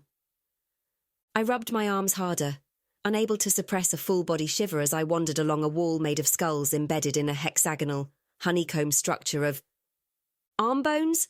I was pretty sure they were arm bones. Would you stop pacing and sit down? Kaeto's rusty-voiced grumble startled me from my perusal of the mortared condyles. You're making me twitchy. I'm cold, I told him, pitching my voice low enough to hopefully not bother the other people dozing on the floor around the edges of the vault. I need to keep moving. His eyes and the gaunt hollows beneath his cheekbones were dark shadows in the flickering light of the oil lamps. We stared at each other for long moments. Then he grudgingly raised an arm, lifting the cloak he was huddled under. I continued to stare because... What? His eyebrows dipped in a thunderous scowl. Stop gawping, woman. Do I have to make it an imperial decree? You went to enough trouble to insinuate yourself into a position as my servant, did you not? Well, it seems I have need of your body heat tonight. Attend me. My muscles remained frozen for the space of several heartbeats before physical discomfort overrode good sense. With a huff, I turned and settled myself next to him on the stone floor, ducking beneath his outstretched arm. My body slotted against his side with more ease than it should have. He hesitated for a brief instant before wrapping his arm, and the cloak, around my shoulders. Despite the impressive height and breadth of Orline, the cloak's owner, it wasn't quite large enough to envelop both of us fully. Even so, it insulated us from the cold stone we were sitting on and the cold bones at our back. I wriggled around a bit until I was able to draw the edge partway over my legs and torso. Combined with the heat radiating from Kaeto's body, within a few moments, I was nearly comfortable. My aching muscles began to unknot almost despite myself. I'm surprised at your reticence after that performance in the whore's establishment, Kaeto muttered. I shot him a sidelong glance. I thought we were never speaking of that again. There was a pause. Quite right, he said. My mistake. Considering the fact that up until a couple of days ago, you might reasonably have wanted to stick a knife in me given the opportunity, I'm not sure my reticence should be all that surprising. I told him, still keeping my voice low. His only response was a wordless noise of acknowledgement. I tried not to succumb to the exhaustion tugging at my body and mind now that we were safe. It had been too long since I'd rested against another warm body, secure in someone else's embrace. Since before I came to Illyrios, certainly. You like him? Sing-songed a familiar mental voice. He's an arsehole, I thought grumpily. You're an arsehole too, Zale pointed out, an observation that wasn't completely without merit. So that means you match, right? Fuck off, I told him. It wasn't exactly a witty and devastating riposte, but my body was already sliding into sleep as the last few days finally caught up with me.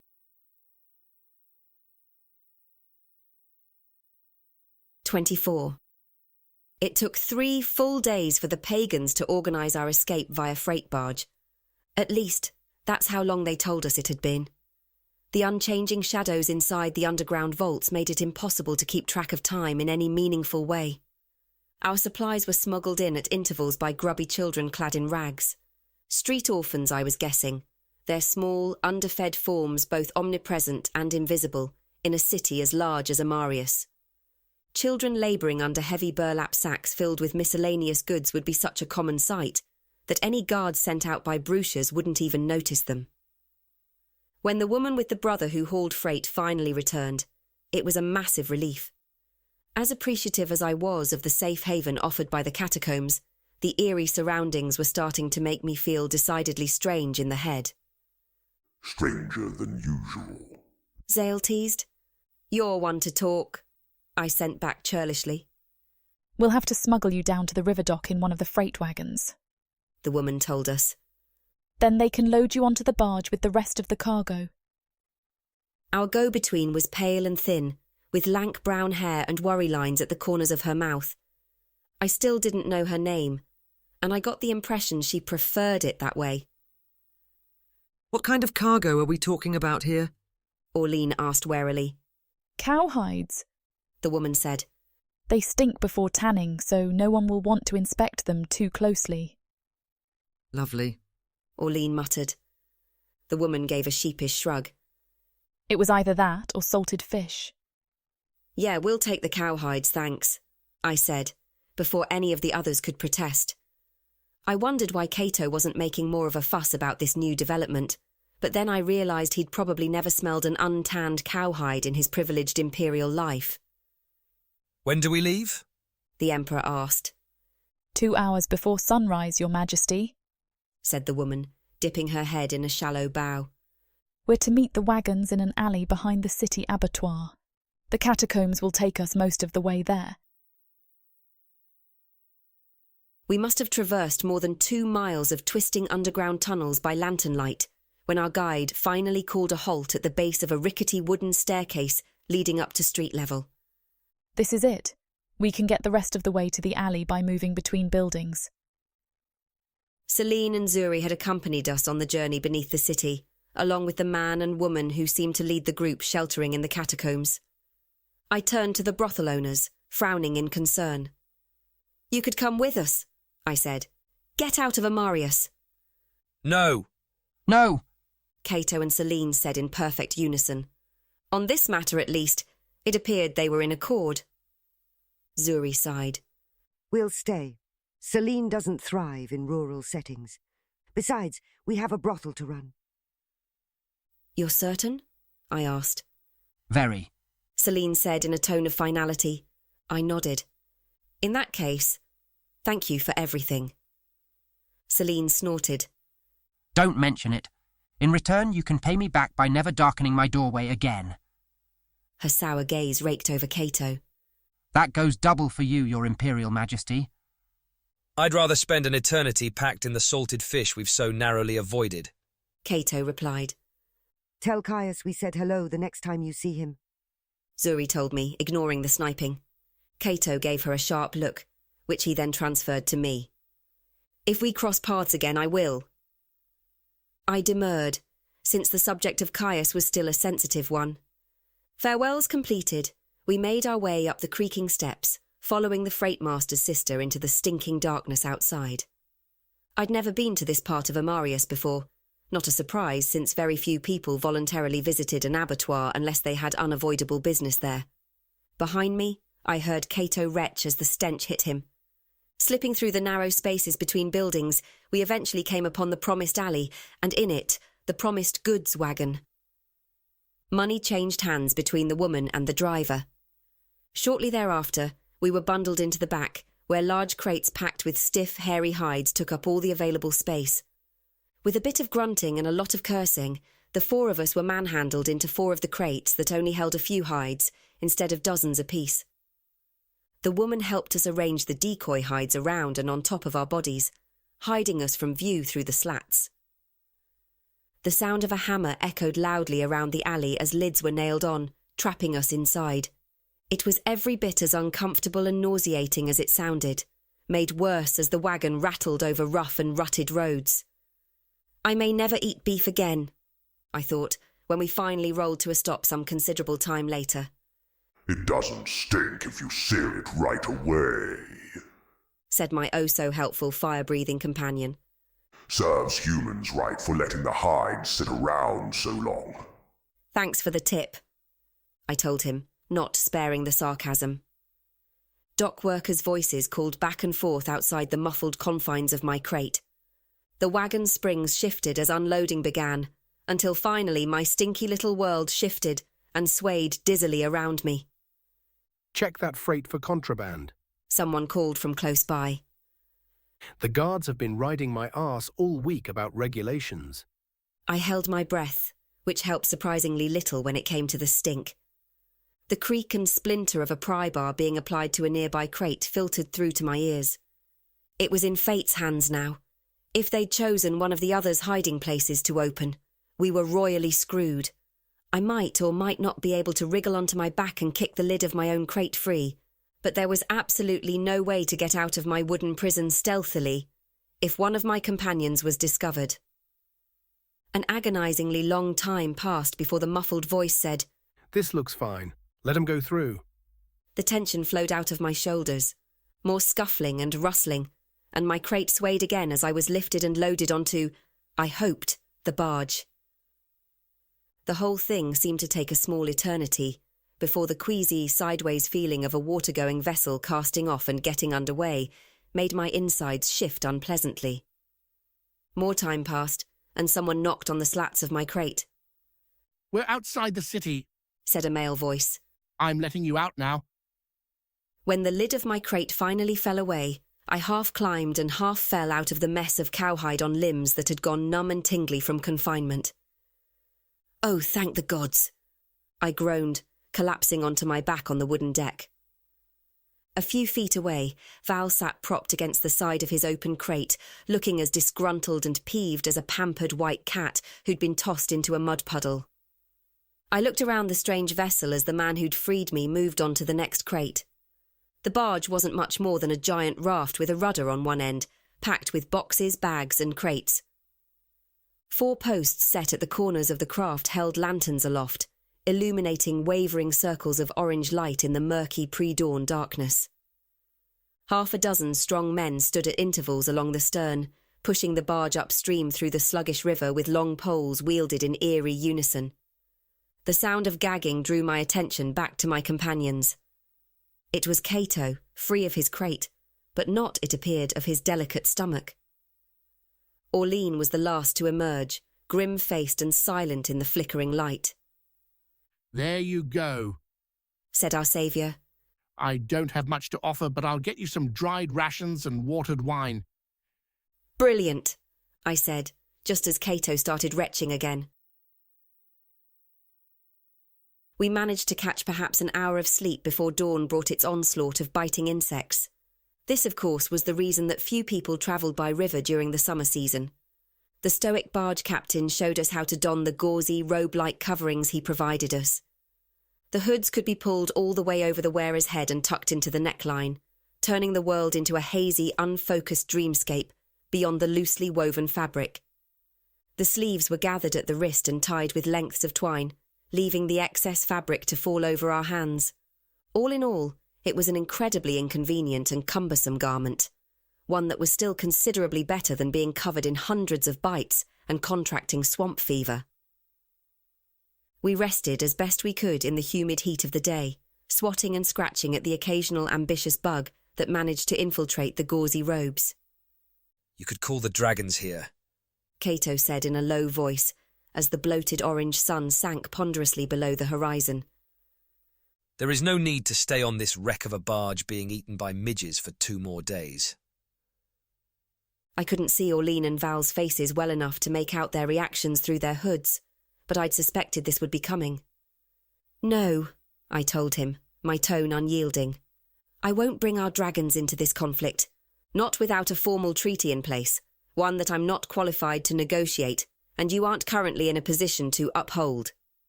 I'd given this a lot of thought over the past few days.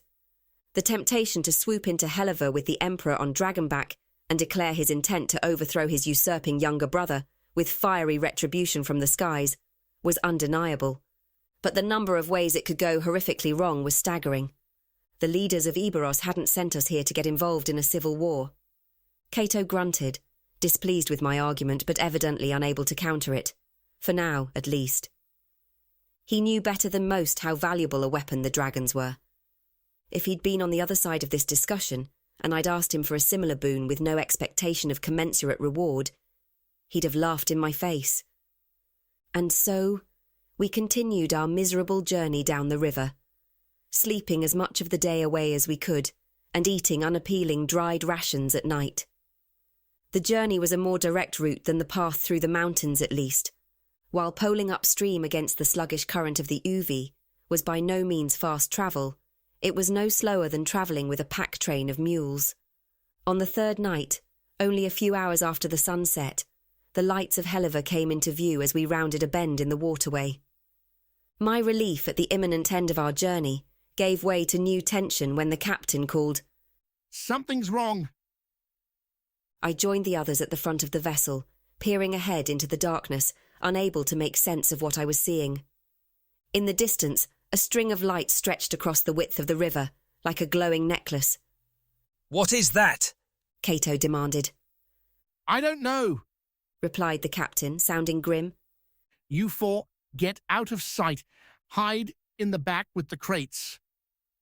Misgivings ate at my stomach like vitriol, but I nodded sharply and herded the others toward the confusion of cargo containers near the stern.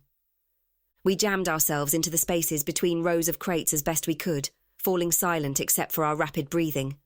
The barge sculled onward, until a harsh voice cut through the night air. "Halt!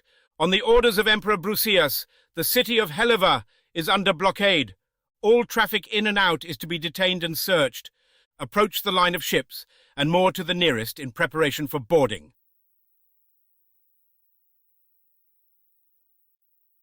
"25. I cursed softly and fluently under my breath.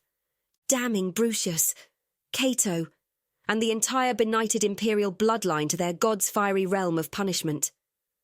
We can't risk being discovered and captured, Val whispered, his tone urgent. Orlean's green eyes bored into me in the lamplight. Make a decision, before the troops blockading the river make it for you, that gaze said. Fuck, I snapped, and turned to Kaeto. Please tell me you can swim. Of course I can swim. Kaeto snapped back. Helliver is on the right bank of the river. Come on, there's no time to waste. Unbuckle your weapons belts, all of you, I said. Try to hold on to them, but if it's a choice between ditching your blades and drowning, let the river have them. I suited action to word, well aware of the perils of trying to cross a river while weighed down by clothing, boots and steel blades. Leading the way, I crept to the back of the barge and slipped into the water. 3 more quiet splashes reached my ears as the others followed suit. The water was cold, but not frigid. This close to Helliver, it stank of an entire city's worth of sewage. I hoped the others knew better than to swallow any of it, if they could possibly avoid it. In short, the next little while was going to be exceptionally unpleasant. Taking a deep breath, I let go of my one-handed grip on the barge's deck and kicked off toward the right bank, using an awkward side-stroke to accommodate the sword belt slung over my opposite shoulder. In no time at all, the edge of the barge's pool of lantern light slipped away, leaving me in disorienting darkness. At first, swimming wasn't too difficult, but it became harder and harder as the water permeated my clothing, making everything heavy. There was absolutely no way to keep track of the others while still making forward progress. In the absence of anyone crying out for help, the only clue I had that they were nearby was the soft, directionless sound of splashing. I was determined not to lose my goddamned sword, but the amount of effort directed toward keeping my head above the surface, as opposed to swimming actively toward the bank, was becoming alarming. Were the others keeping up? I wanted to call out, demand a head count, but what if we were within earshot of the troops stationed across the waterway? They could swim. I knew they could swim. Maybe I should worry more about myself and less about them. The bank was a lighter smear of sandy brown in the distance, illuminated by starlight. I could make out the darker silhouette of trees beyond it, blotting out the night sky behind them. Were we getting any closer? Naloth's balls. It sure didn't bloody feel like it. As exhaustion began to drag at my muscles, Zale's unobtrusive presence nudged further into my consciousness, his worry prickling at my thoughts. I'm fucking fine, I sent through the mental equivalent of gritted teeth. Never better. Seriously, I live for this kind of shit. I couldn't spare the concentration to wonder about what Zale was doing when he abruptly pulled back from the link, not beyond thinking that it was usually a lot harder than that to offend him. Ugh, was the riverbank any closer at all? A louder splash came from somewhere behind me and to my left, followed by a gasping cough. Adrenaline shot through me, lending my muscles strength as I wallowed around in the water until I was facing in the direction the noise had come from. At first, there didn't seem to be anything to see. The water was dark. The sky was dark. Everything was fucking dark. Then a pale head emerged, spluttering, only to disappear again. Val! I gasped, flailing toward the place where he'd been. I was too far away. We drifted apart as we swam, and my body was so heavy that it felt like I was pushing through treacle. I dropped my sword belt without a second thought, the blade sinking into the depths, lost forever. Panic thrummed through my heaving chest. Why wasn't Val surfacing again? I struggled toward the undifferentiated stretch of black water, caught up in the nightmarish sensation of making no progress, even though the situation was life and death.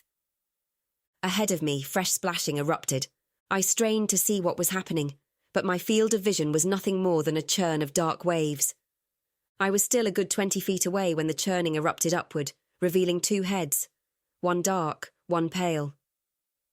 Val descended into a paroxysm of coughing and gagging, while the dark figure snarled, Come on, damn you. Lie back and kick your legs. It's not that far. Kaeto. He'd dragged Val back to the surface and was pulling him toward the indistinct outline of the shore. I struggled to shove down my panic over what had nearly happened and struck out after them. It was easier now that I wasn't hauling my sword belt with me, even though the loss of my weapons constituted an entirely separate reason to panic. The remainder of the distance felt endless, but I kept Kaeto and Val's heads firmly in my line of sight and used their presence as an anchor.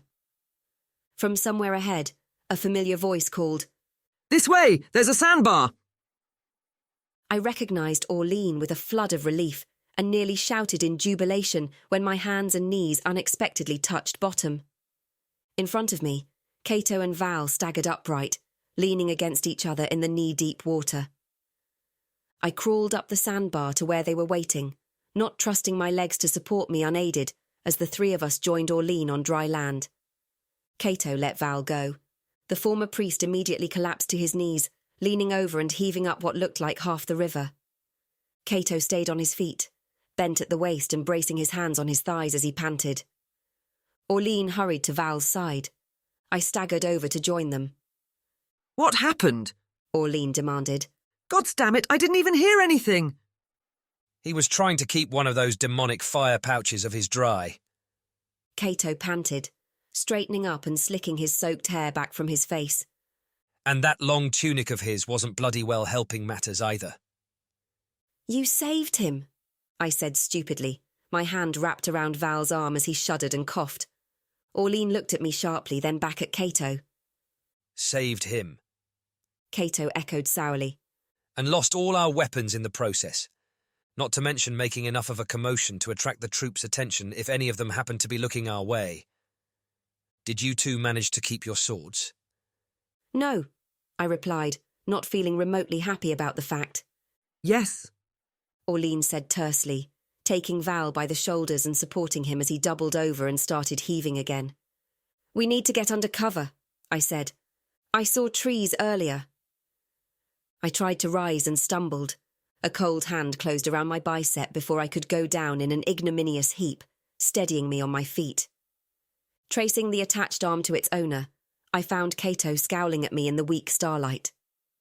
Val groaned softly as Orlean hauled him upright, slinging his arm over her broad shoulders. This is bad, Kaeto murmured in my ear, too low for the others to hear. We have no dry clothes, no cloaks or blankets, and only one of us is armed. Even if we could somehow start a fire for warmth, doing so would serve as a beacon for my brother's troops to find us. I'm painfully aware, I replied. For now, getting to the trees is our best bet. We don't know yet how badly Val fared, and whether he'll be able to travel. I paused, gazing up at the dark shadows obscuring Kaeto's grey eyes. Thank you for rescuing him. I wouldn't have reached him in time, and even if I had, I might not have been strong enough to tow him to the riverbank. Kaeto was silent for a moment. He facilitated our escape from the palace guards in Amarius, he said eventually. I was merely repaying the debt. Right. Of course you were, I replied. Testing my legs gingerly, I took a couple of steps without falling and nodded to show I was all right to walk. Kaeto released my arm. I eyed the sandy slope leading up to the tree line. Let's go, I told the others. Shivering, the four of us made our slow way toward the promise of shelter, if not from the night's chill, then hopefully from the prying eyes of any troops sent to flush us out.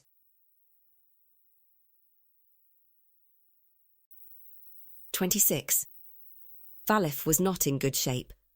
I was worried that he'd inhaled the foul water from the river as well as swallowing it, and if so, we were in trouble if we couldn't get him somewhere with a good healer. Downstream as we were from the port town of Heleva, the UV was tainted with the residents' waste.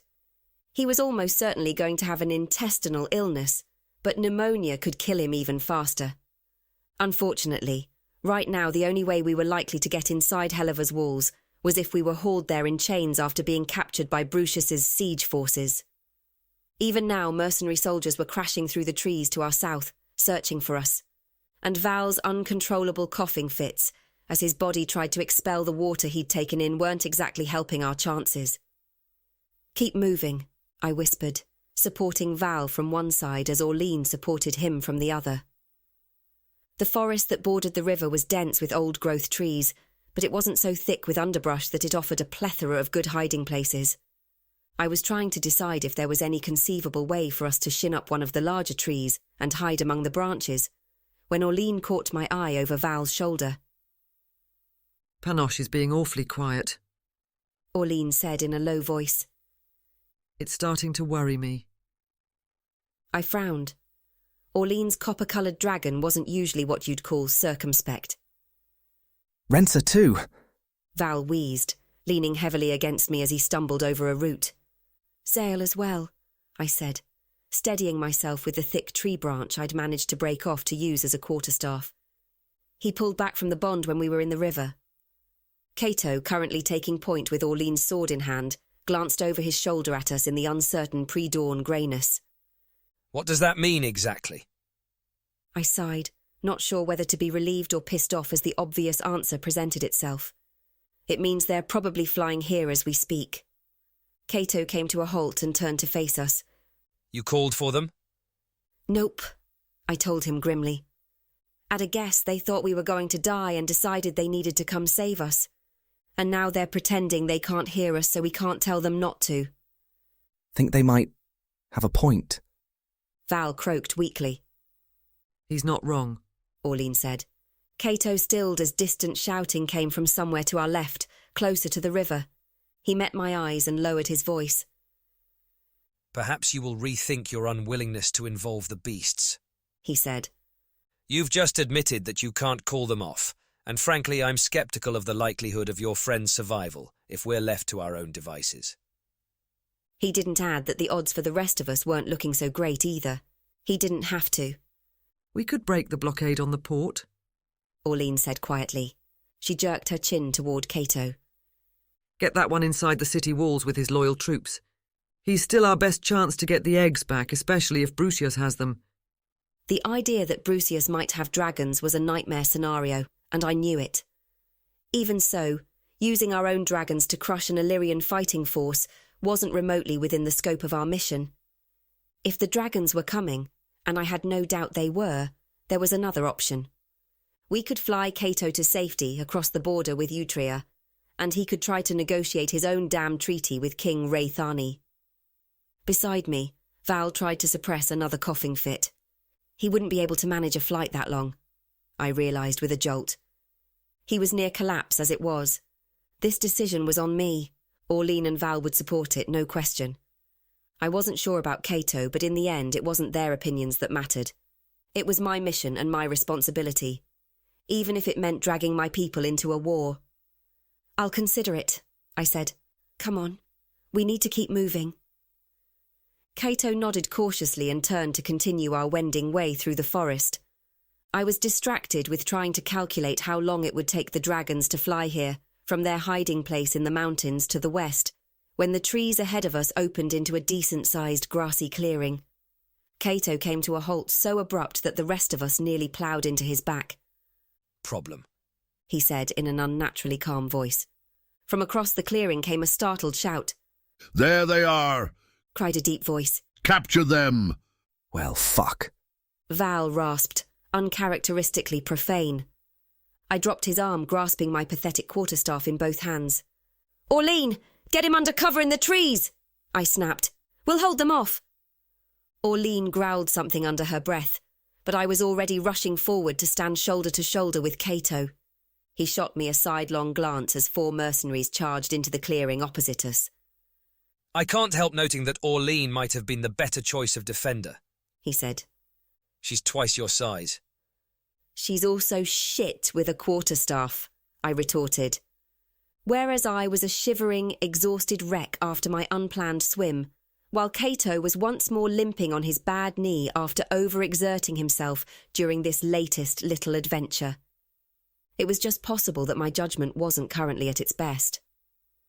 "Right," he said, raising Orline's sword in a 2-handed grip as our opponents barreled toward us. I barely had time to set myself next to him before 2 men were upon me. The bark of the unpeeled tree branch tore at the skin of my hands as I rammed one end of the makeshift staff into the first man's gut, then smoothly swung the other end around to land a glancing blow against the second one's helmet. A pained grunt came from somewhere to my right as Kaeto clashed with the other 2. I couldn't spare enough attention to check on him, because the second soldier was already coming at me again, more cautiously this time. Behind him, his companion groaned and started climbing to his feet. I itched with the need to put him down for good, but he was going to be back in the fight before long. The man I'd failed to knock out with a head blow feinted left and swung his sword low, aiming for a knee or hamstring slice. I parried it sharply. The staff was nearly jerked out of my grip when his blade cut into the soft bark and stuck there for a moment. Duresta's tits. If he hit much harder, he'd end up slicing my makeshift weapon in half. The rapid clang of steel against steel rang out from a few strides away, interspersed with more grunts and the occasional cry of pain. I gave ground, needing to draw my opponent back far enough that I could keep an eye on Kaeto, knowing in the pit of my stomach that we were both incredibly fucked at this point. The downed soldier heaved himself to his feet, clutching his stomach for a moment before straightening and stalking toward me as well, his sword still in hand. I swung out with the staff, driving the soldier closest to me back half a step. Gods, what I wouldn't give for a couple of the throwing knives that were now decorating the bottom of the riverbed. In my peripheral vision, the 2 men attacking Kaeto charged him in unison, and he went down with a cry. Heart hammering, I shouted something wordless and lunged toward him, staff raised. A crashing blow from one of my opponents sent it spinning out of my grip, ripping skin off my palms as it did so. Weaponless, I ducked a second strike that would have taken my head off, my sore body protesting as I hit the ground and rolled. I landed on my back, staring up at the angry face and raised sword of the man I'd hit in the gut. Well, this is an embarrassing way to go, I thought, as the man's lips curled into a sneer. Sorry, Zale. As though my thoughts had summoned him, an ear-splitting shriek echoed from above. The man standing over me looked up at the sky, his mouth gaping open. A burst of flame about 20 paces to my left illuminated the clearing with shifting orange light, and the man screamed in terror. Forcing my aching muscles into compliance, I curled my legs up and kicked out, shoving him backward onto his arse. Another gout of flame from above ignited the grass on the far side of the clearing. Scrambling to my feet, I staggered forward and stepped on the nearest man's wrist, reaching down to wrench his sword from his weakened grasp. He cowered, his eyes darting between me and the dawn sky above, his mouth gaping in shock. I sliced the blade across his throat, stepping back as he convulsed, blood spurting. Looking around through the smoke and confusion, I found my other opponent gone. fled into the trees presumably. One of Kaeto's opponents lay unmoving on the ground. The other one was running away, favouring one leg heavily. Kaeto was upright, but even as I stumbled toward him, he swayed and fell to his knees. Dara! Orlean's shout was nearly lost beneath the crackle of fire and the ringing in my ears. I peered through watering eyes, just able to make out the blurry forms of her and Val entering the clearing. A strong downdraft whipped up the flames, consuming the grass a short distance away from us, and a moment later, a massive form thumped down nearby. Shouldn't have left us behind in the mountains. Zale's voice rumbled inside my head. Boats are stupid. Now you're all wet and cold. Rensa was frightened. No more boats. I agreed silently, as two more large forms came in for an ungainly landing in the cramped confines of the clearing. We'll have to have a talk about disobeying orders, but I'm really glad you're here. 27.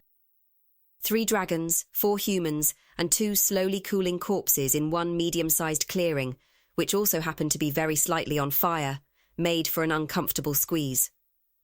Zale politely folded his wings away, while Rensa, Val's little white female, charged past us to reach her rider. Zale had said she was frightened. I suspected that was an understatement. Val had nearly drowned, and if Kaeto hadn't dragged him out of the river, Rensa would have perished right along with him when their bond broke. We need to get away from here, Kaeto called, over the happy screeching and chittering as Panoche and Rensa reunited with Orlean and Val. With these fires blazing, we'll have an army descending on us before long. I crossed to him and reached down, grabbing his sleeve to help pull him to his feet. The fabric was still wet and cold with river water. A fresh bruise decorated his jaw. We braced each other on our feet, 2 exhausted and battered people whose options were narrowing down to a single clear road forward. We're going to break the siege, I told him. You'll have to ride Zale. I'm the lightest. I'll ride double with Val and keep him from falling off Rensa. Kaeto stilled. The last time I graced that beast's back, he nearly broke my neck. My lips pulled back into something that wasn't quite a smile. Then you'd better not piss him off this time. He stared at me for a long moment in the flickering red-orange light. Then his mask fell smoothly back into place. Easy enough, he said. Well then, if we're finally agreed that mayhem is the next item on the agenda, what are we waiting for? I gave a sharp nod and turned to inform the others. A wryly amused presence threaded through my thoughts. I suppose that means I can't eat him. He'd only give you indigestion, I sent back. Time to leave, I called to our companions. We've got a mercenary army to burn. Val, you're with me on Rensa. Zale can carry Kaeto. Orlean lifted her chin, one hand resting on Panoche's scaly shoulder. So we're really doing this, huh? We are, I agreed. We've got at least one influential ally in the city, assuming nothing happened to him while I was gone. We'll get Kaeto to safety and Val to a healer. Everything else can wait. You don't need to tell me twice, Orlean said. Panoche bowed low, stretching his front end down to rest on his good leg. Where his right front leg should have been, there was only a short stump, a defect he'd had upon hatching, despite being otherwise healthy. Orlean grasped one of the bony spikes growing from his back and stepped up on the crook of his wing, swinging herself into position in the dip behind the base of his mighty neck. I craned around to see Zale eyeing Kaeto with a beady amethyst gaze, as the deposed emperor contemplated how best to haul his battered body onto the dragon's back. He was halfway through a comically undignified scramble when Zale twisted his head around and gave him a helpful shove in the seat of his breeches, nearly overbalancing him. Kaeto cursed sharply and grabbed for the nearest handhold, righting himself before he could topple off the other side. Val muttered something I didn't catch, and promptly descended into a coughing fit. I stepped close and wrapped an arm around his slender frame, supporting him. Little help here, Rensa, I told the sleek white female. Val, shift your arse. Thought shifting was more your department. Val wheezed. More my father's department, you mean? I said sourly, sparing a thought for my lion shifter sire. Up you get. Between Rensa's careful nudging and my less careful shoving, we managed to get Val aboard. I climbed up after him, wondering who I was going to have to bribe to get a week of uninterrupted sleep in a nice, comfortable bed somewhere.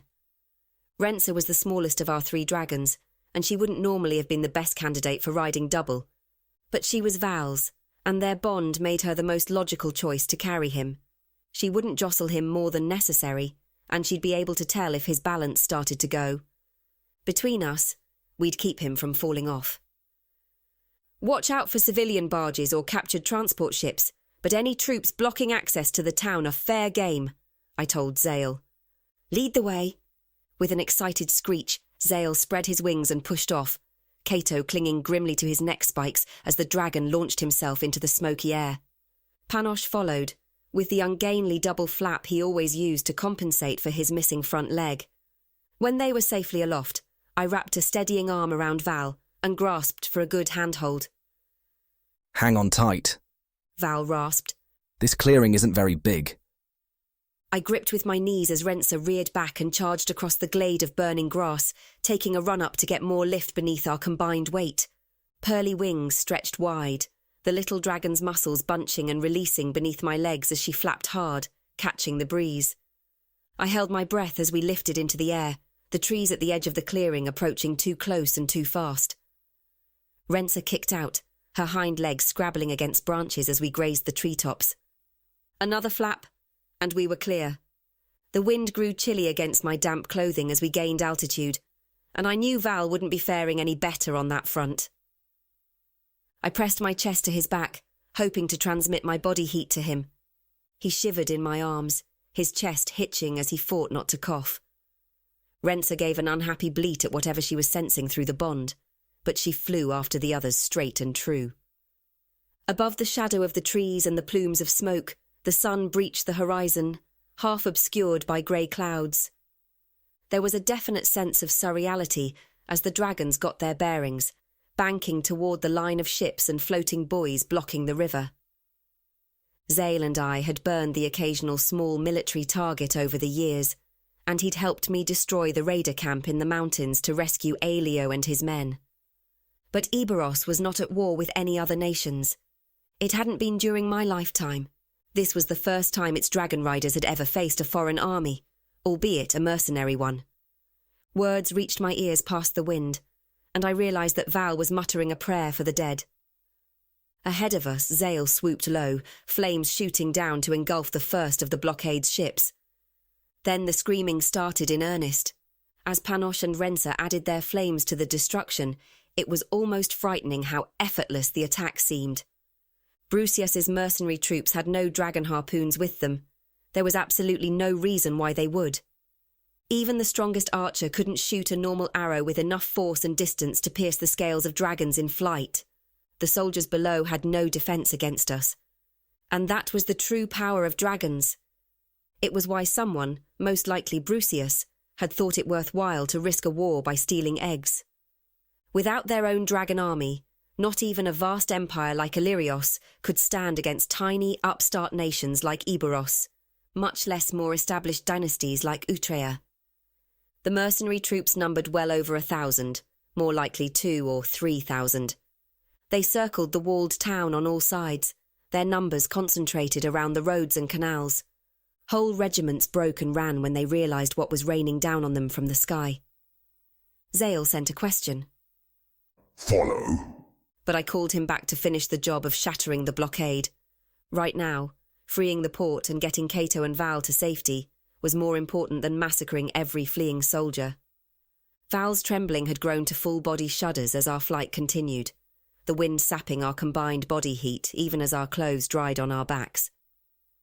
We circled the city 3 times, looking for stragglers or groups trying to shelter in the woods. Choking grey smoke billowed into the air in thick plumes. I sent a wordless apology to anyone in Heleva who relied on logging in the nearby forests for a livelihood. They were going to be travelling farther afield for their wares after the morning's carnage. "We're going into the city!" I shouted against the wind, sending the same message through my link with Zale. "Look for a military garrison!" The dragons circled inward, flying over the port itself. The wind and smoke made my aching eyes water, but I scanned the ground below until a fortified wall surrounding a group of blocky buildings swam into view. "That's it!" I cried, pointing with the arm that wasn't wrapped around Val. We spiralled lower, more of the scene below us coming into focus. I blinked rapidly, straining to make out details. And there, a sandy-haired figure stood on the highest rampart, leaning heavily against a thick staff as he, in turn, scanned the sky with one hand shading his eyes.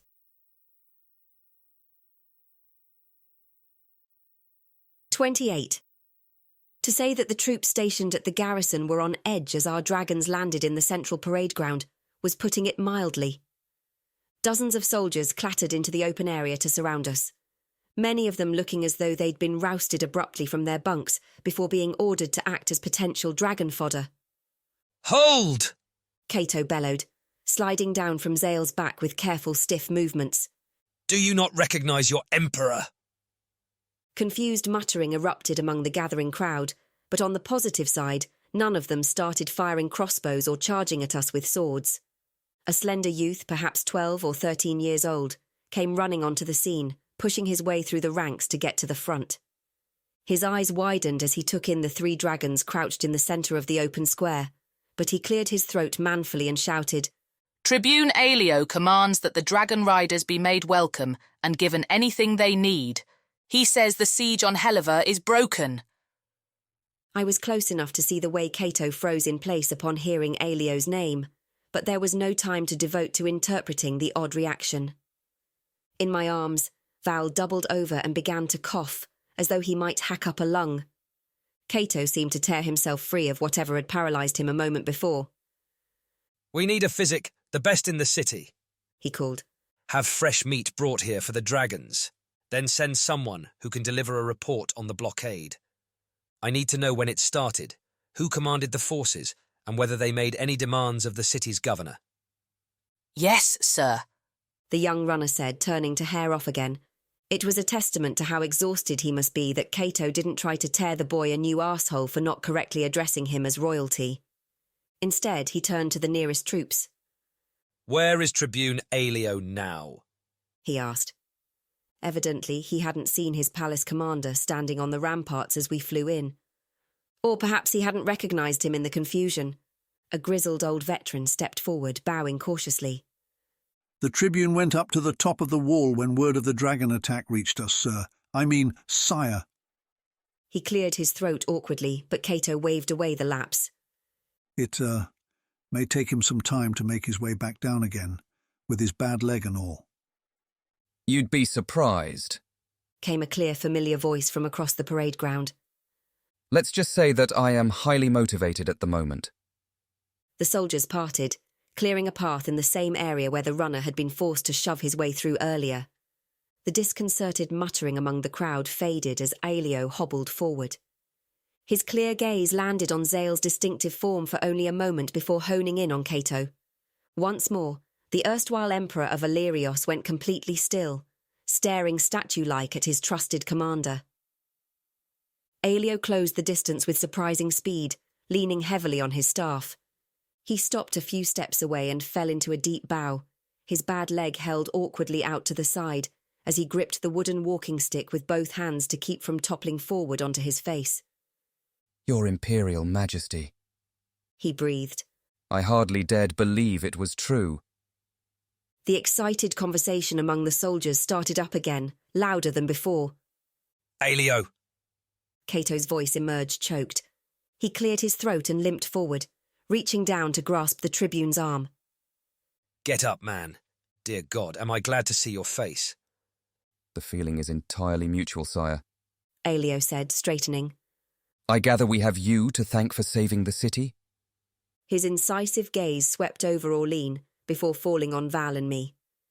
I forced a smile and gave him a sheepish one-handed wave, wondering for about the 100th time how soon I'd be able to get horizontal and lose consciousness for the foreseeable future.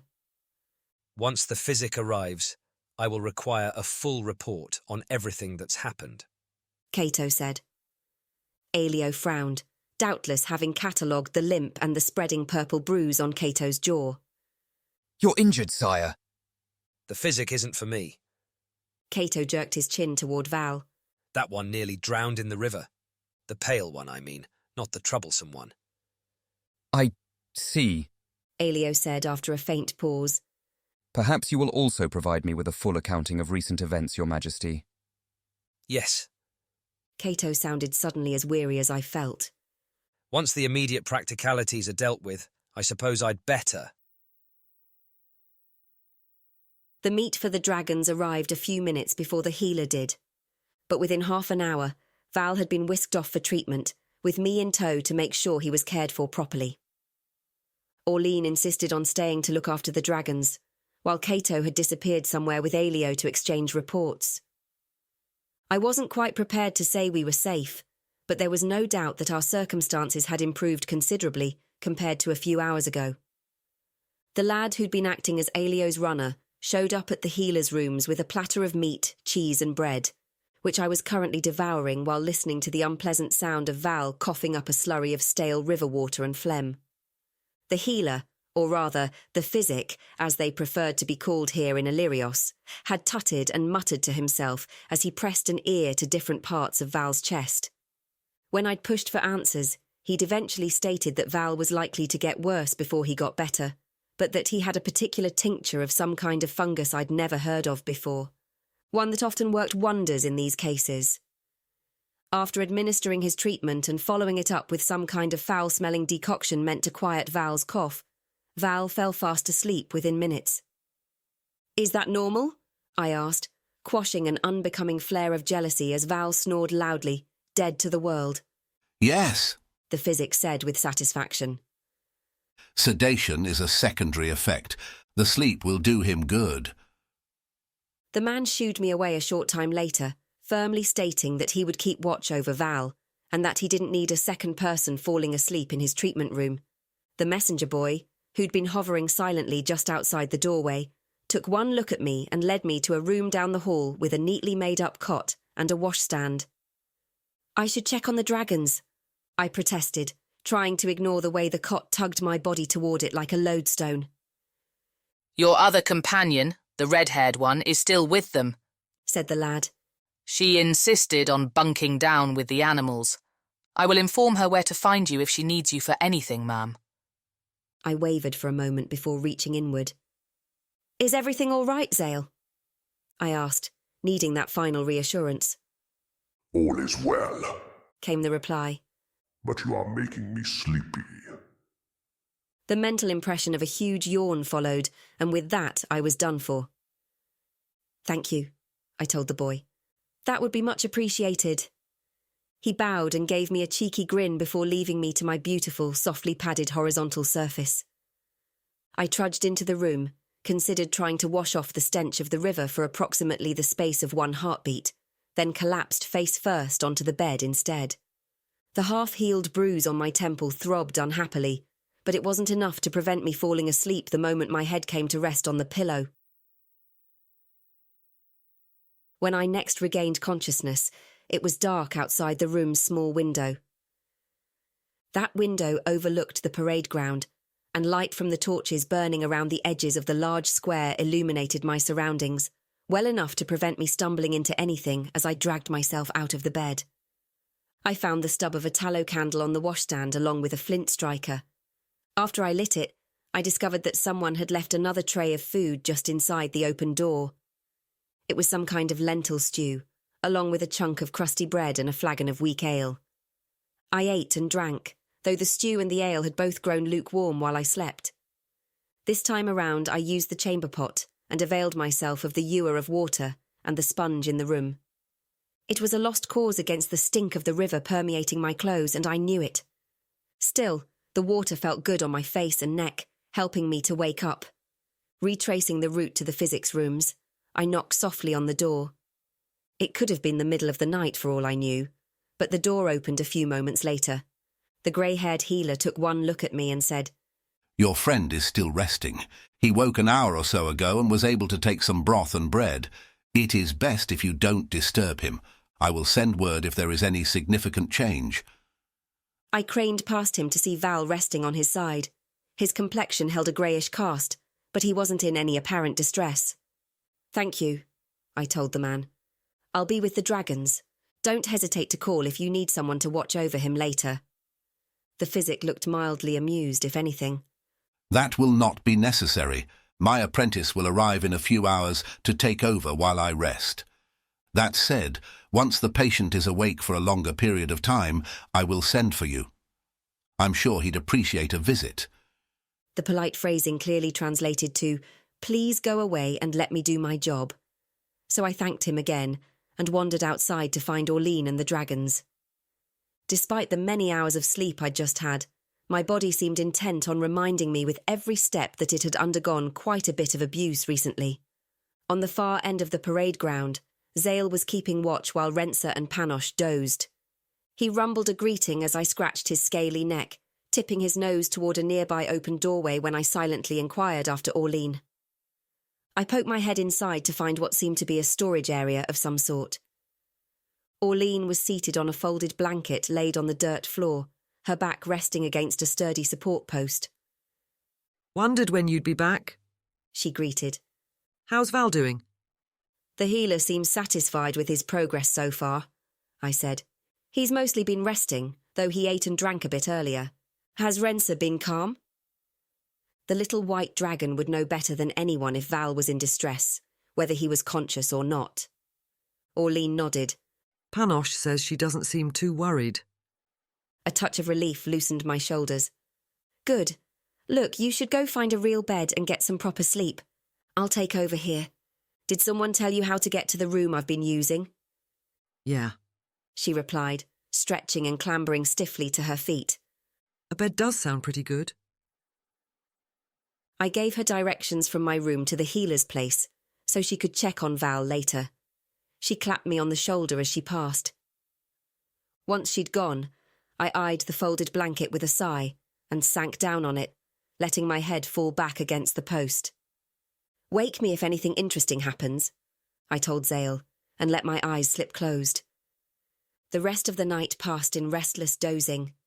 Morning light filtered in through the door when Zale nudged me mentally. Something interesting is happening. There was no sense of alarm behind the message. I winced and stretched my back, my muscles protesting as I climbed carefully to my feet. A figure darkened the doorway. I blinked the grit out of my eyes. "You," Kaeto said, his voice a bare growl. Before I could muster some version of a confused, "Huh?" he'd closed the distance between us and pressed my back against the post. His sword-calloused hand came up, framing my jaw. A pulse of instinctive alarm raced through me, only to be buried under shock when his lips crashed into mine in a harsh, demanding kiss.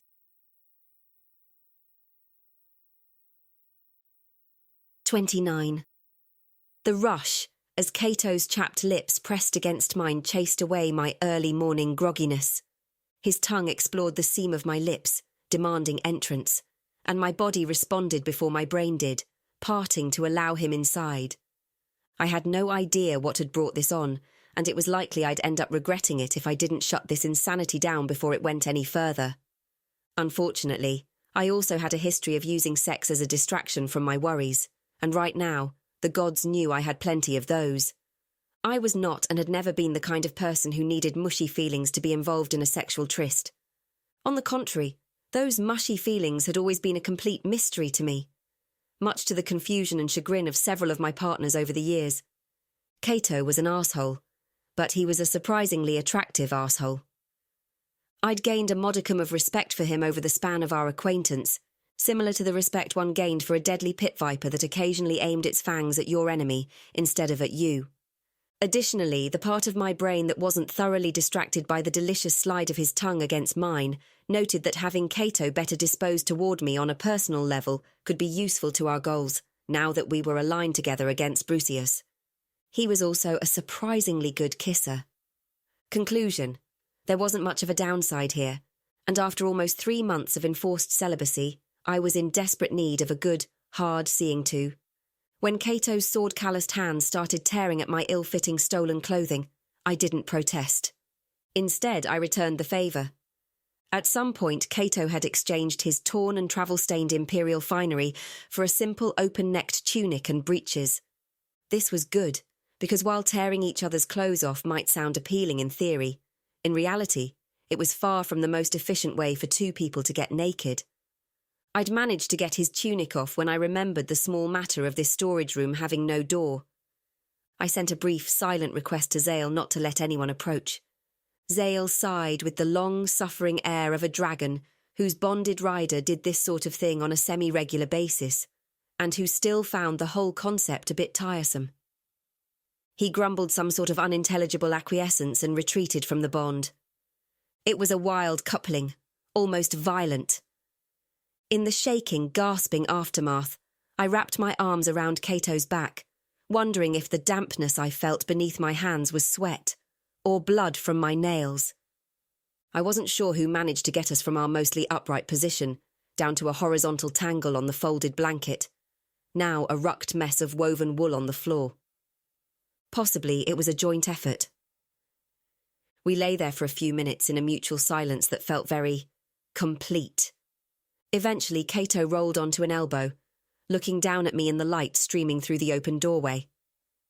Still, he didn't say anything. Rather, he seemed to be trying to see directly through my skull and into the soft grey matter within. "So," I began cautiously, "please don't take this the wrong way, but what brought this on exactly?" Kaeto continued to gaze down at me with the same intensely thoughtful furrow in his brow. For a long moment, I wasn't sure he'd answer at all. "You saved Aelio," he said eventually. I blinked up at him, trying to make the words fit into the conversation we were having. "Well, yes. I told you I did. I even gave you his cloak pin as evidence." The furrow deepened. "I assumed you were lying to keep me complacent. You could have retrieved that pin from his corpse." I shimmied inelegantly into a sitting position so my eyes would be level with his. "Wait, you thought I was lying all this time?" I asked. "And you never said anything?" He opened his mouth to reply, only to pause and shake his head. When he spoke, his tone was more hesitant than I'd ever heard it. "When you suggested coming here to Hellever, I began to have hope, but I couldn't afford to indulge it. Perhaps—" He hesitated and licked his lips before continuing. "Perhaps it is different where you come from, with your pale magicians who can sniff out falsehoods. But I grew up in a world where lies and the ability to tell them were the currency of survival. I thought I had become adept at sensing them in others. I thought I had sensed them in you." My own features folded into a frown. "Okay, but I'm still stuck on the part where you just went along with it. You even cooperated, once we agreed to ally ourselves against Brucius. Why do that if you thought I was manipulating you?" One dark eyebrow rose. "I found it unlikely that a lone woman, even a woman with a dragon, would be able to successfully extract an injured prisoner from a force as large as the one that attacked us in the ravine. However, it would have been a simple matter for you to make good on one of your many threats, to burn me to death. My options did appear to be somewhat limited, even more so after your comrades arrived." I stared at him, picturing this entire ordeal from his perspective, perhaps for the first time. "Aelio is very valuable to me," Kaeto said carefully. "He is perhaps the first person in my life who ever saw something more in me than the cruel, scheming princeps I once was. To have him safely return to me is both unexpected and a blessing." I thought about that for a beat. "Aelio is an honourable man," I said. "Someone wise once told me that we become the people with whom we surround ourselves. If that's the case, then I'm doubly glad I was able to save him for you." "Perhaps what your wise man said is true," Kaeto replied. "It would certainly explain much about my family's history."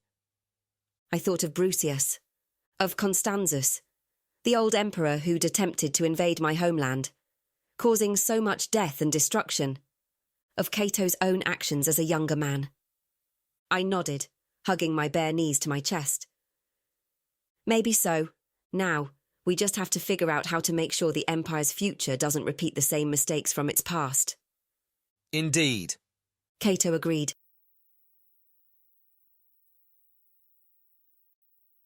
30. I managed to drag my oversized tunic and trousers on again before falling abruptly and unceremoniously asleep, the combination of exhaustion and the aftermath of really good sex demanding their due. It wasn't a surprise when Orleen rapped her knuckles sharply against the doorframe some number of hours later, waking me from a sound slumber. It was a surprise to find Kaeto sitting propped against a barrel nearby, fully dressed and apparently having been watching me as I slept. I wasn't the only one to be startled. Dara, Orleen greeted cautiously. Your Majesty. Kaeto lifted his chin in acknowledgement, but he didn't move otherwise. "What time is it?" I rasped, blinking at the bright light streaming in from outside. "Midday," Orleen said, still eyeing Kaeto warily. "How's Val doing?" I asked, dragging my wits together, whatever was left of them at this point anyway. He was awake when I looked in on him, but feeling about as terrible as you might expect. He fell asleep after a few minutes, but he seemed lucid and he was able to eat and drink a bit. It was about as good a report as I could have hoped for, under the circumstances. "That sounds promising," I said. "I suppose we need to start discussing our next steps now that we're here." I scrubbed at my face, willing myself to wake up properly. Right now, our next steps consist of cleaning up and making you presentable enough to be taken seriously at a high-level strategy meeting, Kaeto said. "I wouldn't say no to getting rid of the stench of river sewage," Orleen replied. "But we're not leaving the dragons here unattended." One might almost think you still didn't trust me. Kaeto arched a brow. I will have the servants bring a bathtub and hot water here for you, in that case. Firebrand, I trust you will accompany me while your comrade watches over the beasts? "Why not?" I said. "If nothing else, I imagine Elio would like a word or 20 with me." "No doubt," Kaeto agreed. "A tub and water wouldn't go amiss," Orleen said. "Don't worry about heating it, though. We've got a more efficient way." She tipped her chin sideways, indicating the dragons resting behind her. "A novel use for dragon fire, but no doubt the servants will appreciate the reduction in their workload." Kaeto rose and gazed down at me. "Shall we, then?" "You're good here?" I asked Orleen as I reached for my boots. She nodded. "I'll keep an eye on things. See you in a few hours. Don't do anything I wouldn't do." That last part was delivered in such a flat tone that it could only mean she already suspected me of having done something foolish. In her defence, she was probably right about that. Still, there was something to be said for getting closer to the man who remained our best bet of finding and retrieving the stolen dragon eggs.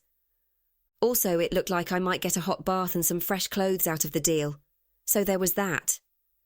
I finished lacing up my stolen boots and threw Orleen a jaunty salute.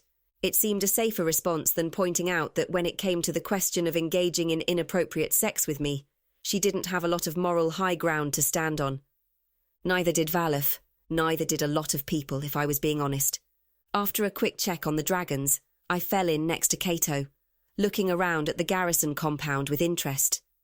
I wondered what sort of troop numbers were housed here. "There is no palace in the city," Kaeto said. "The port magistrate has offered the use of his dwelling, but I prefer to stay here in the garrison under the circumstances." "Probably wise," I told him. "How's the city faring after the siege?" "Not as badly as it might have done."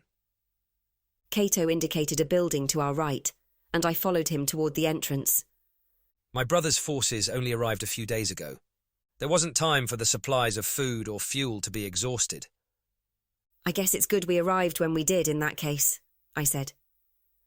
Servants bowed low and swept open the double doors of the structure, revealing a decently sized bathhouse within. At the feeling of steamy humidity against my skin, I wanted to groan in relief. Orleen wasn't the only one in a hurry to wash away the stench of the river. "Bring practical clothing suitable for this dragon rider and leave it in the changing room. Other than that, we are not to be disturbed," Kaeto told the attendants, who murmured their assent and closed the doors behind us. I went through to the changing room in question and started shedding clothes, not particularly caring if one of the servants came back to drop off fresh clothing, and got an eyeful in the process. "Gods," I said, "I don't think I've ever felt so filthy after being immersed in water." I turned to find Kaeto watching me with that intent expression he sometimes held. I really hope you're not expecting me to attend you in the bath like I did that first night, I said dryly. He snorted. We have rather come full circle, have we not? But he only tossed me a towel to wrap around myself before removing his own simple clothing and winding a towel of his own around his waist. Rythe, the city where I'd grown up, had a bathing culture not dissimilar to Illyrios. The garrison's bathing house wasn't fancy, but it had the familiar layout of a sluice area supplied with soap to rinse away dirt and sweat, followed by a steam room, a cold plunge pool, and sunken hot baths. I set my towel aside and scrubbed the weeks of travel grime from my hair and skin, letting the stream of lukewarm water trickling from overhead wash everything down the drain. Forgoing the sauna and the cold plunge, I headed straight for the hot baths and lowered myself into the sunken pool with a happy sigh. Like Kaeto, I was a mass of bruises and strains from the past few days. Steaming water closed around me in a comforting embrace as I settled onto the submerged bench ringing the outside of the tile-lined pool. Bliss. The sound of light splashing a few minutes later announced Kaeto's arrival. I peeled my eyelids open as he lowered himself onto the bench opposite me. "How's the back?" I asked, not willing to pretend I hadn't scratched the shit out of it while riding him a few hours ago. He grunted. Better than the knee. And the jaw. And the ribs. Fair, I said. While I hadn't made any attempt to resist his advances, the entire interlude still struck me as a bit bizarre. "You really thought I was lying to you about Aelio all this time?" I asked. He let his head fall back to rest against the lip of the pool. I couldn't afford to believe otherwise. I told you. I've spent a lifetime being lied to by the people around me. Either they were trying to control me, or they were trying to manipulate me by telling me whatever they thought I wanted to hear. "You were quick enough to believe me when I told you that someone was plotting to take your throne," I pointed out, bewildered. "I got that information directly from Aelio, you know, right before I sent him and his surviving soldiers here." Kaeto lifted his head to look at me. You could have tortured that information out of a captured raider. One look at that beast of yours and any prisoner with half a brain would start spilling secrets like water from a cracked pitcher. I pondered that for a moment, frowning. He waved a languid hand. It made sense that the attack in the ravine was part of a larger plot. The raiders' forces were far too numerous and well organised. I thought of a princeps growing up surrounded by lies and conspiracies. "You've never trusted anyone in your life, have you?" A short, bitter sound that might have been a laugh emerged from Kaeto's throat, half stifled. Not since I was too young and naive to know better. "Not even Aelio?" I asked. He hesitated. Aelio served my older brother before I assassinated him. He would have cut me down to save Proclus's life, had he been in a position to do so.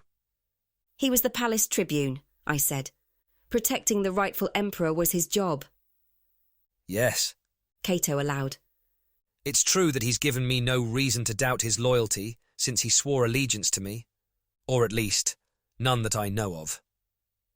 It struck me suddenly as being unutterably sad that this man, this ruler, didn't even feel that he could trust the person who seemed to be his closest advisor and confidant. "Aelio doesn't really strike me as the conniving sort," I said gently. Kaeto's smile was a twisted thing. The best connivers never do. He took a deep breath as though to centre himself. However, as I said, I have no reason to doubt his trustworthiness, and many reasons to be thankful that you saved him. I misjudged you in that regard.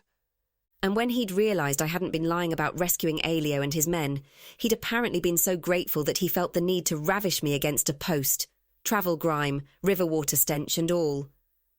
There were undercurrents here that I hadn't grasped yet, and I had an unpleasant suspicion they had to do with the kind of emotions I was ill-equipped to understand. I was going to have to pick this situation apart with Val's help, once he was sufficiently recovered, and that wasn't a conversation I was particularly looking forward to having. In the meantime, though, there was the small matter of Kaeto being a fugitive with a massive target painted on his back. "Have you talked to Aelio about what to do next?" I asked. "Strategically, I mean." Yes. Kaeto replied. However, the answer to that question does depend rather heavily on whether you're ready to ally your forces to mine. And fly your dragons to Amarius, so we can burn Brucius and his traitorous hangers-on to ashes. 31. Yeah, no, I said. Sorry, but that won't be happening. Roasting an unsuspecting mercenary army surrounding a far-flung river port is one thing. Flying head first into a well-defended city with a massive contingent of dragon harpoons is another, especially since Brucius will find out what happened here within days. This wasn't an exchange I particularly wanted to have while sitting naked in a bath. However, it was important that Kaeto not get his hopes up regarding his own convenient dragon army. 3 dragons could cause a fair amount of devastation, as we'd recently proved. But they weren't invincible. Kaeto's face had gone still, almost statue-like. But after a short pause, he nodded as though it was the answer he'd expected, if not necessarily the one he'd wanted to hear. It's true that any element of surprise we might have possessed is well and truly spoiled at this point, he said. How odd to think of my father's dragon harpoons finally seeing use after all these years. Brucius and I used to sneak up to the ramparts to gawp at them when we were boys. I suppressed a shudder. I assume they've been well maintained since then. My father ordered them thoroughly overhauled and serviced when Utrea broke the treaty by once more breeding dragons, Kaeto replied. I've kept them in readiness since my rise to power. Illyrios is beset by the beasts on 2 sides, after all. I was well aware of that. Zale had been part of the first clutch of hatchlings brought to Eburos by my aunt and her concubines. With Frella's marriage to the king of Utrea, our 2 nations had become close allies when it came to all things dragon-related. 3 dragons won't be enough to take Amarius, I said firmly. The only way to break that kind of harpoon defence is through force of numbers, which we don't have. And if we did, I'd still say no, because the losses would be devastating. An effective deterrent, then? Kaeto sounded sour. Eburos and Utrea raised dragon armies to keep Illyrios from invading their territories, I told him. Not because they plan on invading yours. He let his head fall back on the edge of the hot pool again. I'm well aware. I thought we had achieved a rather stable equilibrium these past few years. I simply cannot fathom why either of my idiot brothers seemed so hell-bent on throwing things into disarray. I raised an eyebrow, not that he was looking at me. Hereditary insanity, I suggested. He made a wordless noise somewhere between irritation and agreement. Mind you, he said, I might have been less sanguine had I known that a group was secretly acquiring their own dragons, outside of the jurisdiction of regional governments. 2 groups if we count Brucius and his stolen eggs, I shot back, aware that my lie about my comrades and I being free agents might yet come back to haunt us. Kaeto grunted. As you say. He roused himself abruptly, pushing his body out of the water with lean, sinewy arms. No doubt your clothing is ready. We should return to the main garrison and continue this discussion with Aelio's input. I prepared myself to leave the comfortable warmth of the bath and return to practicalities. Yes. All right. I should go check on Valif first, though. I dressed, mildly surprised when Kaeto accompanied me to the healer's rooms.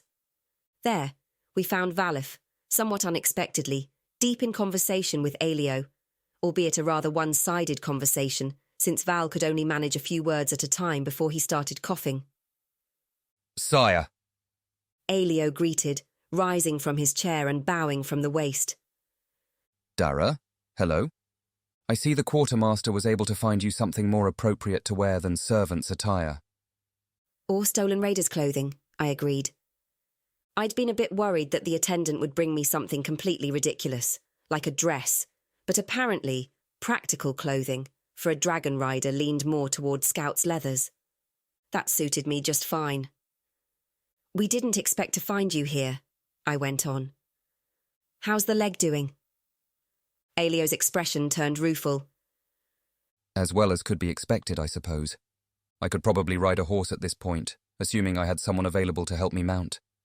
Nevertheless, The physic requires me to come in every couple of days so he can poke and prod at it. Be happy it's your leg and not your lungs. Val wheezed. Your Majesty. I'm afraid any attempts on my part to either rise or bow would only result in low comedy. He paused, his body shaking as he tried to suppress a wet cough. I'll let it pass, just this once. Kaeto's tone was dry but not particularly sharp. I wasn't able to thank you properly before for saving me. Val managed hoarsely. Kaeto waved a dismissive hand. We'll consider the score even after your actions during the fight at the gate of the Imperial Quarter, he said. Let us speak no more about it. What does the healer... I caught myself. I mean the physic. Say about your lungs, Val. Is the medicine working? Approaching footsteps preceded a voice filtering to us from the interior doorway. The physic says he needs to stop overexerting himself by talking too much. The man in question entered, taking in the small crowd gathered in his treatment room. He turned his glower on Aelio.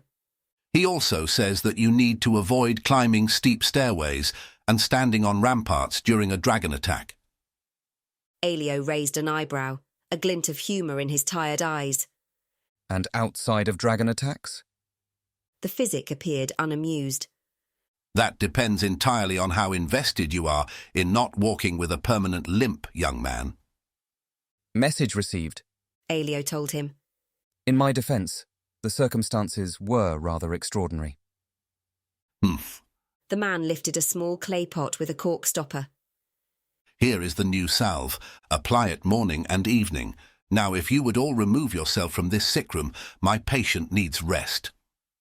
I glanced at Kaeto from the corner of my eye, abruptly aware that the physic must not have heard the first part of the conversation.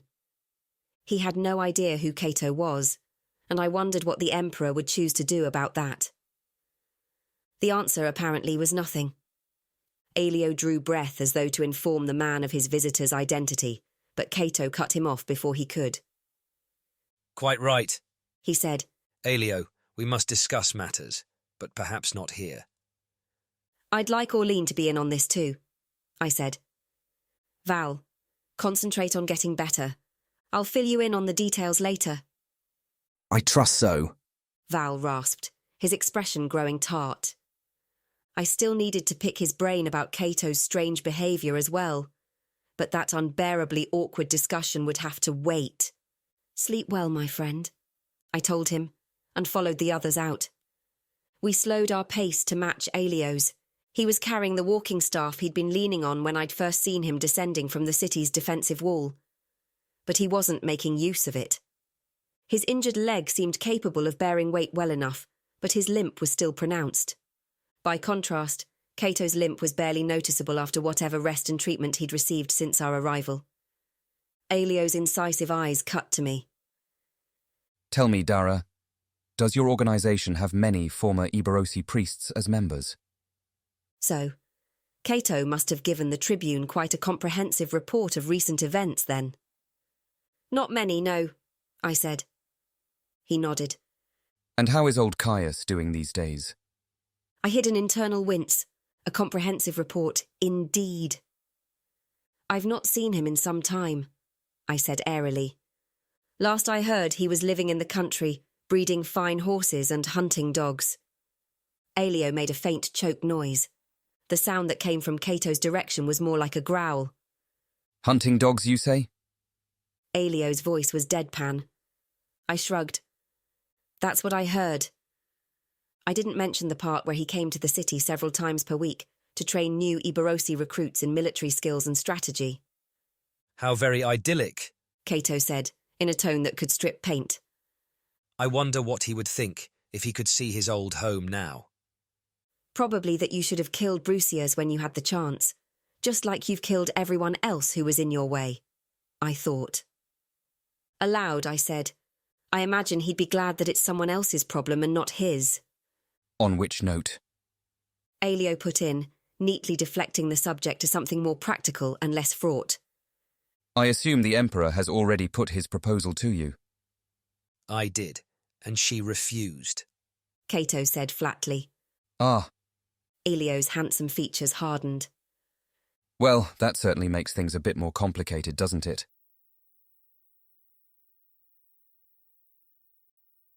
"32. The impromptu council of war took place under a canopy that had been hastily erected on the parade ground. This allowed Orlean and me to keep an eye on the dragons.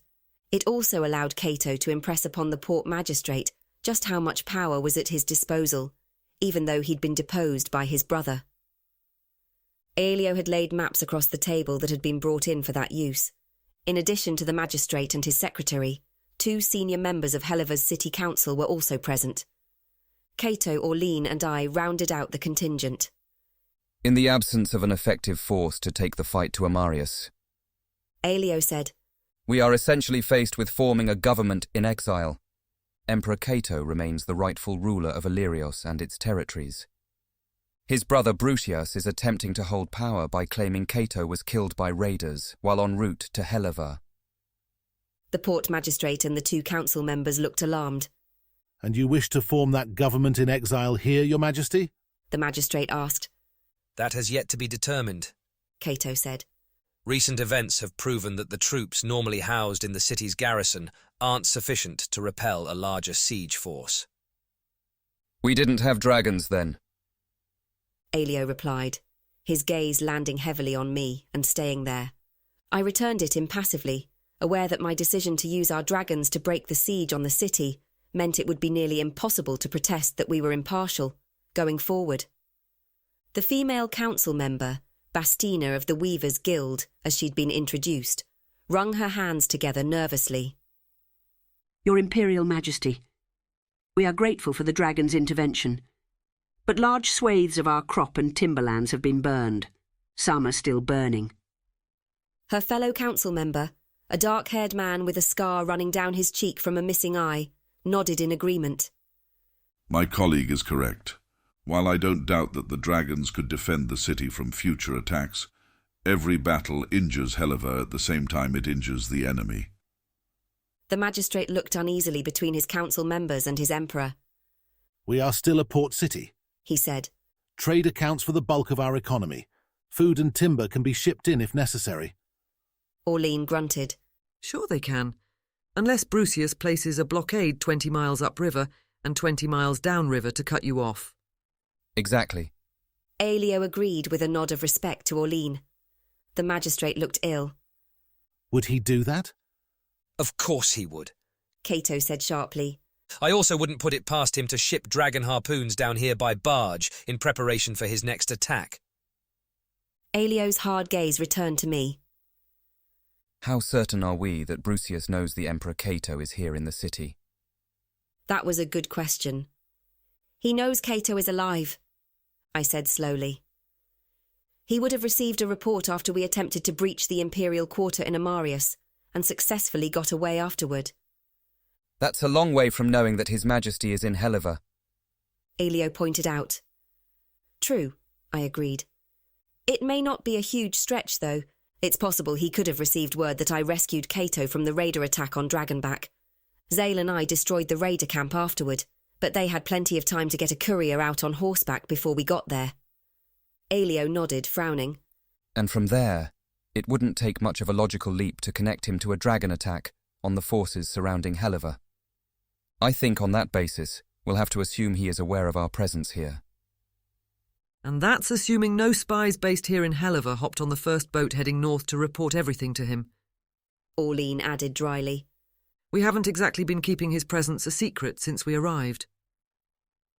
All 3 city officials blanched, glancing at each other with unhappy expressions. The port magistrate cleared his throat. Your Imperial Majesty, we are but humble servants of the Empire. However, from the information shared here, I cannot guarantee Heliva's ability to stand against a sustained attack from your brother's forces. He looked like he half expected the pronouncement to earn him a quick trip to the executioner's block. No, Kaeto replied. I don't suppose you can. We need to craft an alternate plan, Elio said grimly. The good news is, it will take time to get a report from here to Amarius, and more time for Brucius to mount another large-scale attack. Orlean shot me a significant look.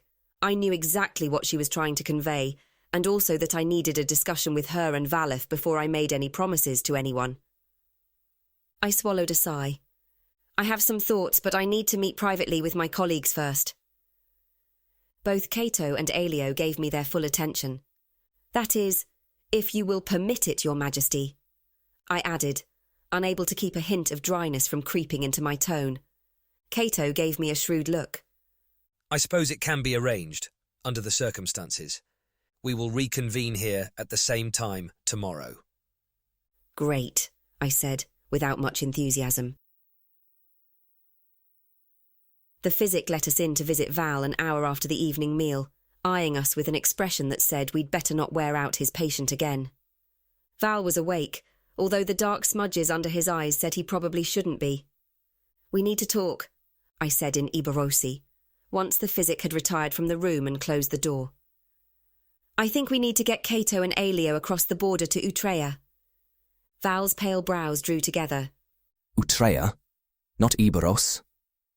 He rasped in the same language.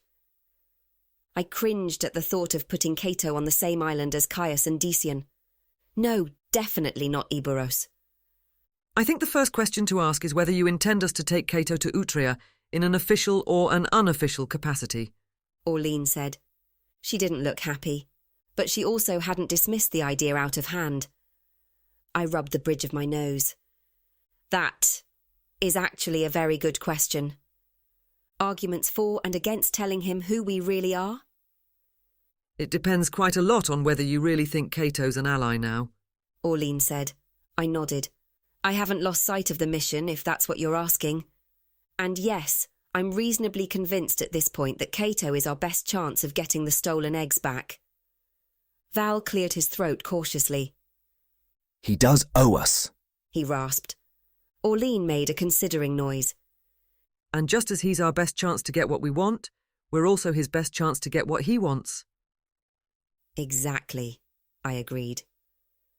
Next question, Orline said.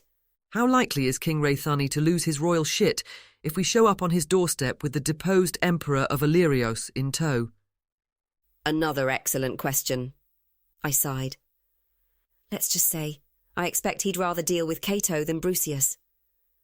Taking him to the king will make it hard to maintain the lie that we're not affiliated with Eburos or Utrea, Val said, and descended into coughing. Orline waited until he regained control of his lungs. That's true. I think we'd have to tell him the truth at that point. And he may not be too happy about the fact that we misled him. You're right, I agreed. But in our defence, it's not as though he didn't lie to us as well. True enough, Orline muttered. So we're doing this? I turned to Val. Objections? Not in principle. He wheezed. Then I guess we're doing this, I said, assuming Kaeto and Aelio agree, of course. Orline pushed away from the wall where she'd been leaning. In that case, I want to get back to the dragons. Leaving them unattended here still makes me nervous. I gave her a brisk nod. Sounds good. I'll be along shortly. Orline dipped her chin. She gave Val a final glance before she left the physics quarters, closing the door behind her. When she was gone, Val turned a beady eye on me. Go on then, he said, still speaking Eburosi. Tell me what happened that you don't want Orline to know about. I took a deep breath and let it out, puffing my cheeks. Right. So, I might have let the Emperor of Illyrios bed me last night. Val screwed his eyes shut and let his head fall back against the pillow with a soft thump.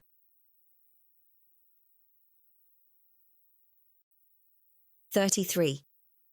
Say that again, please, Val muttered, not lifting his head from the pillow or opening his eyes. You heard me the first time. Kaeto and I had sex last night, I told him. I'd known this conversation was going to be unpleasant for both of us. It only remained to see how unpleasant. Yes, I did. He agreed. I was holding out hope that my fever had spiked and I was hallucinating. He started coughing again, so I helped him sit up, shoving the pillow behind his back. When the fit subsided, I sat on the edge of his cot. Don't talk. I'll try to explain, I said. Or rather, I'll tell you what happened. And when I'm done, You can try to explain. Because I don't have a single solitary clue what's going on in that man's head. I went on to outline how I'd been thrust into the position as Kaeto's body servant after neutralising his would-be assassin at the Imperial banquet. How he'd rebuffed me when I'd assumed the position would involve sexual availability, as well as other forms of servitude. How he'd seemed intent on manipulating me into humiliating physical displays, while showing no arousal in response. Honestly, I assumed he only liked men, I told Val, frowning. And after the whole kidnapping and repeated threats of horrific death via dragonfire thing, I figured he'd gone from being indifferent to actively hating me. You shock me, Val muttered. But then I had to change my assumptions about his sexual preferences when the guards showed up to search Celine and Zuri's brothel while we were hiding there. I went on. He definitely responded to me when I climbed on top of him and pretended I was, servicing him, but I got the impression he wasn't too happy about it. I didn't really give it much more thought until he showed up last night and enthusiastically ravished me against a wall. I hesitated. Well, technically, against a post, which I don't really recommend because of the danger of splinters, by the way. Val waited for a moment to make sure I was finished. That does seem like a rather abrupt shift, he said. Right? I agreed, nodding my head in enthusiastic agreement. I asked him about it afterward. He said it was because I saved Elio from the raiders. Val's pale face crumpled into a confused frown. He already knew you'd saved Elio, did he not? I shrugged helplessly. Apparently he'd assumed I was lying about it to keep him compliant, and Elio was actually dead. I guess a lot of people have lied to him over the years, which is, pretty sad and all, but I'm struggling to see why that would have any impact on whether or not he was interested in bedding me. Val crossed his arms, still looking thoughtful. A suppressed cough hitched his slender chest, but it didn't descend into a full-blown fit this time. Please don't take this the wrong way, Dara, he said. But you're not the world's most astute observer regarding the connection between sex and emotions. I sighed. Yes, Val. That's why I'm here bothering you about it when you should be resting. It was unfortunate that the best candidate to help me tease out these unseen undercurrents also happened to be a man who'd briefly fallen in love with me before realising I had no idea what that even meant, and certainly no capacity to return his feelings in the way he wanted. On the other hand, perhaps it was just as well that Val had also received training in the temple, long before we'd met. The Eburosi priest class acted as counsellors and educators when it came to sex and relationships. Traditionally, they were all eunuchs, as Val was, although that had begun to change over the last couple of generations. Val's background had allowed him to recognise the issue in our one-sided relationship for what it was, thankfully before things had become too badly tangled. He'd thought we were exploring a romantic connection that might result in lifelong commitment.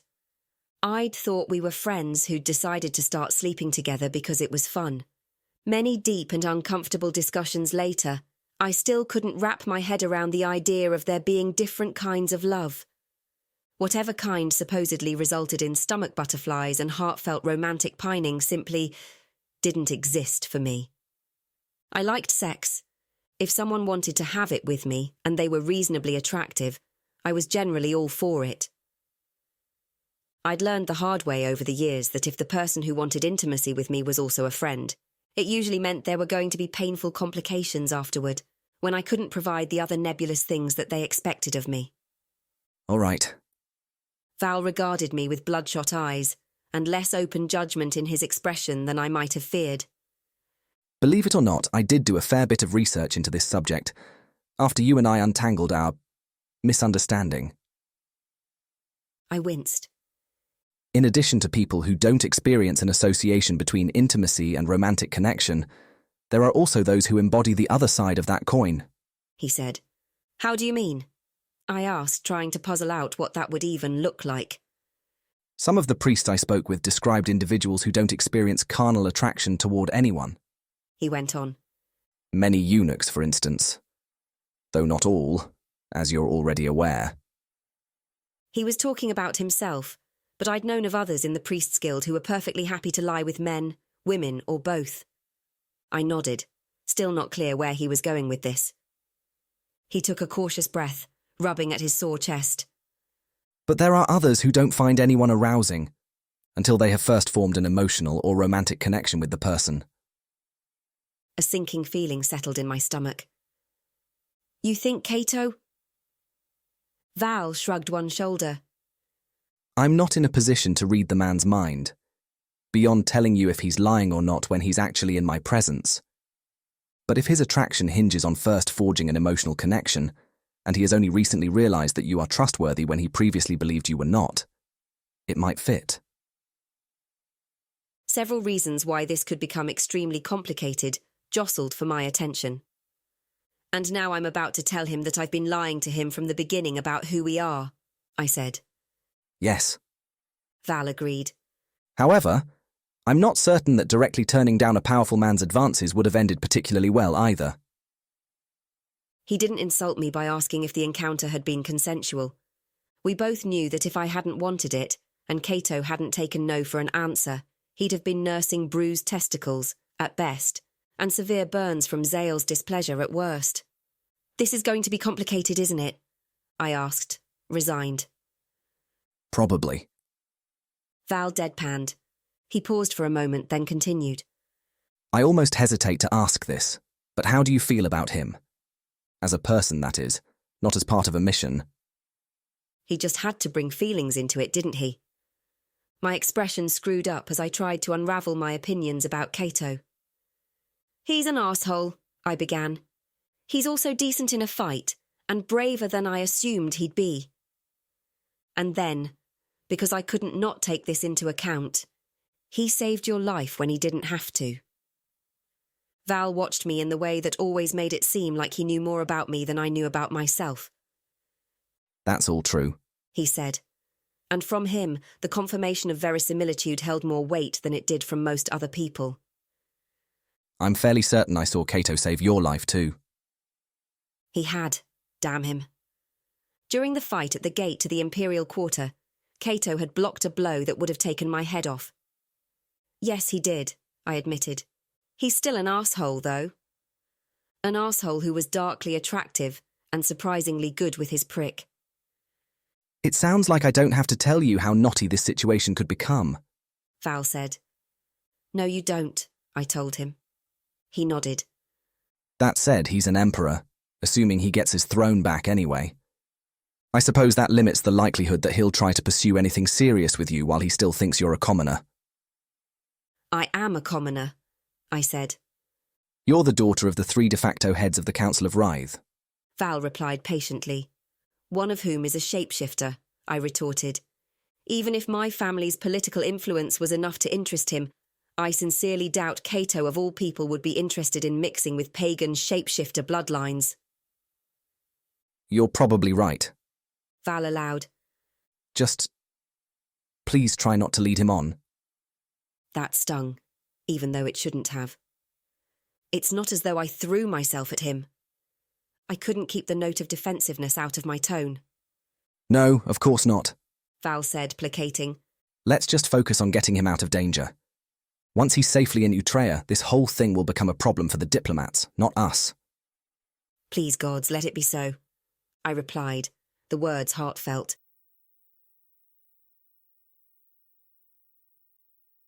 "34. Orlean and I both slept in the storage room near the dragons that night, taking turns keeping what was probably an unnecessary night watch. Whether Orlean's presence acted as some sort of subtle imperial deterrent, or whether Kaeto stayed away for other reasons, I wasn't sure. Whatever the case, the first hint of a grey dawn saw us awake and preparing for the day. Are we leaving soon? The question was a friendly nudge against my thoughts. The dragons had been content to lounge around the garrison's parade ground, eating the occasional pig or goat that was thrown their way, and soaking up the awe of random onlookers. But Zale could feel my restlessness nonetheless. I think so, I told him. With passengers? Zale pressed. Probably. If Kaeto agreed to flee to Utrea, I guessed we'd be taking Elio as well. Half-healed knee or no, I doubted the Palace Tribune would let himself be separated from his imperial charge again, any time soon. We'll go visit Aunt Frella. Who knows? Maybe you'll find a pretty female dragon there to mate. That sally was met with an air of supreme indifference. I didn't push the issue. It wouldn't have made a difference. Zale's lack of interest in breeding was something of a sore point, given how few dragons were left after Raythani's grandfather had slaughtered his entire dragon army and put out a bounty on the eggs. My little team was made up of misfit dragons. There was Zale, who wouldn't mate at all. Also, Panoche, who'd been gelded shortly after hatching so he wouldn't pass on whatever condition had resulted in his missing front leg. And finally, Rensa, who only had eyes for Panoche and had a history of attacking any other male dragon that tried to court her. Foolish optimist that I was, I'd half hoped Rensa would eventually warm to Zale solely due to proximity, and vice versa. No thank you. I like my male parts firmly attached, came the response. Not to mention unbitten. I couldn't really argue with that, so I left it alone. Orline asked me for directions to the bathhouse and headed out to have a proper wash. I accepted the simple breakfast delivered by a nervous, stammering soldier, propping myself against Zale's scaly haunch while I ate and pondered the logistics of what we were planning. In the end, I could only devote so much energy to worrying about diplomatic incidents and the breakdown of the continent's fragile peace before I needed a distraction.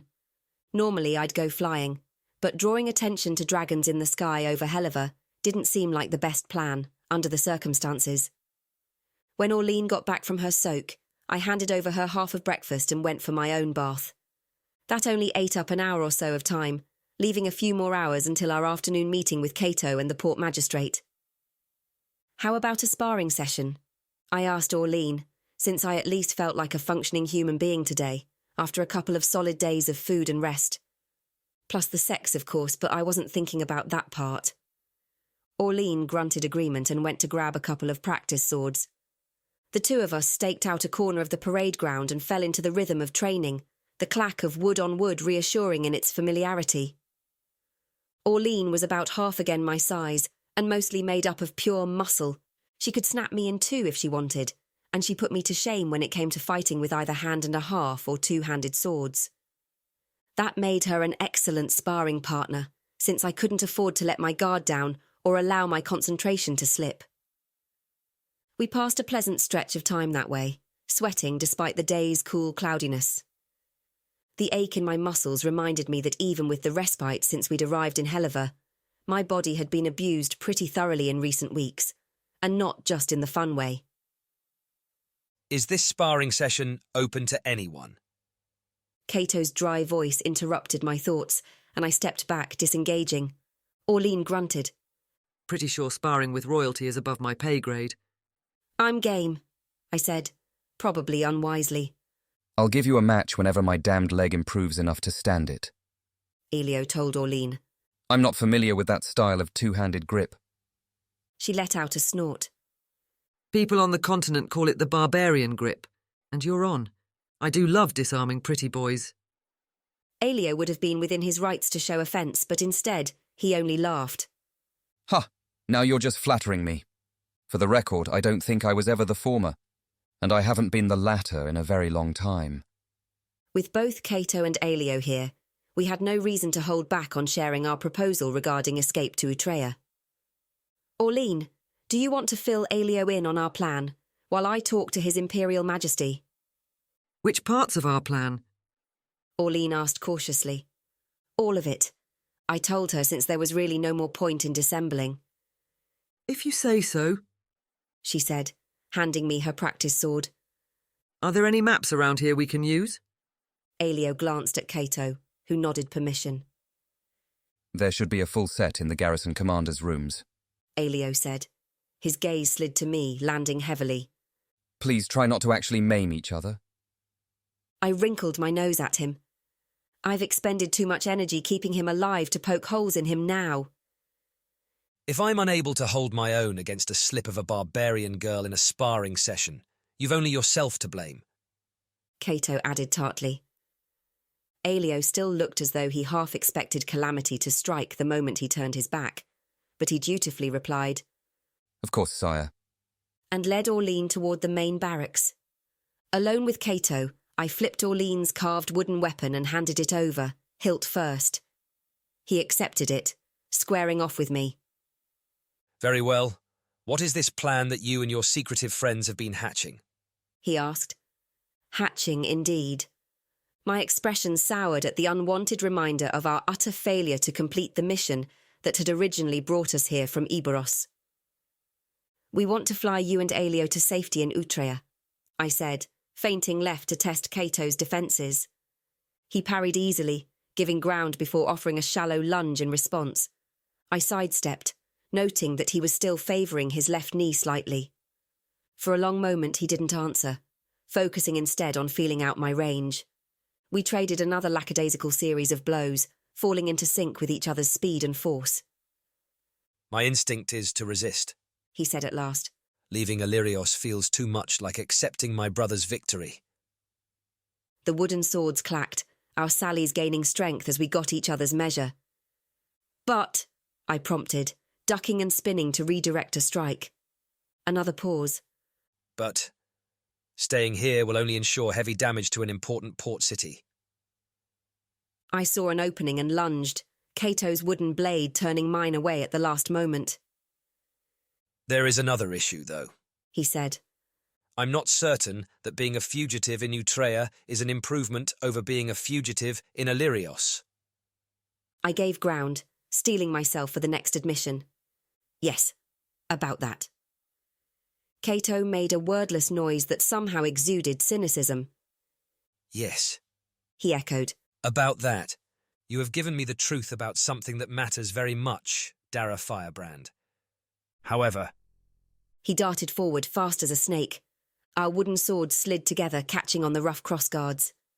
Then his free hand caught my wrist, holding with an iron grip. A gasp slipped past my control as he stared at me with sharp grey eyes, our faces mere inches apart. Perhaps you would care to address the lies you have given me regarding other matters. My heart rabbited, beating far faster than the situation warranted. Instinct honed by years of training whispered countermoves in my ear. Knee to the groin, kick to the injured left knee, headbutt to the nose. Instead, I stayed still, allowing him to hold me trapped. Yes, I agreed. While it's likely that they would disavow me if asked, I do, in fact, have connections to Utrea's ruling family. If we take you there under truce, King Raythani will offer a diplomatic reception as long as you don't abuse his hospitality. Kaeto stood perfectly still, his grip on me unwavering. Did Utrea send you to retrieve the dragon eggs? He asked, his voice even.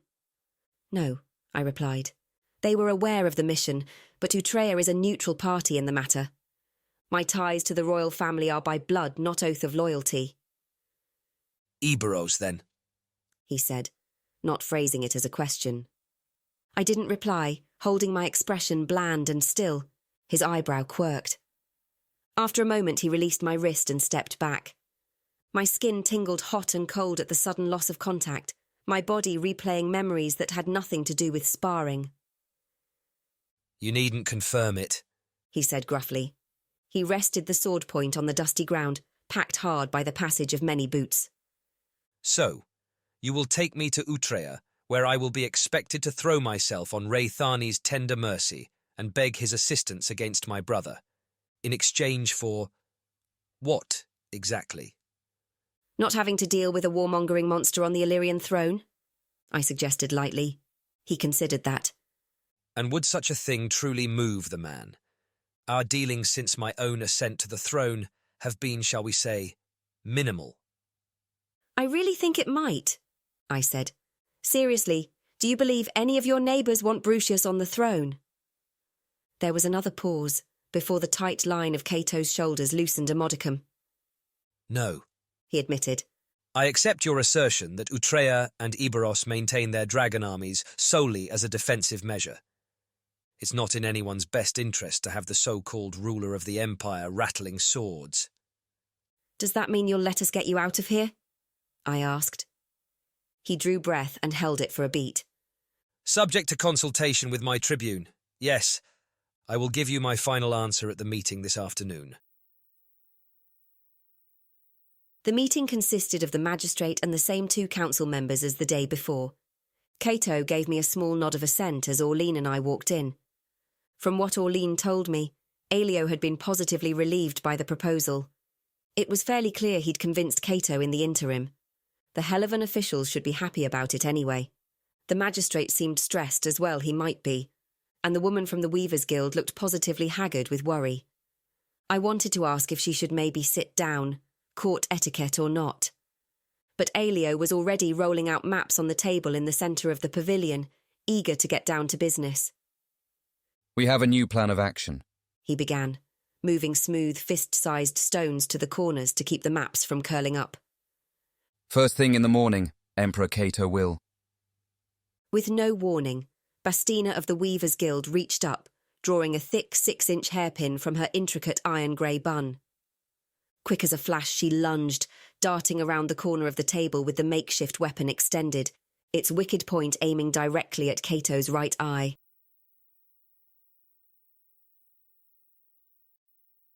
"35.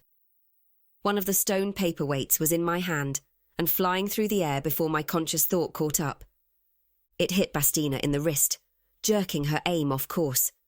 She managed to keep hold of her vicious hair adornment, but Kaeto got a hand up and grabbed her elbow, redirecting her body weight past him as he stepped smoothly sideways, avoiding her weapon. After the first frozen moment of shock, both Aelio and Orleen had lunged for her as well. They grabbed her from either side. Aelio wrenched the hairpin out of her grasp and tossed it away, cursing under his breath as her struggles threw his weight onto his bad leg. Your Imperial Majesty. Helleva's magistrate sounded appalled. Are you injured? Kaeto looked like he wanted to murder someone, but he straightened and brushed imaginary dust from his tunic, as Bastina was wrestled to her knees on the packed dirt floor. "No," he said, then snapped, "Don't touch that, you fool."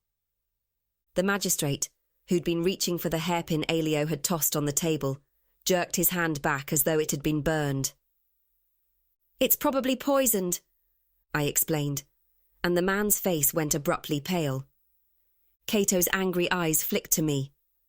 "Well, Dara Firebrand," he said, "I do believe this is where we came in." I blew out a rueful breath. I'd first come to Kaeto's attention when I'd foiled an assassination attempt in his own palace. It appeared that we had, indeed, returned to our beginnings. "So it is," I agreed. "Next question. Was this attack personal, or did someone else put her up to it?" Bastina had collapsed in on herself, sobbing, her body hanging limp in the other's grip. "I've no idea," Kaeto said. "But I do so look forward to finding out." And right there, I heard the voice of the cruel ruler who'd once ordered his bastard half-brother torn apart by hunting dogs, and who'd sent a warship after 2 fleeing refugees to finish them off. Apparently, I wasn't the only one to hear the threat behind the silky words. Your Majesty, I swear to you that I knew nothing of this. The magistrate fell to one knee, bowing his head in abject supplication. The scar-faced council member was right behind him, although he didn't verbally grovel. Kaeto made a non-committal noise, which clearly did nothing to reassure the pair. "Roll up the maps," Orleen said tightly. "The last thing we need is to give anyone here an outline of what we're planning to do." I swept the other stones aside and did just that. "Have these 2 detained in the garrison," I said, jerking my chin toward the kneeling men. "Bring Bastina to where we're keeping the dragons. I'll get your answers for you, Kaeto." Kaeto's hard eyes bored into me for a long moment before he gave a single sharp shake of his head. "Do it," he told Aelio. "I've got her," Orleen said, hauling the crying woman upright and twisting her arms behind her back. "Hard to drag a prisoner around while leaning on a walking stick, I imagine." "That's the Imperial Palace Tribune you're talking to," I reminded her mildly. No, she's right. Aelio clenched his jaw and stepped away, rubbing at his knee. Dara, you're on bodyguard duty. You certainly seem to have an aptitude for it. He turned to a group of soldiers running sword drills across the practice ground. You there! Attend your Emperor! The soldiers came jogging up, sweaty and wide-eyed. Take the magistrate and councilman Rathgar into custody, Aelio snapped. They are to be held until I personally order otherwise. The soldiers glanced nervously at each other, then looked even more nervously at Kaeto. Yes, sir, one of them said. Within moments, the magistrate and the councilman had been chivied away, leaving the three of us alone with Bastina. Silent sobs still racked her chest, but she stood quiescent in Orlean's rough grip. I wrapped the hairpin in a kerchief and pocketed it. Then I handed the rolled-up maps to Elio, who stuffed them under his arm before taking up his walking stick. "Let's go," I said grimly. I nudged the link with Zale, who had been listening in with interest. Need a human frightened? He asked. Or fried? She's already frightened, I sent back. But I need her terrified enough to tell us the truth. Zale gave a mental shrug of agreement. We crossed to the corner of the practice field where the dragons were waiting. Without a word between us, Orlean flung Bastina onto the trampled grass. She cowered there, looking up in fear as the three great beasts ranged sinuously around her. I stood at Zale's shoulder, with Kaeto and Elio joining me warily. Orlean moved to stand next to Panoche, placing a hand on the male's scaly bronze neck.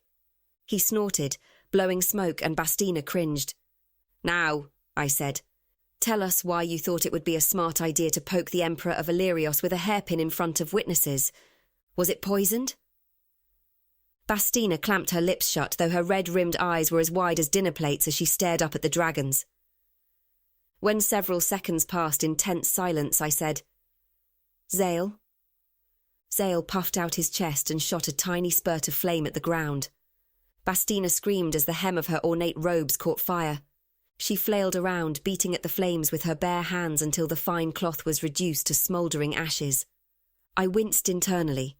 That was going to be painful, especially for a weaver. "Let's try this again," I said. "Was the hairpin poisoned?" "Yes," she whimpered miserably. "I think so. He told me not to touch the point." Now we were getting somewhere. Who told you not to touch the point? Elio demanded. "I don't know," Bastina said. I sighed. Zale drew in a great breath, his neck arching in clear threat. "I don't know," Bastina babbled frantically. "He didn't tell me his name. He said he was holding my brother hostage. He told me Brannis would be killed if I didn't do this." "Oh, blast." "And you believed him?" Elio asked, his tone emotionless.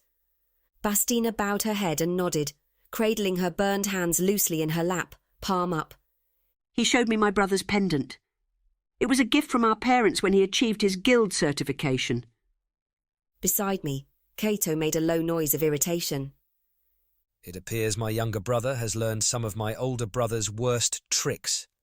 Assassination via dupe was one of Proclus's favourites." "Kidnap someone's loved one and force them to do your dirty work for you," I muttered, disgusted. I turned back to Bastina. "Did the magistrate know about this? Or any of your fellow council members?" She looked up at me blankly. "Of course not. If I'd told them, they would have tried to stop me." "Well, fuck," I said, unable to hold it in. "We did suspect there might be spies embedded in Helliver," Orlean said dryly. "Sounds like we were right." It did indeed. Brucius would have been an idiot not to sneak some of his own trusted agents into the city before blockading it. The news of our arrival must have spread like dragonfire throughout the city, leaving the perfect opening for one or more of the spies to act. "I am satisfied that the attack did not involve anyone else in Helliver's government," Elio said. "I suggest we remand the councilwoman into custody with orders to root out the spy network and hopefully retrieve her kinsman. Then I think we should leave as quickly as possible." Kaeto glared down his patrician nose at the woman on the ground, his expression conveying that he was balancing that suggestion with another one involving heads on pikes. "Agreed," he said after a long moment. In the end, it took the rest of the afternoon and evening to sort out the mess. Elio set the garrison commander to finding Bastina's brother, assuming the poor sod was still alive. If it hadn't been for Kaeto and Elio, I would have suggested leaving for Utrea at night. However, I wasn't willing to risk inexperienced dragon riders in the dark, especially with one of them injured. We gathered our supplies for the journey in preparation for a pre-dawn departure instead. As the sky grew lighter in the east, The 5 of us gathered after a night of restless sleep. The situation was less than optimal, with 2 of us needing to ride double, Val still weak and shaky from his illness, and Rensa too small to carry 2 riders on a journey this long. "Orlane, you're on Rensa," I ordered. "Val and Aelio, you're on Panoche. He can manage both of you for a few hours. Your Imperial Majesty, you're with me." At least I no longer had to worry about Kaeto knifing me in the back mid-flight. Small victories. Zale's voice in my head held more amusement than the situation warranted. "You know you're not nearly as funny as you think you are," I told him sourly. Val eyed Aelio up and down. "You keep me from falling off and—" A cough racked him. "I'll keep you from falling off," he finished hoarsely. "A fair bargain," Aelio replied in solemn tones. Val climbed onto Orlene's dragon, who helpfully fanned out a wing for him to use as a step-up. Orlene helped Aelio clamber up behind him, her movements stiff with distaste in reaction to the physical contact with a man she barely knew. "Is this all right?" Aelio asked uncertainly, wrapping an arm around Val's slender form. "Don't be shy on my account," Val told him dryly. Orlene patted Panoche's gleaming shoulder and went to mount up on Rensa. The small white dragon shook her head impatiently, eager to be off. I double-checked that our supplies were firmly fastened over Zale's back before vaulting up and settling comfortably in place. Wordlessly, I extended a hand to Kaeto. He hesitated for only a moment before taking it and swinging up behind me. His arm settled around my waist, warm even through my borrowed scout's leathers. I tried not to think about the last time the 2 of us had been pressed close. Heat against heat. "It's past time to go. Let's fly," I said, turning Zale away from the rising sun and gripping with my knees. With a piercing cry, Zale reared back and launched himself forward with powerful haunches, his massive wings catching the air as he flapped upward, leaving the ground behind us.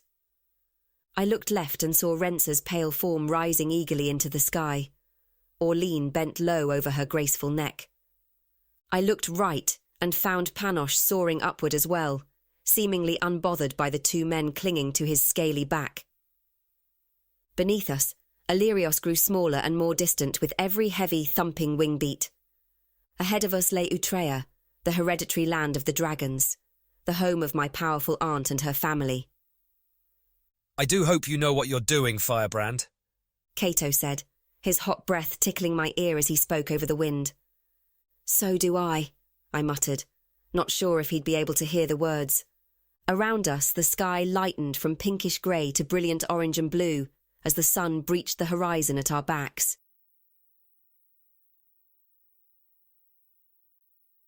Dara's story continues in Mistress of War, Book 2. Mistress of War is the final arc in the Eburosi Chronicles, which includes the following completed series in chronological order: the Complete Horse Mistress Collection, the Complete Lion Mistress Collection, the Complete Dragon Mistress Collection, the Complete Master of Hounds Collection.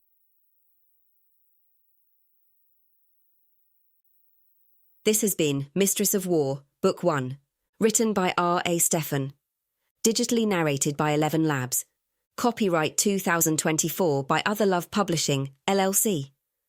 Production copyright 2024 by Other Love Publishing, LLC.